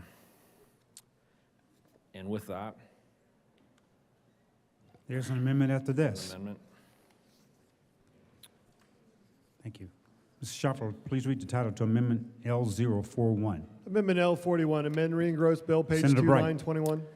Thank you, Mr. Chair. I move Amendment L41 to House Bill 1010. To the amendment. This amendment allows an exception and says it does not apply to the sale or offer of sale of good or service by a business that was not profitable in the tax year immediately preceding the disaster or emergency declaration. So this gives an opportunity for folks who didn't have their product, their goods priced correctly, to be able to potentially exceed the limit, 10% limit that is suggested by House Bill 1010. I feel like we need to give some relief to folks who are trying to price their product or service or good correctly so that they can survive. And I feel like we need to give those folks a little bit of room to do that. Thank you. Senator Weissman. Thanks, Mr. Chair. Members, I'm going to ask for a no vote here. I mean, I think we think of the small business, who again is frankly the victim of price gouging, I think more often than they perpetrate it. I've done enough work in the tax code to appreciate the variety of ways in which games can be played with the question of profitability. You know, net operating losses, excess business losses, business interest deduction, exercise of stock options are just a few of them, where you can have some of the largest businesses that we know of that make the products that we use every day, and in fact do bring in a ton of gross revenue, but have enough accountants and tax attorneys to play games and find out ways to not pay their fair share in terms of contributing to this country. So I don't think we want to let them off the hook, and I don't think we want to give them a permission slip to price gouge Coloradans. So I'm going to ask for a no vote. Thank you. Further discussion? Yes, sir. Minority Leader Lundin. Thank you very much. I rise in support of Amendment 41. When we get down to the discussion about the bill itself, my biggest concern about the bill, and there's only a couple of moving parts, but the biggest concern is the net effect is to diminish or limit the ability for resiliency in a challenging circumstance. This amendment 41 seeks to actually provide resiliency. There is a potential for a product to be available. It wasn't on the market, but it can come into the market, and the incentive to bring it into the market is prices are up 11%. Well, wait, prices are up 11%. I've been sitting on a bunch of that. I'll sell it, and I'll solve the market challenge, the market problem we have, and I provide resiliency. That's a beautiful thing, all the way back to Adam Smith, willing buyer, willing seller, and I got a bunch of the stuff. I'm pretty proud of it, so I'm not really going to sell it into the market now. But if the market is 11% from where it was, 11% is not that big of a move, by the way, folks. You know, most people are looking to double, triple their money. They're trying to figure out, really make some money. But if I can get 11% over what I was going to get, you know, I think of my hay farming friend here. If he could get 11% over what was available last year and he's got it sitting in the barn, yeah, I'm going to market with that now.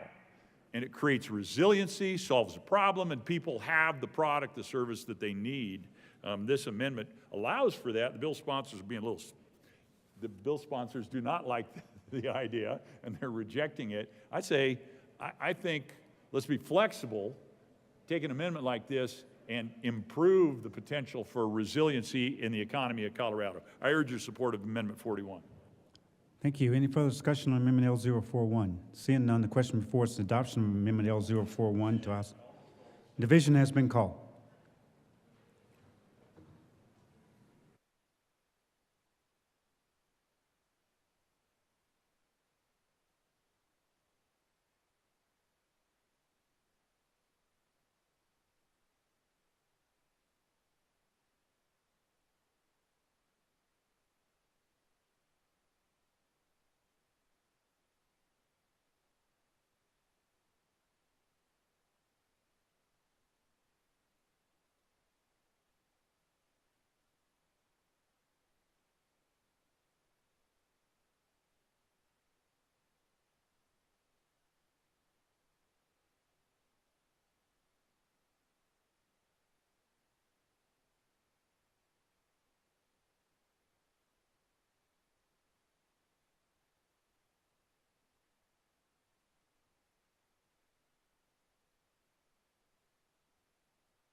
A division has been requested. All those in the chamber not entitled to vote, please be seated.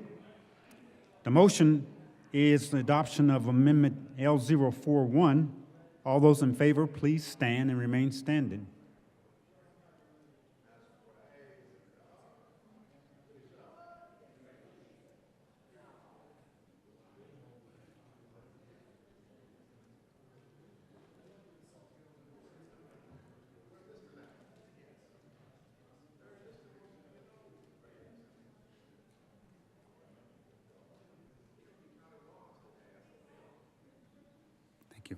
Please be seated.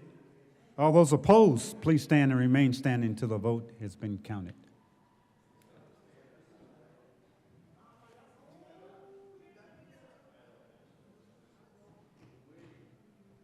Good. Please be seated. The chair is not in doubt. Amendment L041 is lost. To the bill. Senator Bright. To the bill. Thank you, Mr. Chair. I do believe the definition of disaster is important. What might be more important than the definition of disaster is definition of a business that should be affected by this bill. There are small businesses out there that struggle to get their services priced correctly, and they need the flexibility to be able to make adjustments in the price of what they're doing. They don't have the game figured out yet, and they're trying desperately to get it right. I can think of food trucks or restaurants, small restaurants just starting out, and they could quite easily exceed 10% of a price adjustment on this. And those small businesses need to be considered when we're looking at what's loosely defined as price gouging. And there is an amendment at the desk. Thank you. Mr. Schaffler, please read the title to Amendment L032. Amendment L32, amend re-engross bill, page 2, Senator line Bright. 21. Thank you, Mr. Chair. I move Amendment L032 to House Bill 1010. To the amendment. So Amendment L032 talks about, it specifies a difference between a small business and a large business. It should not apply to those small businesses that are still struggling to get their pricing correctly.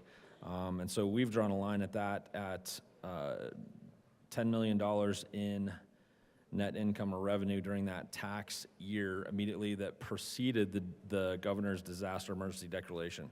I would say that those businesses that are still in existence through that should be exempted from House Bill 1010 as it relates to price gouging, or at least the way that it's been defined in this bill. I think it's price adjustment, not price gouging, and those small businesses need a little bit of room. With that, I ask for support of Amendment L32. Thank you. Senator Wiseman. Thanks, Mr. Chair. I'm going to ask for a no vote on 32, bottom line up front. Appreciate the examples of food trucks and small restaurants. I mean, a lot of small businesses, as I think about them, might be lucky to clear a couple of $100,000. I think, look, it's great to be successful. 10 million is not a cut point, I think, that registers with a lot of truly small businesses in my community. At any rate, two things.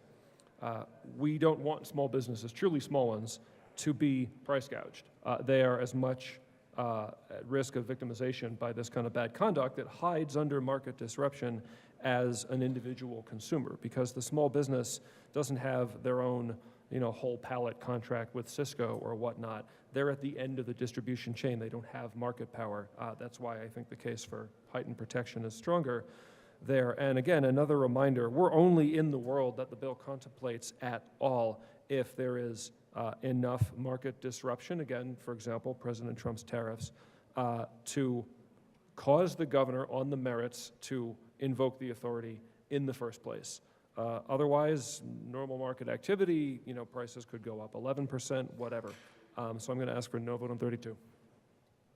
Thank you. Further discussion? Yes, Minority Leader Lundin. Thank you very much, Mr. Chair. I rise in support of Amendment 32, and I think we're We are not beating this to paste, but we are building common ground. If I were a road builder, I'd say, I think we're laying some road base in here. We want to protect Colorado businesses. 10 million in net income revenue, which not a lot in this day and age. I mean, I remember when I had a small company, we finally got to $360,000 in revenue, and we thought we'd gone to the moon.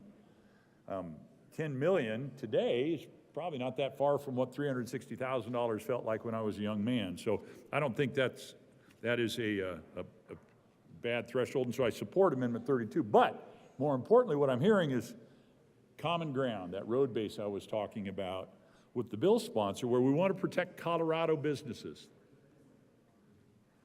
We, in fact, have got the ability in the power of what we're writing here to figure out, okay, the good sponsor and I are probably never going to agree.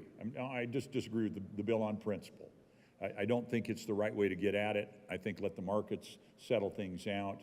We have existing laws that would, in fact, enforce with authority, fraud, all sorts of the root underlying issues that this bill ostensibly seeks to get at.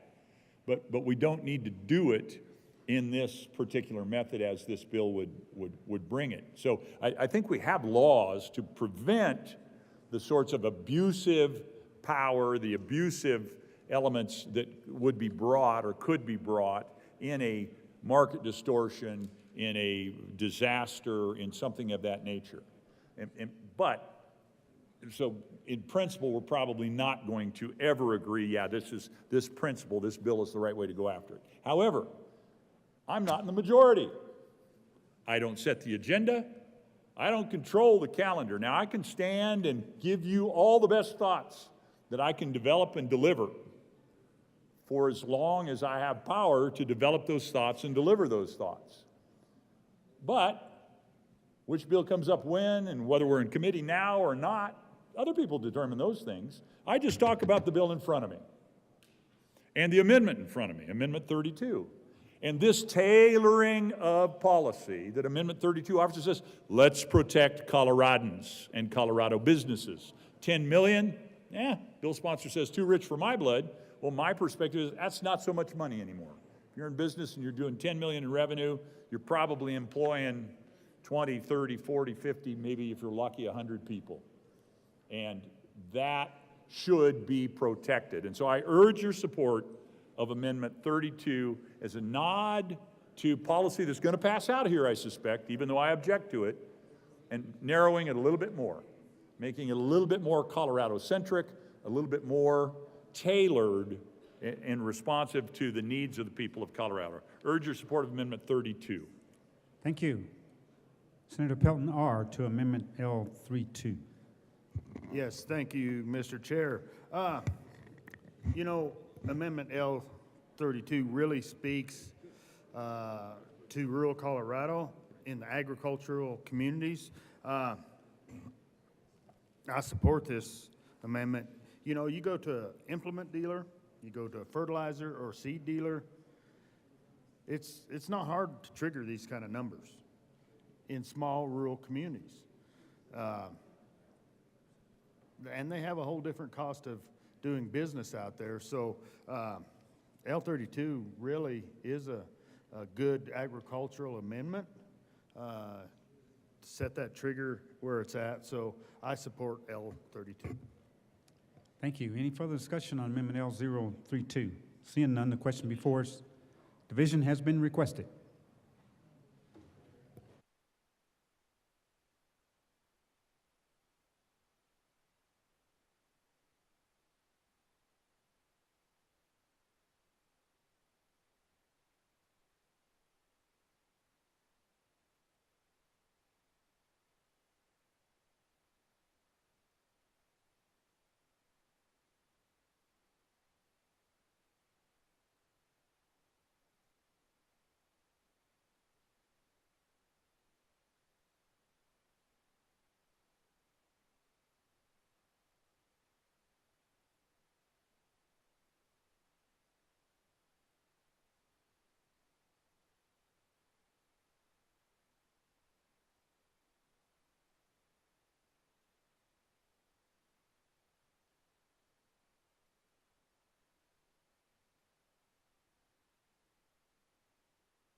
Division has been requested. All those in the chamber not entitled to vote, please be seated. The motion before us is the adoption of Amendment L032. All those in favor, please stand.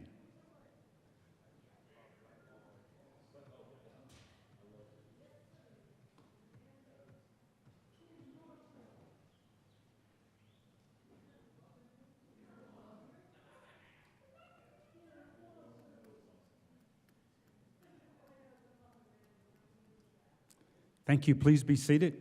All those opposed, please stand.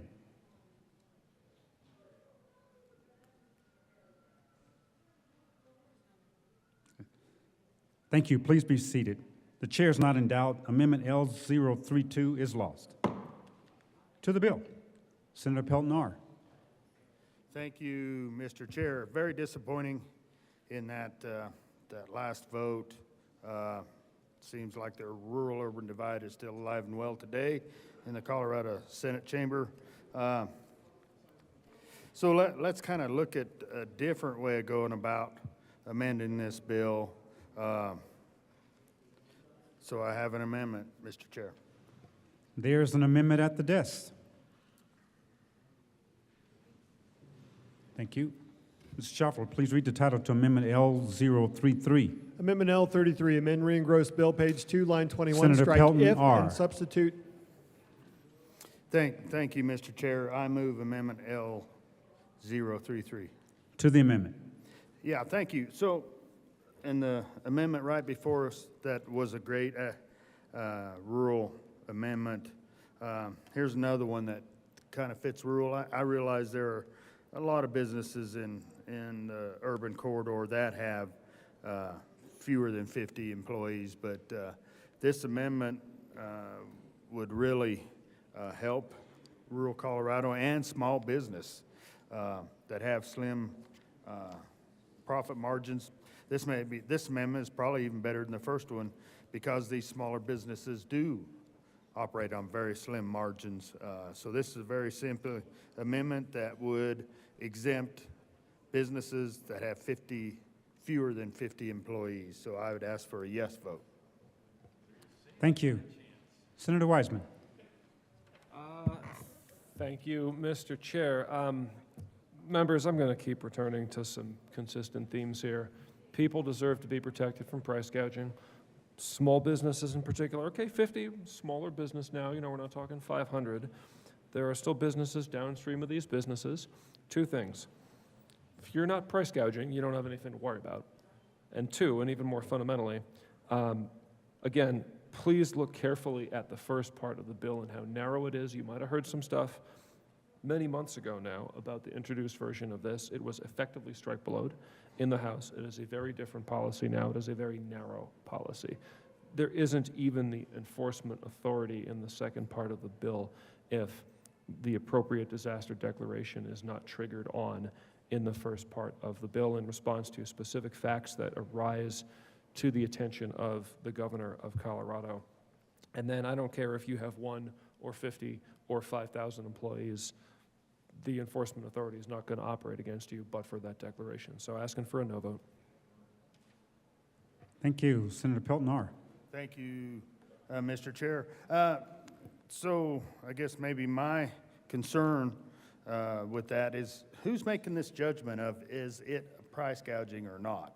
So that's why I think an amendment like this, it's explanatory to where you don't have to have somebody's interpretation of a rule. So I'd still urge support for L033. Mr. Minority Leader. Change my mind. Senator Rich. No problem. Thank you, Mr. Chair, and I rise in support of L033. I was thinking about businesses that have less than 50 people. We have some very small municipalities, and they have, just like a mom and pop grocery store, there's not 50 people that work there. And so they don't get those, they don't have that advantage of having, I used to own a grocery store. It was a convenience store. And we don't have that many people that work there, and we don't have the luxury of having Cisco or whatever come to those stores and offer those same prices.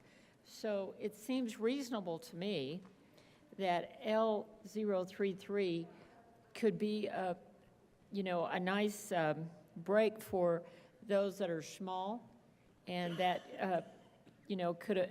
that don't fall into those larger ones that might, like a Target or a Walmart. And I certainly support L033 now that I think of it. Thank you.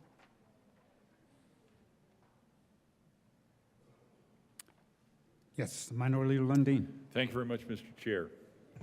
I rise in support of Amendment 33. I was confident we were finding common ground. We were laying in some road base to protect the small businesses of Colorado. 10 million was too much. 50 employees seems like a good threshold. The argument offered against this amendment was essentially, look, the governor's got to trigger this anyway. There's got to, that is the determination. But I would say, it's pretty vague what can be identified as the reason for a gubernatorial declaration: a market disruption, including a trade disruption or an atypical disruption in the market that affects production, distribution, or consumption of a product or service.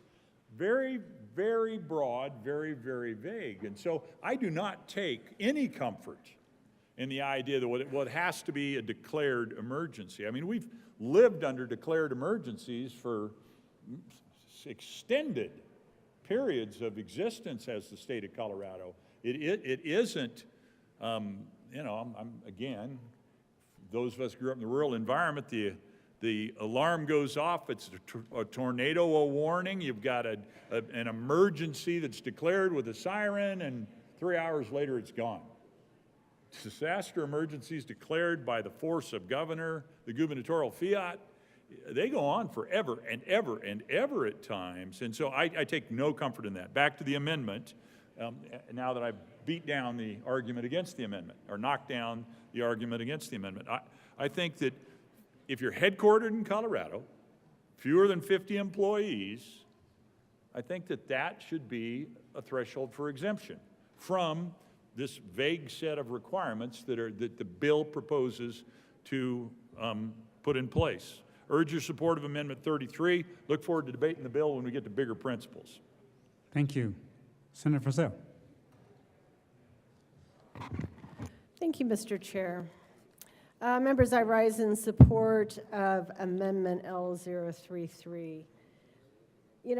This struck me as feeling eerily similar to a bill that was passed last year, House Bill 241259, and so when I looked it up, it was not with great surprise to learn that the current bill sponsor was indeed a sponsor of that bill. And what that bill did was to, and I should have brought my iPad up with me because I had it pulled up, but it really prevented price gouging for rents in times of declared disaster emergencies. So this is an extension of that particular bill. The difference, and maybe it's not a big difference actually, because one of the things that bill really addressed was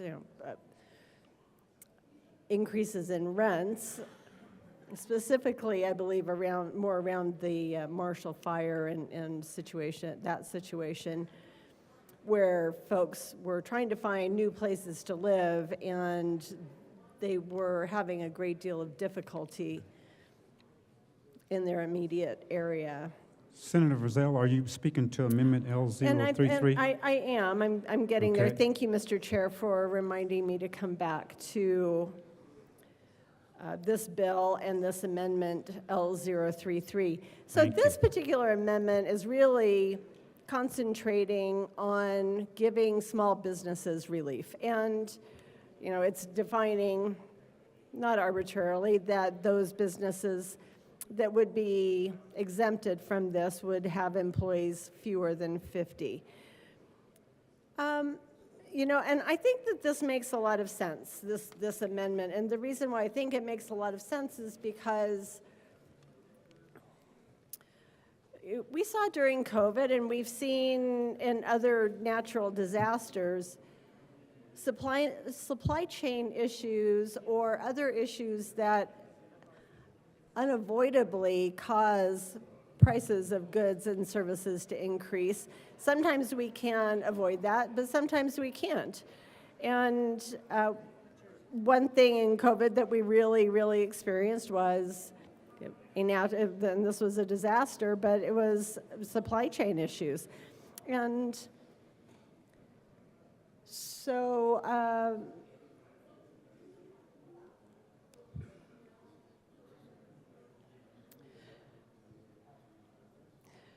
sorry, Mr. Chair, it feels really loud in here. I almost felt like I was back in the lower chamber.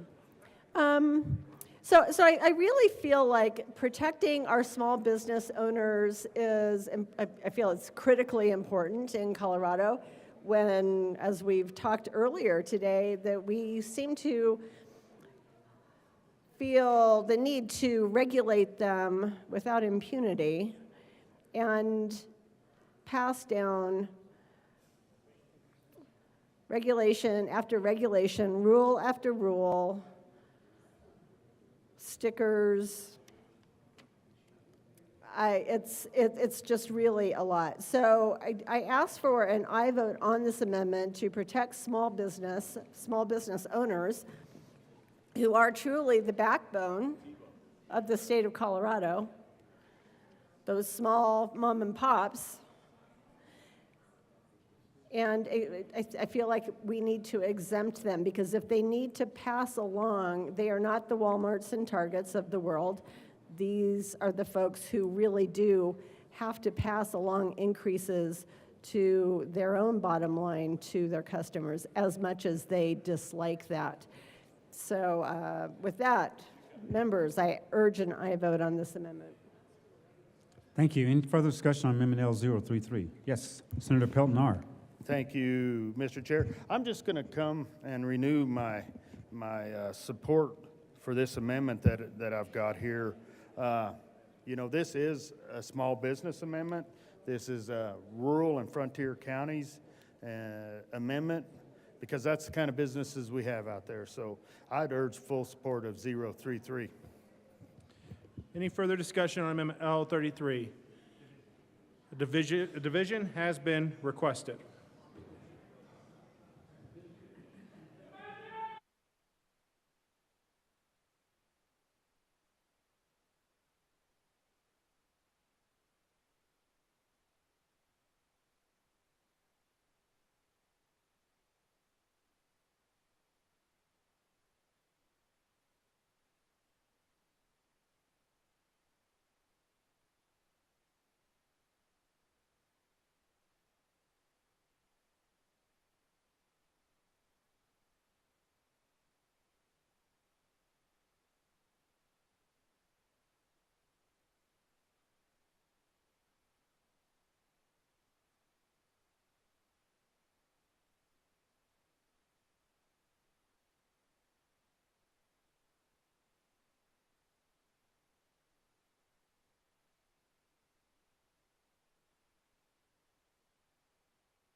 A division has been requested. All those in the chamber not entitled to vote, please be seated. The motion is the adoption of Amendment L33. All those in favor, please stand.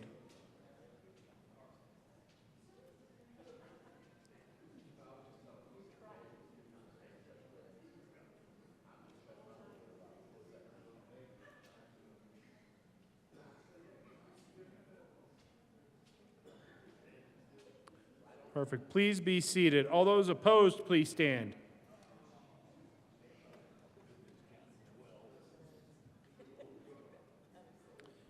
The chair is not in doubt. Amendment L33 is lost. To the bill. Senator Rich.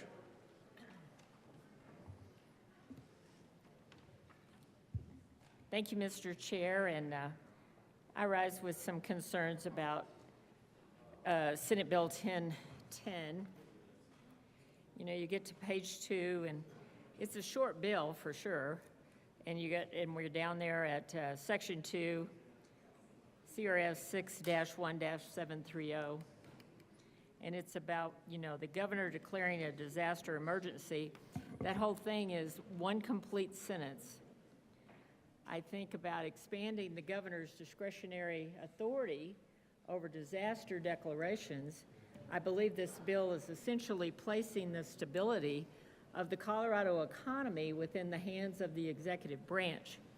So with that, I have an idea. There is an amendment at the desk. Thank you. Will the clerk please read Amendment L31? Amendment L31, amend reading gross Senator bill. Rich. Thank you, Mr. Chair. I move L031 to HB 251010. That is a proper motion to the amendment. Thank you, Mr. Chair. This is an amendment that would only allow a disaster declaration to regulate price gouging authority for 30 days following the governor's declaration. If the governor declares a disaster emergency and cites to the price gouging statute, thus triggering the price gouging limitations on prices, that limitation can only apply to the initial declaration, which itself can only last 30 days under 2433.5-704, and not to the extension of the declared disaster emergency. Rather than allowing the governor to establish price ceilings for an indefinite period of time, this amendment would limit a disaster declaration citing market disruptions to expire after 1 month. I believe this is a reasonable amendment, and I ask for an aye vote on L031. Seeing no further, Senator Weissman. Thank you, Mr. Chair. I do need to ask for a no vote on 31. This is written in an interesting way. Appreciate that. Here's the problem, members. We're trying to protect our constituents from getting ripped off by price gouging in the context of market disruptions, and sometimes market disruptions don't limit themselves to 30 days. Think about tariffs, think about retaliatory tariffs, think about sur-retaliatory tariffs. Who knows where it's going to end, and I'm not even on Twitter anymore, so it's hard to keep up with foreign policy being made on Twitter.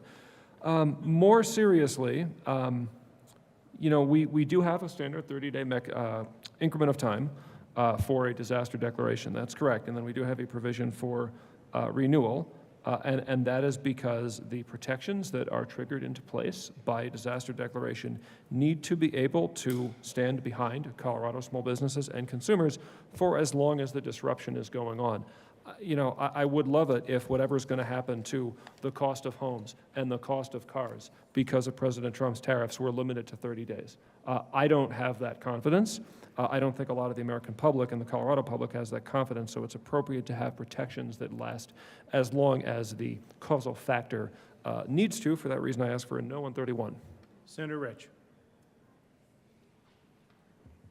Thank you, Mr. Chair, and I appreciate that explanation. This amendment would ensure that Colorado businesses are not indefinitely placed in an economic straitjacket by the executive branch. Instead, a 1-month declaration expiration would provide greater regulatory clarity for Colorado business operations. That seems only fair. You will recall when we were in a disaster before in 2020, that went on for a couple of years. That could devastate our Colorado businesses. So I'm going to renew my motion to approve L031 to 1010. Thank you. Mr. Minority Leader. Thank you very much, Mr. Chair. I rise in support of amendment, going to pull out my readers, 31. It is written in an interesting way. When I first looked at this, couldn't quite figure out what it was doing, then I understood. Kind of begs the question, who do you trust more? A singular individual with governmental authority or a marketplace? Well, I'm voting for the marketplace every time on that one. The way it's written, it says, if the governor issues a disaster emergency declaration that cites this subsection 2.5, and when we get to the bill, I'll argue why that's a mistake just to start with, but this amendment says, if that has happened, any renewal of the declaration that the governor issues pursuant to section 24 of the law, that this will be at that point, must not cite this subsection 2.5. So it basically, you get a 30-day window. 30 days for an individual, the emperor, the king, oh wait, just the governor, to be in power. And then after that, the real forces, the animal spirits, the ingenuity and the power that has made so much of what we call the exceptional nature of America, and I would say Colorado, we return to those forces. Give government 30 days to say, stop, wait, no. I don't think that's the right thing to do. That's the broader piece of policy. This amendment simply says, let's just put a guardrail on it, and on the other side as well. Give it 30 days and then come back to the economy, come back to the market. I urge your support of Amendment 31. Seeing no further discussion on Amendment L31, the question before the body is the adoption of L31. All those in favor say aye. Aye. All those opposed, no. No. The noes have it, L31 is lost. To the bill. Senator Catlin. Thank you, Mr. Chairman. Colleagues, I am concerned about this bill. It seems like any market fluctuations and those type of things have to be someone's fault. That concerns me because we've seen things happen before, and I don't think anybody got price gouged. I don't remember very many news articles or any of those type of things talking about price gouging going on in the state of Colorado. So, I think the bill needs to be amended, and I do have an amendment here, Mr. Chair. There is an amendment at the desk.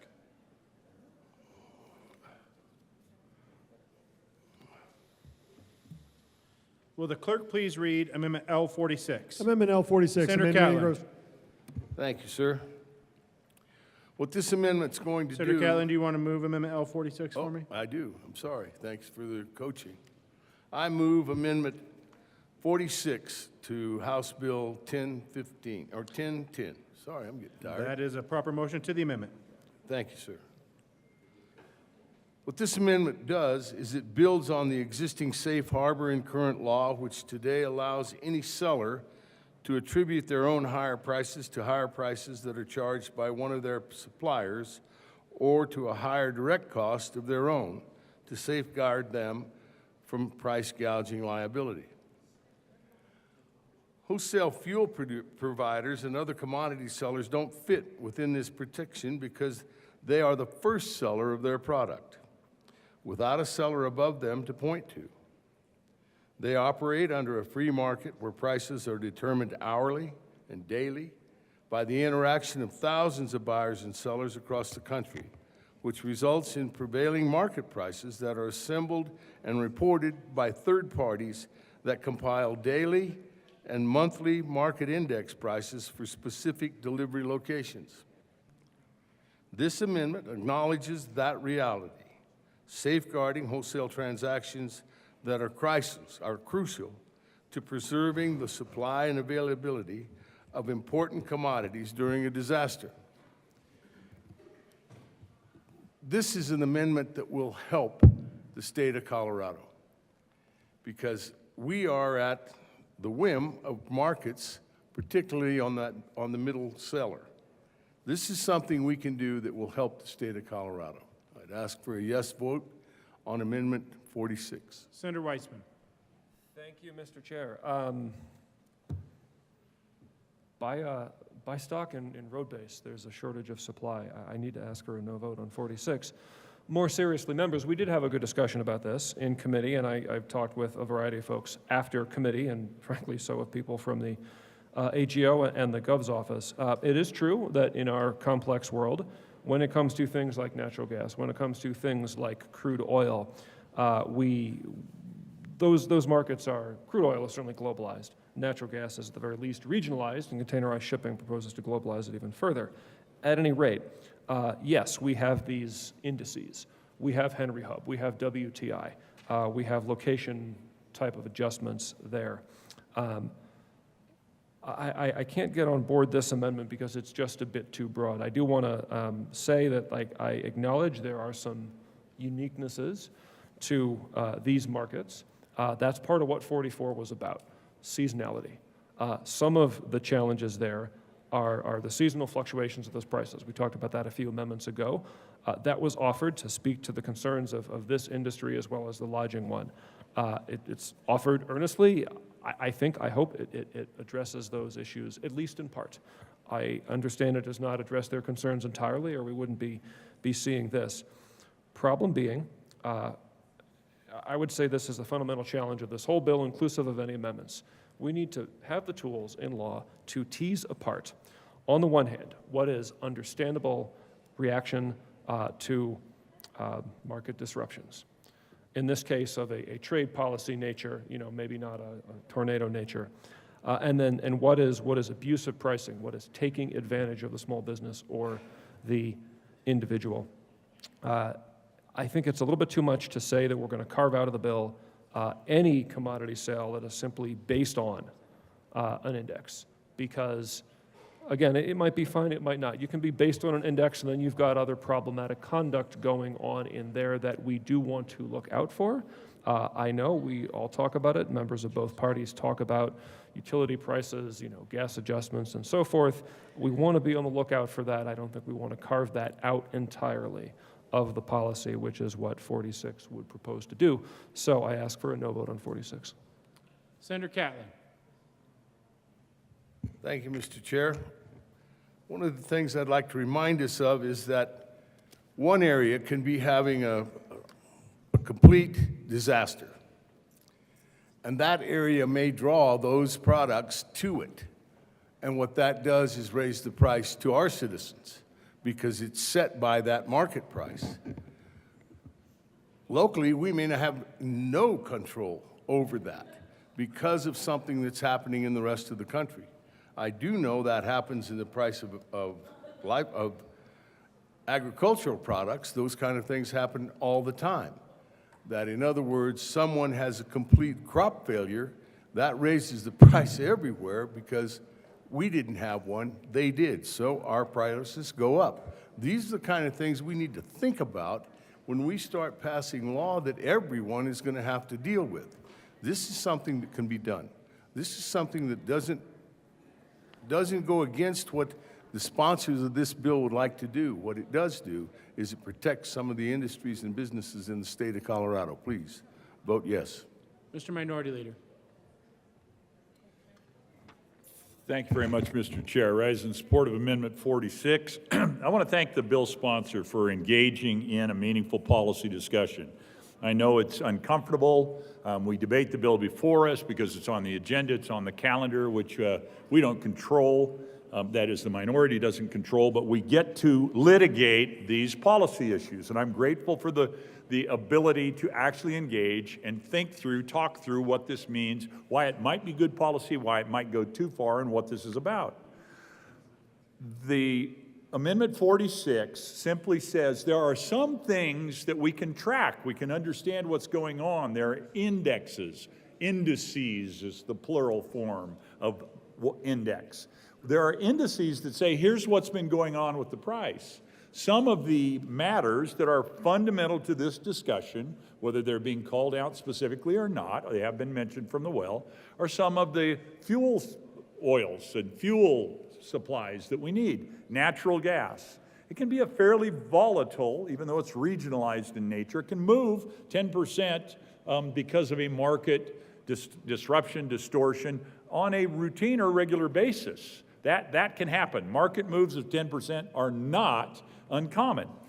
The bill sponsor has demonstrated to his credit, thankfully, gratefully, that is, I am expressing gratitude and thankfulness, to acknowledge seasonality as an element. Well, we talked a little bit about that earlier, and seasonality in my mind is vague. It isn't something that's precise. I argued from the well for the purpose of the legislative record. I'm hearing seasonality or seasonal nature to be interpreted as broadly as possible. This amendment, 46, isn't so vague.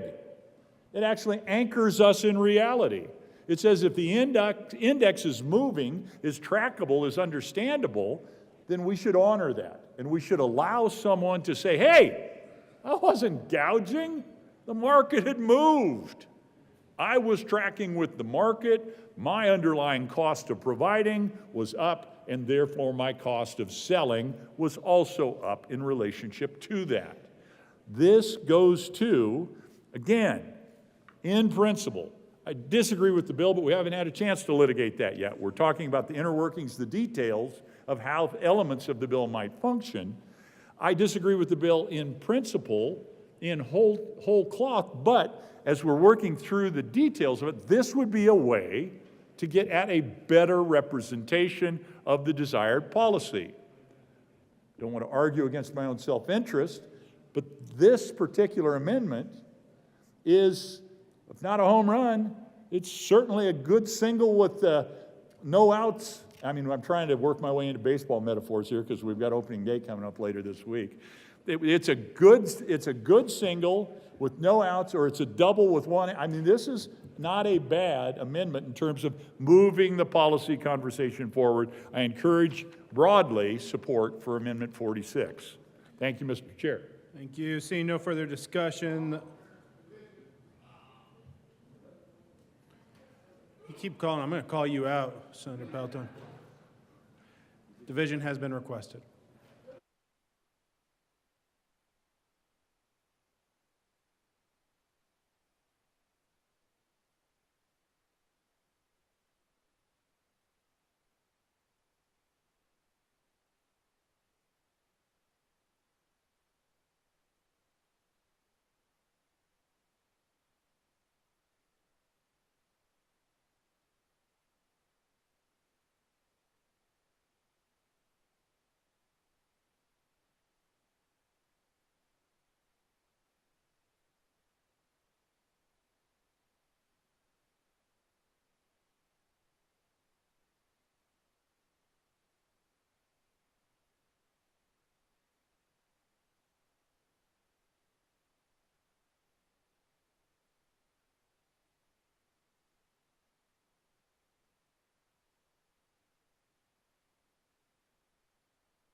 A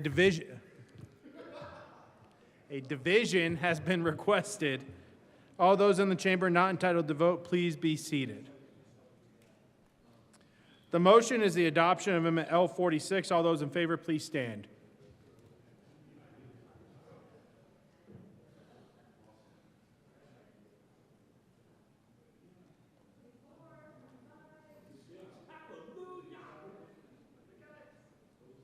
Thank you. Please be seated.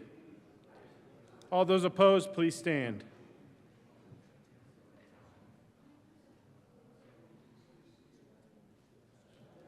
The chair is not in doubt.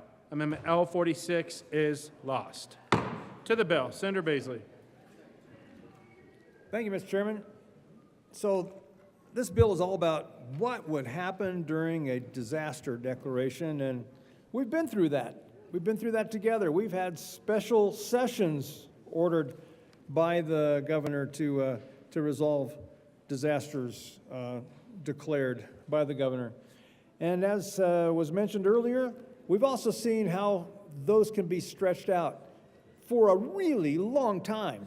And I believe the COVID disaster emergency went on for 14 months. It may have been longer than that. I don't recall exactly. I tried to look it up so that I could quote it exactly, but it was not forthcoming. Siri was not forthcoming, or Google was not. And so this is a concern that if this bill is passed, becomes law, and these conditions arise, it would not just be a 30-day event, which is what the statute allows for the governor to declare for up to 30 days, and then for another 30 days because there's been no limit put in statute that says that it's not 30 days and then consecutive 30 days and 30 days.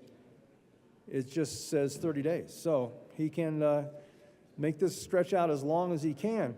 This could really put our businesses in terrific financial danger, at great risk, if we were to allow this singular point of failure to come at them. And so to address that, I'd like to introduce this amendment, Mr. Chairman. There is an amendment at the desk. Will the clerk please read Amendment L29? Amendment L29, amend re-engross bill, page 2, line 21, strike if and substitute A, subject to subsection 2.5B of this section if, page 3 after line 8, insert B. If the governor declares a disaster emergency that cites to this subsection 2.5, the requirements set forth in subsection 2.5A of this section do not take effect unless and until a 2/3 majority of the House of Representatives and of the Senate also pass a joint resolution declaring the disaster emergency. Senator Baisley. Thank you, Mr. Chairman. I move L029 to House Bill 1010. It's a proper motion to the amendment. Thank you, Mr. Chairman. So I've just been handed the stats on what I was trying to look up. We were in emergency disaster declaration condition for 965 days from, that would be March 11 of 2020 to October 31 of 2022. It's just too high of a risk. So what this would do is if the governor offers that disaster declaration that cites section 2, subsection 2.5 of this bill, then a 2/3 majority of both legislative chambers must also pass a concurrent disaster declaration in order for the governor's declaration to take effect. Otherwise, the executive branch is granted unilateral authority to impose price controls for so-called market disruptions and trade disruptions. Under this bill, the well-being of sizable sectors of the Colorado economy would be placed in the hands of one individual. Too great a risk. Alternatively, this amendment would allow the will of the general public to be more authentically expressed through representation by requiring a 2/3 approval from each legislative chamber. This amendment would ensure that the governor cannot wield unchecked authority over the Colorado economy. Members, I urge a yes vote on L029. Senator Weissman. Thank you, Mr. Chair. I do need to ask for a no vote. This reminds me of some of those debates we had about disaster power back in 2020. The will of the people is expressed through the election of the governor, who is the sole person able to trigger this on in the first place. The will of the people is further expressed through the election of the Attorney General, who is the sole person authorized pursuant to declaration to use his or her discretionary authority to enforce this. We may not even be in session, due to the constitutional limitation when the question comes up. I think people in this country and the state are tired of economically being taken advantage of. I think they do not want to be price gouged. I think they appreciate the difference between normal market conditions and price gouging, and check the legislative declaration for the original bill here. We set that forth. We just need to have this protection for people in our state and small businesses, and to not jam it up on procedures like this, especially 2/3. And again, we may not even be in session. I need to ask for a no vote. Seeing no further, Senator Baisley. Thank you, Mr. Chairman. I appreciate the words from and thoughts from the good senator from Aurora. I would just add that, yes, while the governor obviously does represent the will of the majority of the electorate, those who cast their votes on Election Day, I don't think any of us realized until the COVID session that just how powerful of that position can be in an unbridled declaration and redeclaration of an emergency condition. So I think now that we all know, then there needs to be a check on it. It certainly has been addressed through proposed bills before, that we, the legislature, gain some third-party check on that authority from the governor. But those bills have been defeated every time that's suggested. So here we are again, and I think it's a good measure of a balance between the branches of government here at the state level, and I do ask for a yes vote on 29. Senator Liston. Thank you, Mr. Chairman. I was just curious, a point of clarification for the good senator from Aurora. If we've been talking about the will of the electorate for the governor, do you feel the same way that the will of the electorate applies to the United States president? Seeing no further discussion, the motion before the body is the adoption of Amendment L29. All those in favor say aye. Aye. All those opposed, no. No. The noes have it. Amendment L29 is lost. To the bill. Senator Carson. There is an amendment at the desk. Thank you, Mr. Chairman. Senator Carson, give me 1 second, please.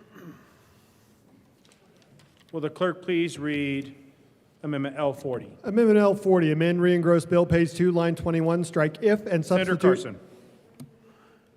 I call up Amendment L40, ask for its consideration. Senator Carson. I move Amendment L40. Thank you, Senator Carson. To the amendment. So I noticed in the original version of the bill, we had the words, "The pricing of goods and services generally is best left to the marketplace."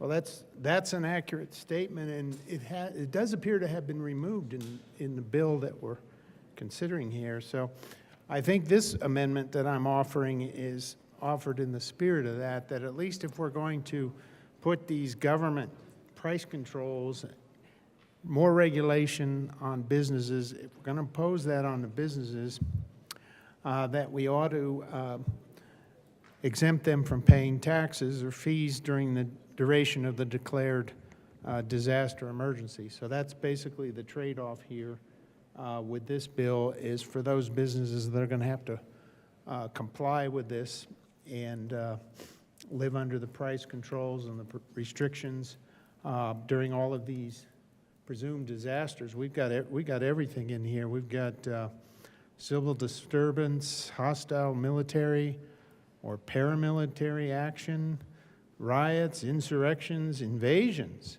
even invasions. So we're looking at some pretty serious stuff we're planning for here. But I think that this is a fair trade-off for those businesses that are being asked to forego their activities and operate and make money as they choose and be under these price controls. So I would ask for the favorable consideration of Amendment L40. Senator Weissman. Thank you, Mr. Chair. Members, this is a super interesting amendment. I think the rule of when you're in a hole, stop digging applies. I actually believe in funding K-12 education and everything else we do around here, so I'm asking for a no vote. Seeing no further discussion on Amendment L40, the question before the body is the adoption of L40. All those in favor say aye. All those opposed, no. The noes have it. Amendment L40 is lost. To the bill, Senator Pelton. Thank you, Mr. Chair. You know, this state is a state that really enjoys a great influx of people from other states. And a large number of those people come here to open a small business or a business of any kind. So with that, I bring an amendment. There's an amendment at the desk.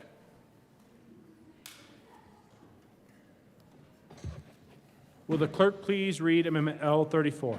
Amendment L34, amend re-engross bill, page 2, line 21, strike if and substitute A, except as provided in subsection 2.5B of this section if. Page 3, after line 8, insert B, Senator subsection. Thank you, Mr. Chair. I move Amendment L034. That's a proper motion. To the amendment. Thank you. What this amendment does is if you have moved to the state within the last 5 years and you have a business, that you would, this bill would not apply to you. You know, it takes at least 5 years, if not 10, to get your feet under you and be fiscally sound. Have your feet under you to where, you know, you could take some bumps in the road. But in that first 5 years, it's very critical to have that stability. And so with that, I would urge support for L034. Senator Weissman. Thank you, members. Asking for a no vote. We're mixing up small businesses and big ones that might move in. I'm just going to keep saying it. People in Colorado deserve protection from price gouging. Period. Full stop. Vote no. Seeing no further discussion, the motion before the body is the adoption of Amendment L34. All those in favor say aye. Aye. All those opposed, no. The noes have it. Amendment L34 is lost. To the bill, Senator Liston. Thank you, Mr. Chair. Well, members, we're having once again a robust discussion on House Bill 1010. We've been talking about various groups, hardworking groups here in the state that are just trying to survive, whether it's a small business or in the different parameters of revenues of $1 million or more, or 10 million, which sounds like a lot, but it's not really. And minority-owned businesses and exemptions so they don't get ensnared in various price controls. One group that is very, very deserving, that continues to serve the people of Colorado, not only here in Colorado, but they literally give up their jobs and sometimes their careers to go and defend what we have here in Colorado, are our good men and women who are veterans. These are people of all ages, especially people in their younger years or in their middle years. They've served their country for anywhere from 2 years to 20 years. And then they come back to Colorado, or they've been back to Colorado, and they want to live here. They found that Colorado was a nice place to live. It still used to be, but it's becoming increasingly harder. But they go, you know, my family's here, maybe I went to school here, I've got relatives here, and I'd really like to plant some roots and see if I can make Colorado a better state. So I'm going to start a small, I'm going to start a business. And yet, maybe while they've started the business, war breaks out in the Middle East, like it did in the early 90s and the mid 90s, and they have to suddenly uproot again through no fault of their own, but they're out there defending our country. So they get blindsided and whipsawed. So with that in mind, I have an idea. There is an amendment at the desk. Will the clerk please read Amendment L36? Amendment L36, amend re-engross bill, page 2, line 21, strike if and substitute Senator A, Liston. except. Thank you, Mr. Chair. Mr. Chair, I move Amendment L036 to House Bill 1010. That's a proper motion to the amendment. Very good. What this does, members, is that this exempts veteran-owned businesses headquartered in this state. This ensures that veteran-owned businesses that maybe have been victimized or unintendedly by the implementation of price controls.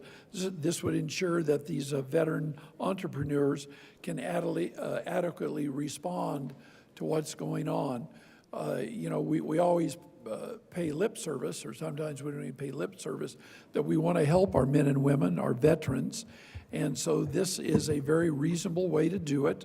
Some of the veteran-owned businesses, they're new, they're just getting started, or they may, like I think my good colleague from Southern Peltonia mentioned, is that some of these businesses, for a business really to get some roots, it takes anywhere from 3 to 5 years, even longer than that. So this doesn't really cost the state anything, and I think it's very reasonable that we help our men and women in uniform, and I would ask for an aye vote for Amendment L036. Thank you, Mr. Chairman. Senator Weissman. Thank you, Mr. Chair. Members, I'm going to ask for a no vote. We had a discussion on a different policy last week. I think the data actually shows that veterans and active duty service members, for a variety of reasons, are actually preyed upon more and are deserving of protections. You know, we could have a robust debate about this because I think, you know, veterans are many and diverse in their thinking, but I do think that broadly when you put on the uniform and serve the country, you are standing for the ideal of equal protection under the law. I'm going to leave it at that and ask for a no vote. Senator Liston. Thank you, Mr. Chair. Well, I appreciate the comments from the good senator from Aurora, but I can imagine maybe that some veterans might get supposedly preyed upon, but the veterans that I know and that I've been associated with from El Paso County, they're very savvy, smart people. You know, the veterans of today, most all of them, virtually all of them, all have a high school diploma, and many, if not most, have some sort of college education. I don't view them as being necessarily preyed upon, but they do give up and they do sacrifice for our country, and for what they give up for our state, we should at least reciprocate just a little bit. I think this is a very fair amendment to the men and women who continue to service, put their lives at line, and their families. So with that, once again, I urge an aye vote on Amendment L036 and ask for division. A division has been requested.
has been requested.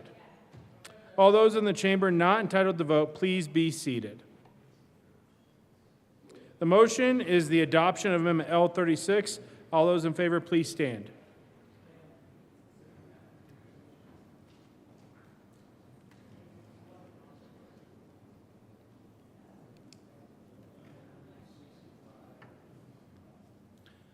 Please be seated. All those opposed, please stand. The chair is not in doubt. Amendment L36 is lost. To the bill, Senator Bright. Thank you, Mr. Chair. One thing I noticed in House Bill 25-1010 was in the first paragraph of the summary, noting that, actually on line 3 of the bill, noting that anything over a 10% increase of the price at which the seller sold or offered the same similar goods or services before the disaster began would be considered price gouging. I don't know a single product or service that was offered before the pandemic that's within 10% of what the price that it was offered prior to. And I can speak directly to the childcare industry. The childcare industry is struggling to survive, and we're trying to find folks, qualified individuals, to come work in our childcare centers, implementing our new universal preschool program, and trying to find those folks and keep them and pay them a reasonable a wage that they can keep up with. A living wage has been extra challenging. And I can say that on average, child care providers have had to increase their prices on an average of about 10% per year for the last 4 years. That's 40%. And that's not because they're price gouging. It's because that's what it costs to hire staff to provide child care. I feel like 10% is completely unreasonable expectation under House Bill 1010, and I have an amendment that addresses that. There is an amendment at the desk.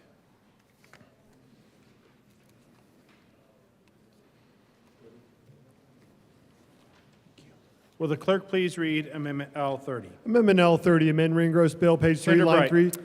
Thank you. Not too many words in this amendment, but what it does is Senator essentially... Bright, do you want to move the amendment? I will. Thank you, Mr. Chair. I move Amendment L030 to House Bill 1010. To the amendment. Thank you, Mr. Chair. This amendment changes the percentage of allowed increase or the ceiling from 10% to 30%. We all know that the cost of providing the services, the goods that we consume every year has gone up. And I would sure hate to see those honest businesses that are really just trying to make ends meet. I would like to preserve them from being called a price gouger, because these folks are just trying to do the best they can. And so they're trying to keep that shingle out. They're trying to provide childcare. And I can say that most all childcare entities would be considered price gougers under House Bill 1010. Senator Weissman.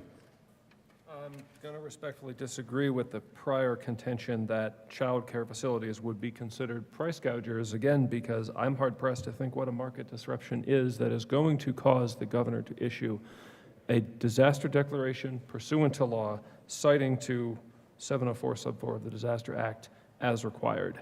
Absent that declaration, there is no price cap. A child care facility could increase its prices 500% if it wanted to. That would not be in the bill. I think if they did that, they'd be losing customers, but that's another matter. When we survey the statutes of disaster price gouging statutes in other states, we in fact find that 10% is pretty common. 30% is way out of whack with anything I've seen in terms of how other states see fit to provide protections for their consumers in disaster situations. I think we should do no less than other states do. I think 30% is inappropriate. I ask for a no vote. Senator Carson. Thank you, Mr. Chairman. I support this amendment. I think 10% is a pretty unrealistic cap when you're talking about, price controls like this. I think my colleagues proposed something that's very reasonable. 30%, maybe 20% could also work, but I think penalizing folks, calling them price gougers for a 10% change in the price is certainly excessive. So I think this is an excellent amendment, and I would urge its adoption. Seeing no further discussion, the motion before the body is the adoption of Amendment L30. All those in favor say aye. Aye. All those opposed, no. No. The noes have it. Amendment L30 is lost. Senator Baisley. Thank you, Mr. Chairman. You know, of all the things that could cause a disruption, one of those has been on the lips of many a reporter these days is those of trade tariffs. That's, of course, the current presidential administration right now is, that is a favorite, of course, trade tariffs. So we can certainly anticipate that those might affect our markets here in Colorado as well, and I think we need to account for it, and so I therefore am submitting this amendment. There is an amendment at the desk.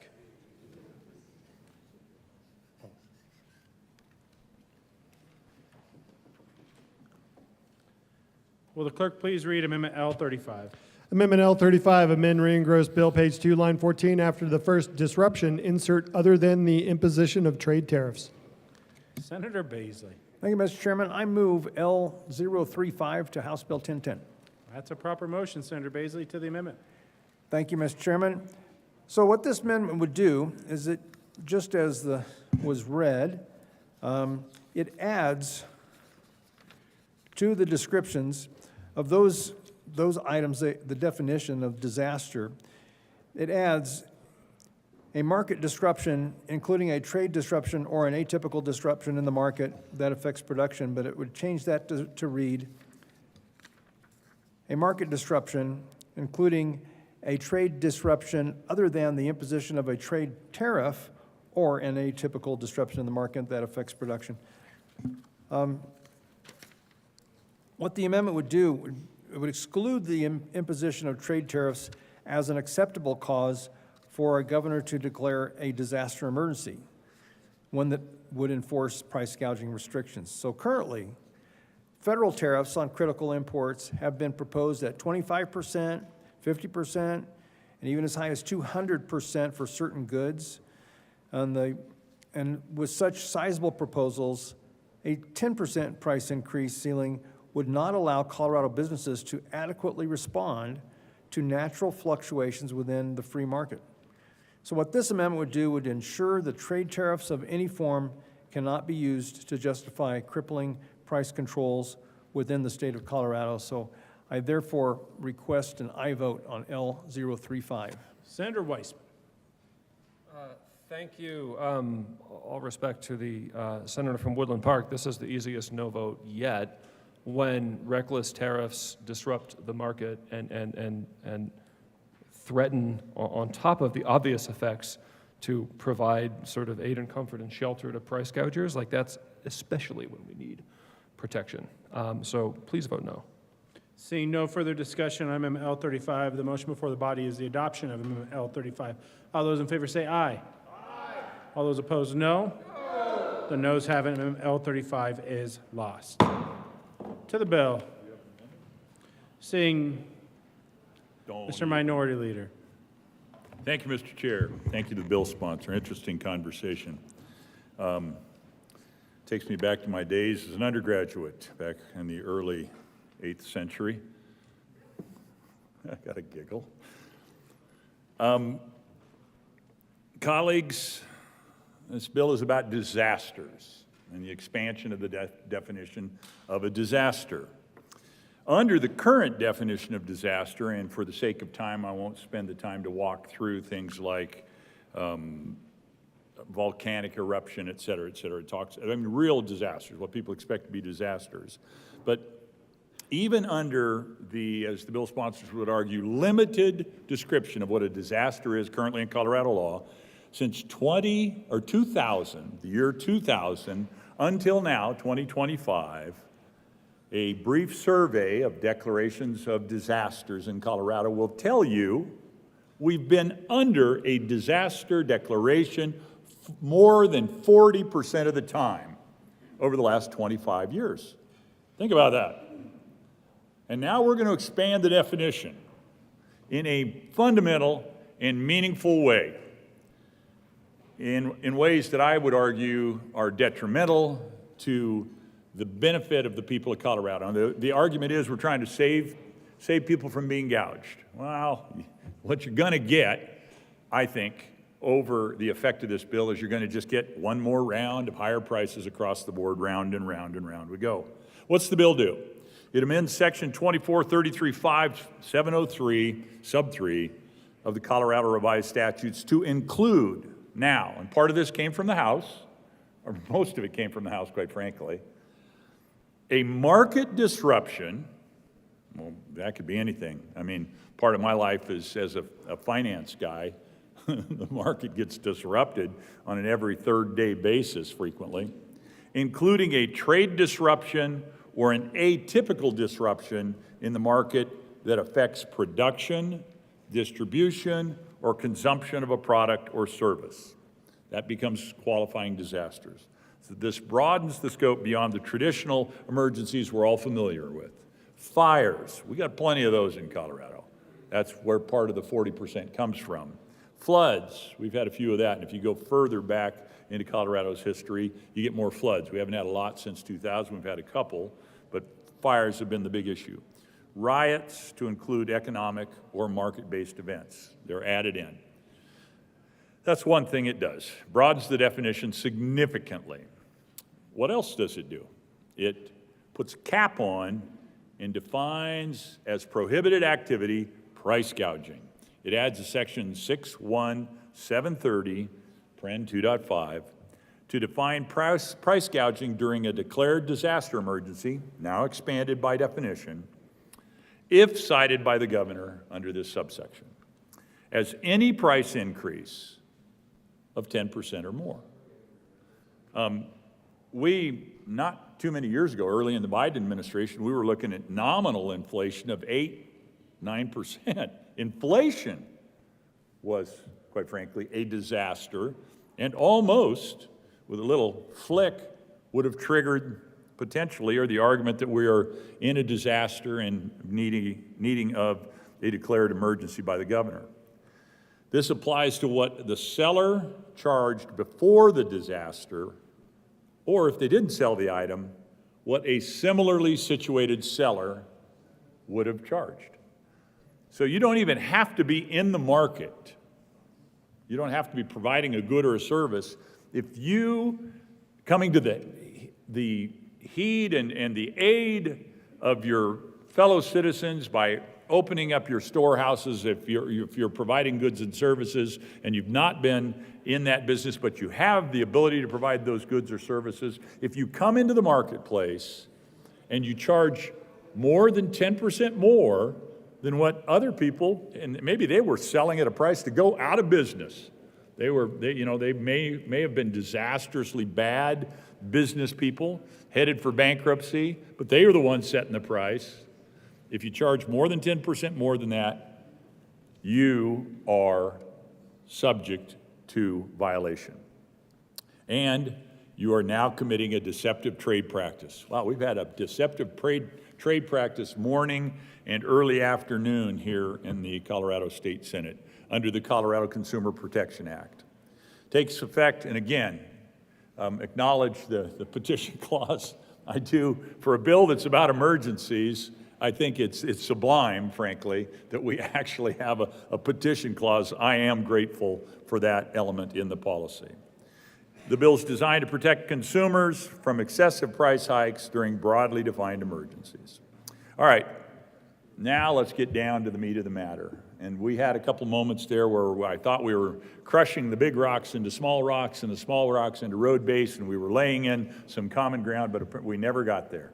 Best possibility in my mind would have been if we'd acknowledged the indices as a guide, then we maybe could have gotten there. So the definition of disaster, as I've already spoken to slightly, already living in a land where we're under disaster 40% of the time, is too broad. It's overly broad. Including market disruptions as disasters is vague and, I would argue, subjective. The current holder of the office would never make such, take advantage of such vagaries, but someone down the road might. I mean, it is subject to a significant amount of latitude for the executive to, oh, that looks like a market disruption. It's atypical to me. I'm going to declare, says the governor, and locks us into a non-resilient economic cycle. Terms like atypical disruption lack clear criteria, potentially allowing not this governor, but a future governor to declare a disaster for minor supply chain hiccups or normal market fluctuations. Any of you that watch the deployment of capital across this amazing thing that is called capitalism has done more to lift more people out of poverty in the history of humanity than any other economic system. If you watch that, it moves up 10, down 10, up 20, down 15. I mean, it can move in gyrations. And so it is difficult to place a cap, hence the argument on behalf of indices as a guide earlier. It's difficult to find true economic vitality and to allow for the vibrancy and resiliency in the economy by placing a 10% cap. Unlike floods and earthquakes, market disruptions are often influenced by forces beyond local control, and so the fancy word that gets used is they're exogenous events. They're just an outside event we have no control over, and they may or may not, they could punish one industry and not another. It could create all sorts of distortions. And then we insert into that distortion government, saying, hey, I'm government, I've got a heavy hand, I'm going to make this better. But, you know, the old lie is, I'm from the government, I'm here to help you. They're more likely than not, government, in my mind, to create a disruption and a distortion. The price caps are arbitrary at 10%. Could have been 9%, could have been 11%, could have been 12%. It's arbitrary. We just pulled the number out of thin air, and hence it's arbitrary by nature. A 10% price limit ignores legitimate reasons for price increases during disruptions, such as increased production costs, supply shortages, or higher transportation expenses. It just costs more. I'm paying 10% more to get it here, and I'm going to clear the market with it. I have to ask more than 10% to sell it, and that is why the arbitrary limitation of 10 doesn't make sense. Price controls would distort supply and demand, this one especially, potentially discouraging, and here is the crux of the matter from my perspective. I am old enough, and there's a limited number of people in this chamber as old as I am. I remember when we capped prices on gasoline. My goodness, did the lines to get gasoline get long? Price was great. You just couldn't get the product. And that's exactly what happens when we do this. We've got a distortion, a problem, we need the market to respond, and so what do? We tell the market, go home, stay out of our business. You're not welcome. Do not respond. We're going to set the limit.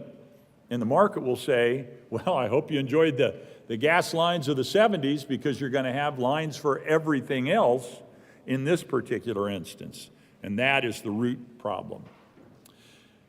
This bill has the effect of penalizing businesses unfairly in those distortions. Classifying a price increase above 10% as a deceptive trade practice, ouch. No, there was nothing deceptive about it. We were responding to what was going on in the marketplace, and now you're hauling my tail into court and saying I'm creating or I've engaged in a deceptive trade practice, excessively punitive. This label implies intentional deceit, yet businesses raising prices to cover costs or respond to market conditions aren't necessarily acting dishonestly.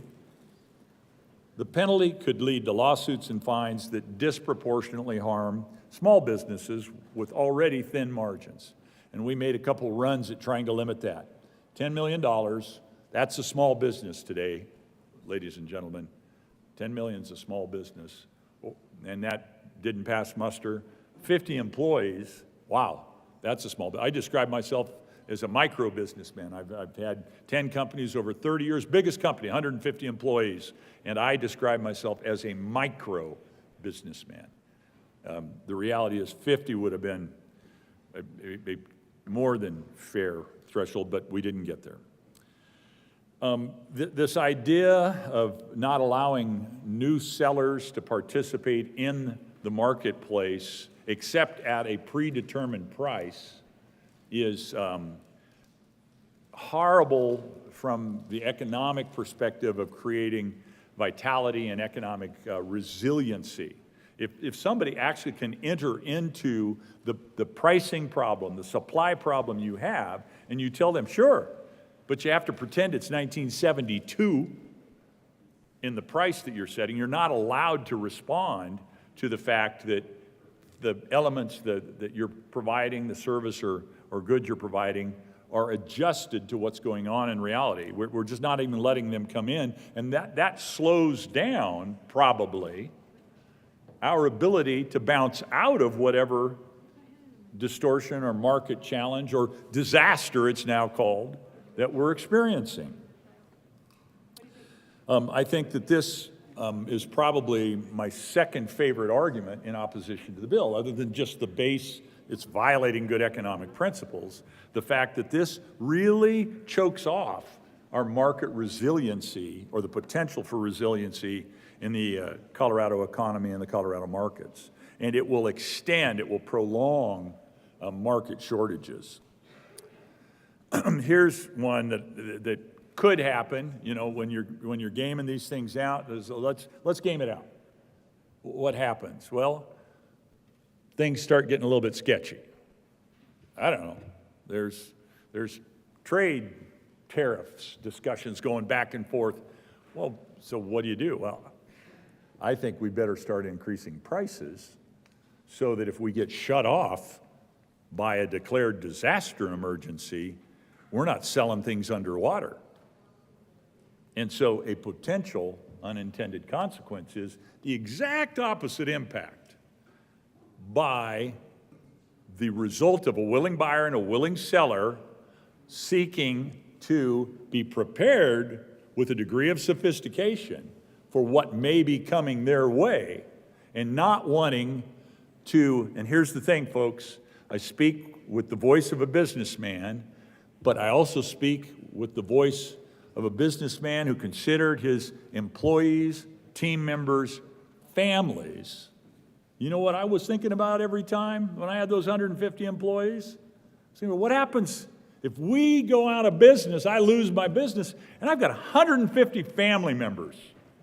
They're all going to have to go find some other way to take care of their family.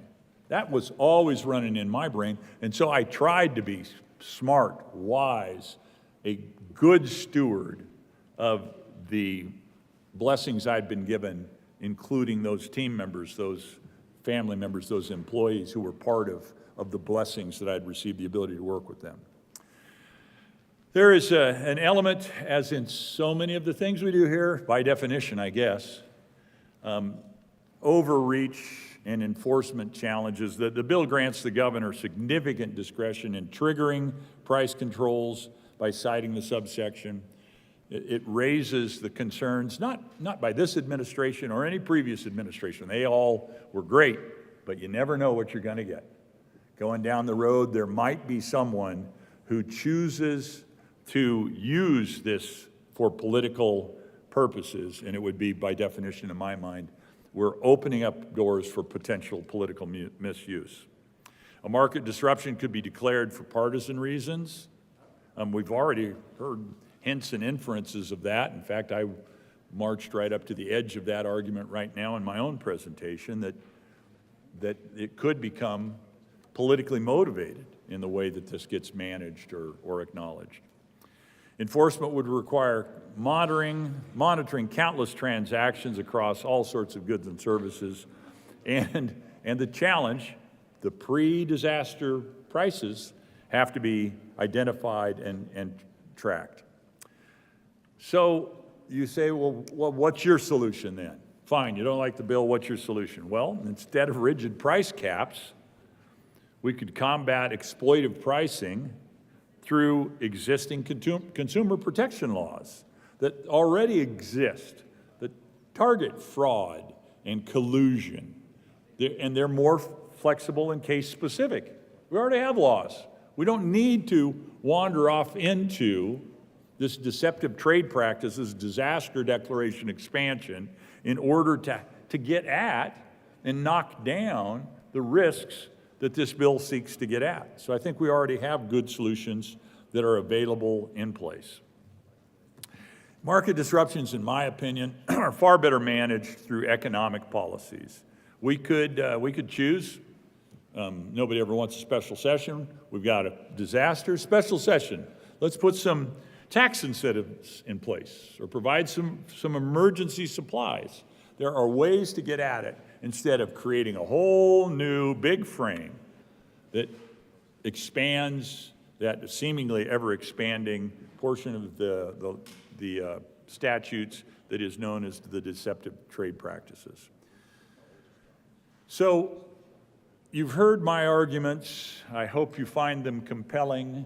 They probably would have been more compelling later in the week in a morning session instead of today in a late afternoon session when we're all thinking, dadgummit, I was supposed to be in committee a few hours ago, and here we are, talking one more time about deceptive trade practices, expansive government authority, and giving the governor the ability to call a whole new panoply of economic and market events disasters when we have already spent 40% of the last 25 years under disaster that would have allowed for the issuance of the controls and price caps as established in this bill, House Bill 1010. I'd say, you know, we all seek to have 20/20 vision. I guess 1010's better vision, but I think this is the opposite of that. Thank you, Mr. Chair. Thank you to the bill sponsor for always being a thoughtful partner in the conversations. Couldn't disagree with you more, but I appreciate the conversation. Thanks much. Senator Carson.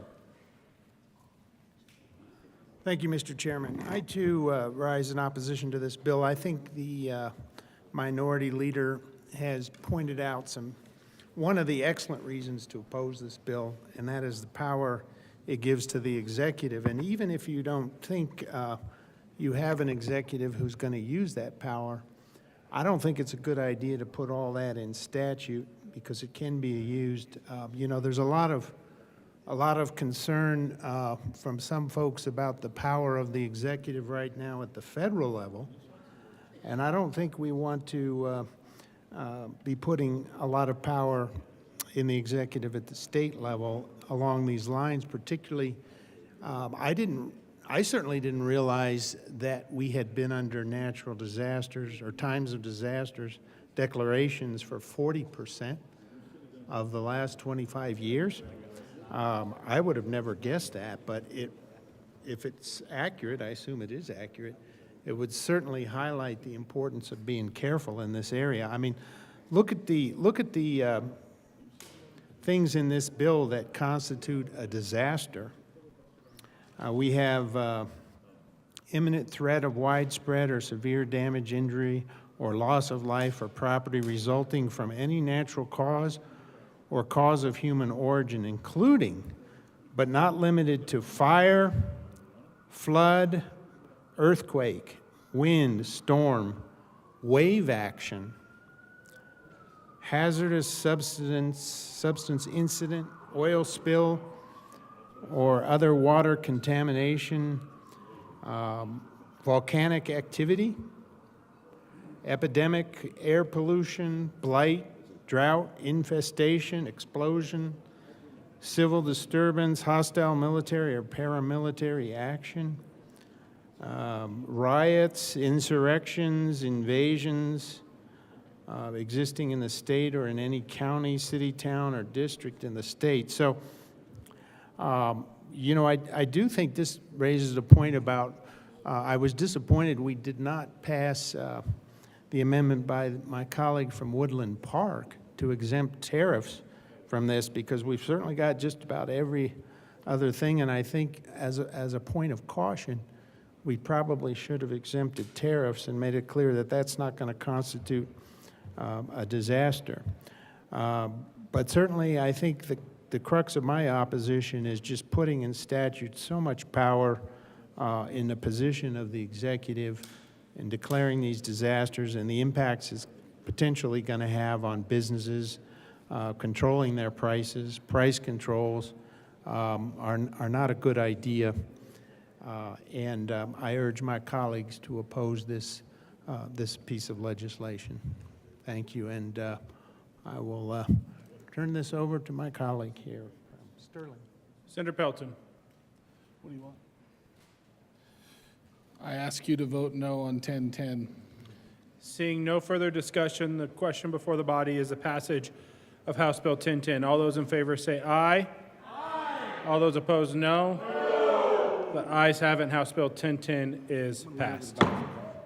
Majority Leader Rodriguez. Thank you, Mr. Chair. I would move to lay over the balance of the calendar until tomorrow, especially yours, till tomorrow, April the 1st. The motion is to lay over the balance of calendar until tomorrow, March 1st. All those in favor say aye. Aye. All those opposed, no. Did I say April 1st? Until tomorrow, April 1st. Fools. All those in favor say aye. Aye. All those opposed, no. The ayes have it, and the remainder of the calendar will be laid over until tomorrow, April 1st.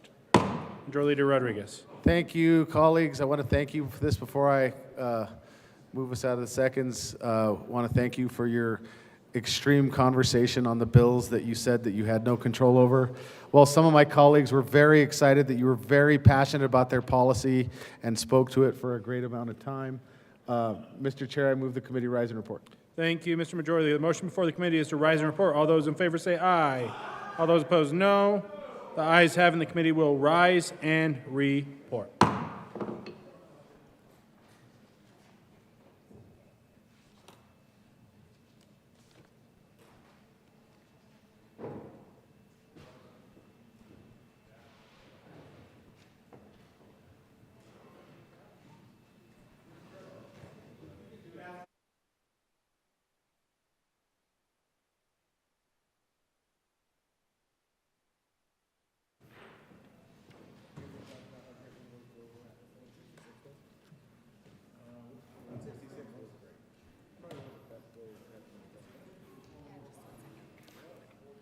I really thought you guys liked my bill, too.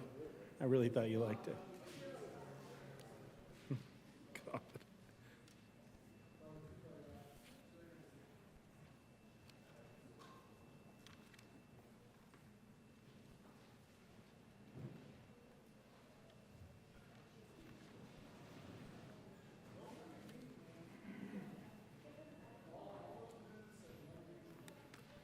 That's true. That is true.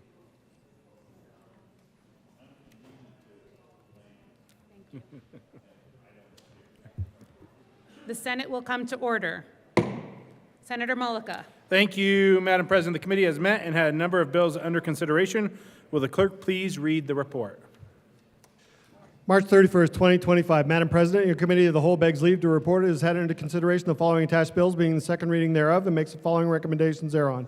Senate Bill 190 as amended, Senate Bill 166 as amended, passed on second reading and ordered engrossed and placed on the calendar for third reading and final passage. House Bill 1234 as amended, House Bill 1161 as amended, House Bill 1010 as amended, passed on second reading and ordered revised and placed on the calendar for third reading and final passage. House Bill 1152, House Bill 1135, House Bill 1247, Senate Bill 127, House Bill 1280, House Bill 1132, House Bill 1113, House Bill 1060, House Bill 1087, House Bill 1006, laid over until April 1st, 2025, and retaining their place on the calendar. Senator Mullica. Thank you, Madam President. I move for the adoption of the report. The motion is the adoption of the Committee of the Whole report. Are there any no votes? No, sorry, hold on. There's an amendment at the desk.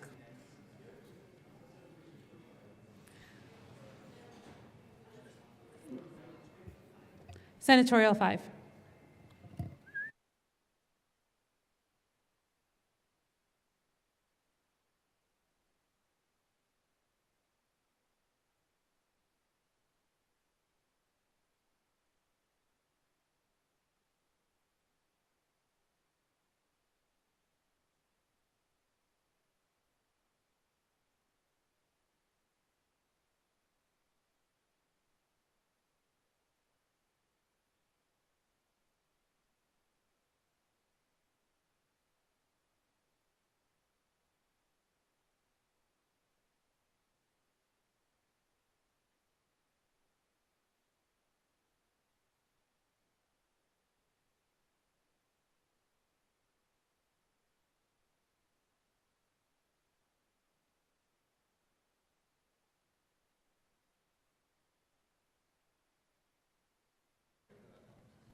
Mr. Schaffler, please mark Senators Bridges and Danielson excused.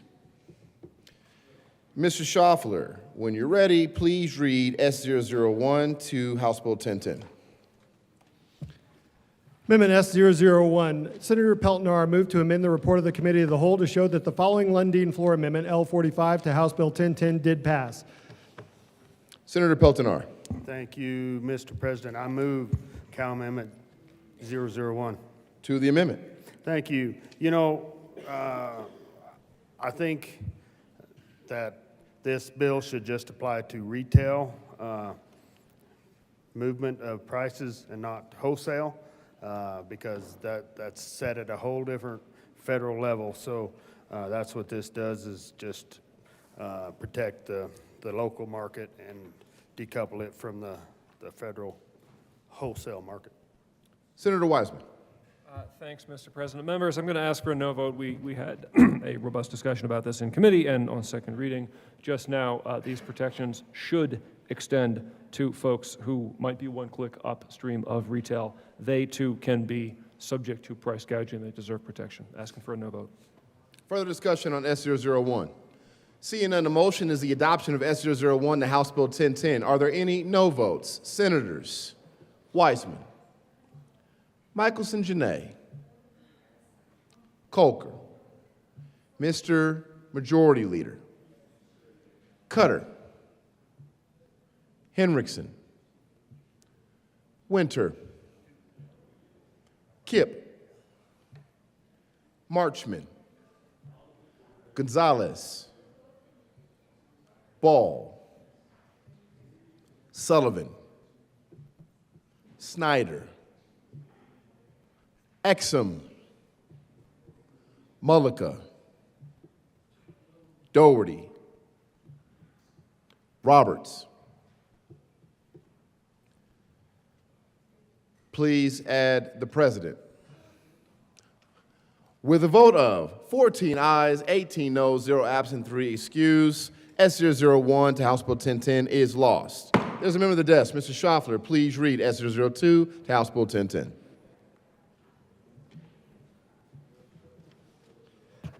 Amendment S002. Senator Peltonar moved to amend the report of the Committee of the Whole to show that the following Lundin floor amendment, L33, to House Bill 1010 did pass.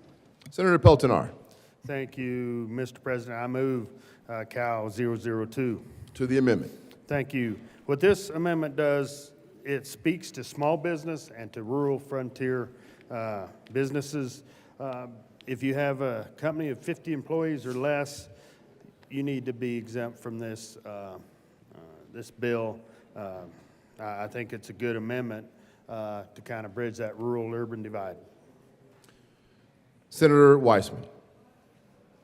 Thanks, Mr. President. Members asking for a no vote. The policy is already pretty well tailored, and people deserve robust protection without carve-outs. Please vote no. Further discussion on S002 to House Bill 1010. Seeing none, the motion is the adoption of S002 to House Bill 1010. Are there any no votes? Senators Gonzalez, Weissman, Henriksen, Michelson Janae, Winter, Kipp, Wallace, Ball, Marchman. Okay. Cutter, Sullivan, Snyder, Colker, Mr. Majority Leader, Doherty. Please add the President. With a vote of 16 ayes, 16 noes, 0 absent, 3 excused, S002 to House Bill 1010 is lost. There is an amendment of the desk. Mr. Schaffler, please read S003 to House Bill 1010. Amendment S003, Senator Liston moved to amend the report of the Committee of the Whole to show. Thank you, Mr. President. Mr. President, I move Senate Bill, the Cow Amendment 003 to House Bill 1010. To the amendment. Very good. Well, members, this is to exempt the good men and women of our veterans who have small businesses, because most of them are small businesses. They've served our country not only here for various disasters, natural disasters and others, but in foreign lands so that we can enjoy the benefits of our economy. And they're not out to hurt Coloradans at all. They've got their families here, their friends here. They went to school here, they train here, and it's the least we can do is to help our men and women in uniform for their small businesses when they come back from putting life and limb on the line for us. So I urge a aye vote on Cow Amendment 003. Thank you, Mr. President. You got it. Senator Henriksen. Thank you, Mr. President. I ask for a no vote on Cow Amendment 003. Veterans face some unique challenges in the job market, particularly when it comes to transitioning from the military. It's one of the very, very few occupations, and the only one that's has its complete set of circumstances with it, where you go into it, you build an occupation out of it, and that occupation will almost always end before you actually retire. There's a term of, retired from the military. That term applies to somebody that has served honorably for 20 years and thus qualifies for the military retirement pension at the end of their service. Almost all of those individuals will go from the service into the private job market, into civil service, into some other form of a career. It is a young person's job. It beats you up mentally, emotionally, and physically, and because of that, seldom can you ever go into the military and actually retire in the sense that when you're done with your service, you enjoy retirement life. That is why we have classified veteran-owned businesses, because there can be challenges to go. It's the only occupation where at a certain date, once you no longer sign a new enlistment contract, your job comes to an end. And unless your employment ends in a layoff or a termination, you can choose in pretty much every other occupation when and the terms on which you go to a different employer. The military doesn't work that way. And so there's challenges for entering the marketplace, starting a new business. There's sometimes capital challenges affiliated with it. Skills are not always readily transferred from credential to credential. That's why almost all of our provisions around veterans-owned businesses are being able to meet those unique challenges of veterans that go into business ownership, not exempting them from regulations that would allow them to take advantage of consumers. So for those reasons, I ask that we vote no On S003, we should be supporting our veteran-owned businesses. We should be doing that by addressing the challenges they face, not exempting them from regulations that protect the general public. Further discussion? Seeing none, the motion is the adoption of S003 to House Bill 1010. Are there any no votes? Senators, Mr. Majority Leader. Roberts. Dougherty. Coker. Snyder. Sullivan. Cutter. Marchman. Ball. Gonzalez. Amabile. Wallace. Kip. Weissman. Winter. Michelson Janae. Henriksen. Please add the president. With a vote of 14 ayes, 18 noes, 0 absent, 3 excused, S003 to House Bill 1010 is lost. Mr. Schaffler, please read S004 to House Bill 1010.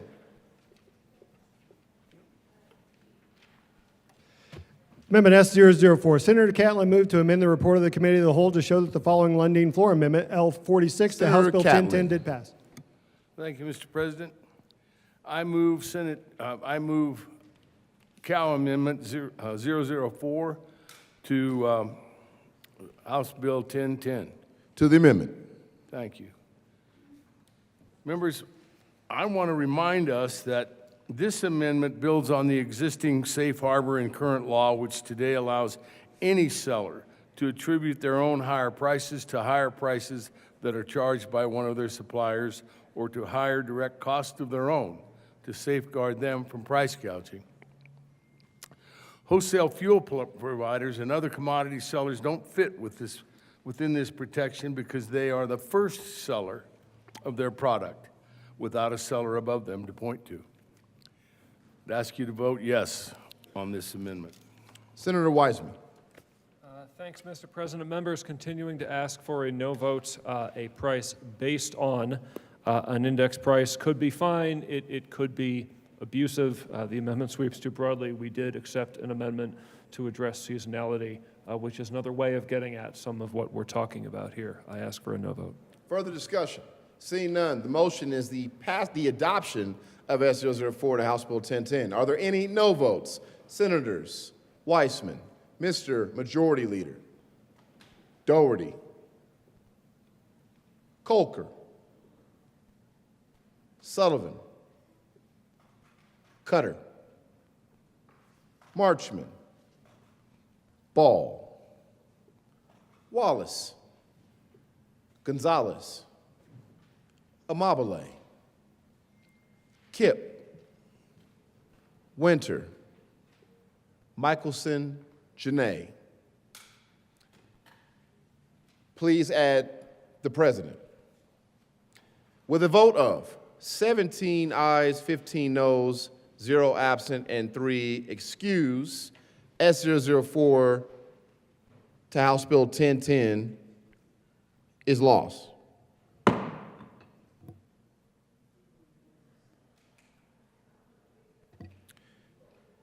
The motion is the adoption of the Committee of the Whole report. Are there any no votes? Senators Pelton R. Rich. Baisley. Pelton B. Liston. With a vote of, add Senator Catlin as a no vote. Also Kirkmeyer, Frizzell, Carson,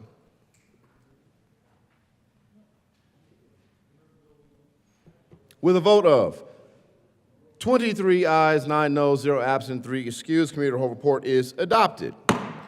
Senate Bill 190 is amended, 166 is amended, passed second reading, order and close place and counter for third reading and final passage. House Bill 1234 is amended. House Bill 1161 as amended. 1010 as amended. Pass the second reading, order revised, place and counter for third reading and final passage. House Bill 1152, 1135, 1247, Senate Bill 127, House Bill 1280, 1132, 1113, 1060, 1087, and 1006 laid over into 4/1/2025, retaining their place on the calendar. Governor's appointments consent calendar. Mr. Schaffler, please read all the appointments listed on the consent calendar. Member of the Colorado Board of Veterans Affairs, effective July 1st, 2024, for a term expiring June 30th, 2028. Jasmine Walker Motopoli of Centennial, Colorado, to serve as a veteran who has been honorably released or separated from the armed forces of the United States, reappointed. Members of the Colorado Health Facilities Authority Board of Directors, effective July 1st, 2024, for terms expiring June 30th, 2028. Daniel Thurlow of Parker, Colorado, reappointed. George Gray of Denver, Colorado, reappointed. Susanna Salamoon of Evergreen, Colorado, appointed. Majority Leader Rodriguez.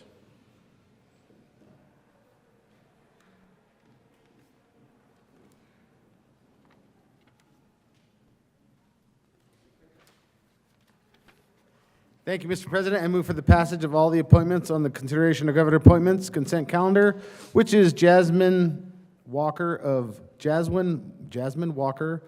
Mutapali of Centennial for the Colorado Boards of Veteran Affairs, Daniel Thurlow of Parker, George Gray of Denver, Susanna Salamoon of Evergreen for the Colorado Health Facilities Authority Board of Directors. Any discussion? Seeing none, the motion is the confirmation of all the appointments on the consent calendar. Are there any no votes on the consent calendar? With a vote of 32 ayes, 0 no, 0 absent, 3 excused, those appointments are confirmed. Message from the House. Very good. The House has passed on third reading and transmitted to the Revisor of Statutes House Bill 1239, amended as printed in House Journal March 27, 2025, and amended on third reading as printed in House Journal March 31, 2025. The House has passed on third reading and transmitted to the Revisor of Statutes House Bill 1272, amended as printed in House Journal March 28, 2025. The House has passed on third reading and transmitted to the Revisor of Statutes House Bill 1130, House Bill 1248, House Bill 1112, House Bill 1294, House Bill 1031, House Bill 1096, House Bill 1082, House Bill 1080, amended as printed in House Journal March 27, 2025. The House has passed on third reading and transmitted to the Revisor of Statutes Senate Bill 86, amended as printed in House Journal March 27, 2025. The House has passed on third reading and transmitted to the Revisor of Statutes House Senate Bill 85, Senate Bill 87, amended as printed in House Journal March 28, 2025. The House has passed on third reading and transmitted to the Revisor of Statutes House Bill 1301, House Bill 1244. The House has passed on third reading and returns herewith Senate Bill 77, Senate Bill 59, Senate Bill 151. Message from the Revisor.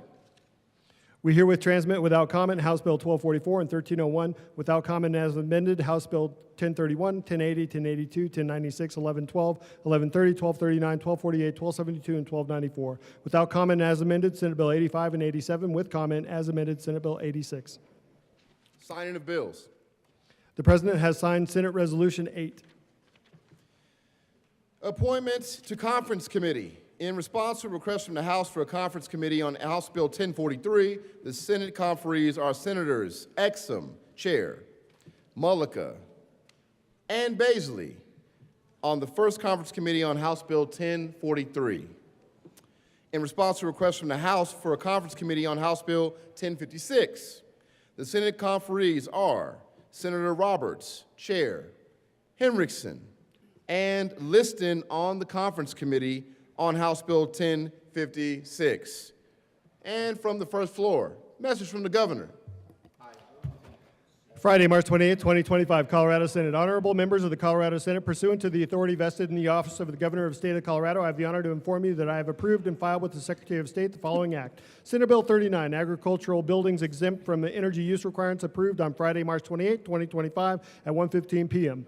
Monday, March 31st, 2025, Colorado Senate. Honorable members of the Colorado Senate, pursuant to the authority vested in the office of the Governor of the State of Colorado, I have the honor to inform you that I have approved and filed with the Secretary of State the following act. Senate Bill 180, population growth calculation, approved on Monday, March 31st, 2025 at 1:15 p.m.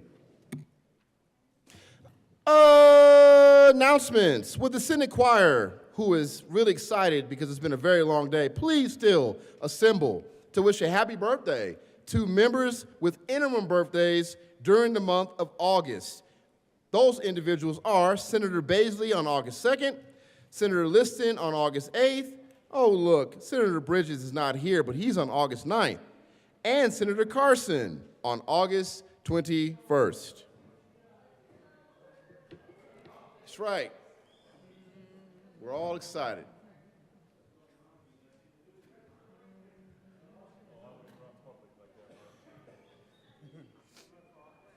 Happy birthday to you.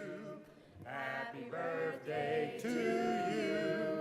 Happy birthday, Irma birthdays. Happy birthday to you. What a sight there. That's scary. You're going to scare the kids. Very good. More announcements. Senator Gonzalez. Thank you, Mr. President. Colleagues, the Senate Judiciary Committee will meet 15 minutes upon adjournment at 5:30 p.m. instead of 1:30 p.m. I regret to inform you all that all of the appointees who had been waiting for hours have left. So there's that.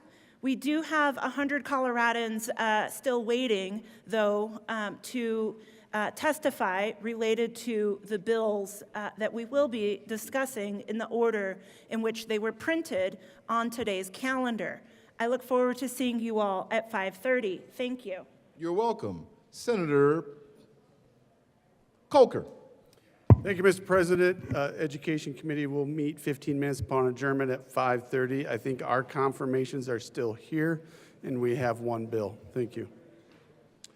Next up, Senator Winter and Frizzell. Oops.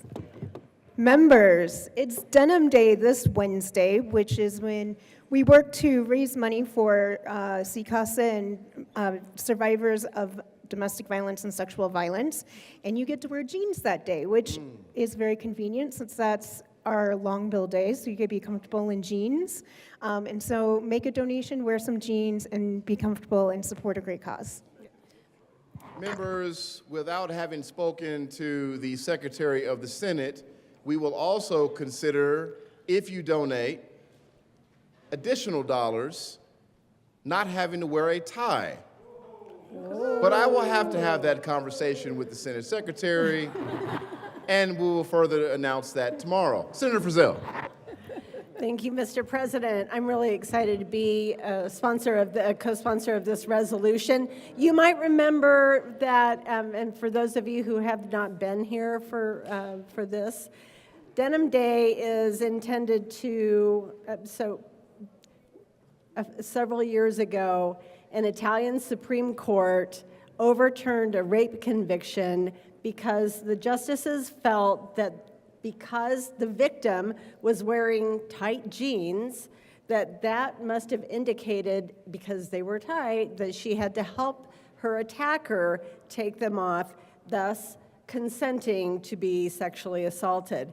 And the following day, women all over Italy wore jeans, hopefully as tight as they could be, to protest. This is really an important day, and so we ask for your kind contributions so that you can wear denim, and with the grace of the Senate Secretary, go tieless as well. The Senate Secretary has given me a head nod up and down, which means if you donate, you can also not wear a tie. And there's the big money coming out of the pockets. Thank you very much, Mr. Minority Leader. Senator Winter. Thank you, Mr. President. I have another announcement. Transportation and Energy will be starting at 5:30. We will be hearing Senate Bill 204 and 1165. Excellent. Senator Wiseman. Thank you, Mr. President. Members, tomorrow, Tuesday, April 1st, no fooling, is Aurora Chamber of Commerce day or half day.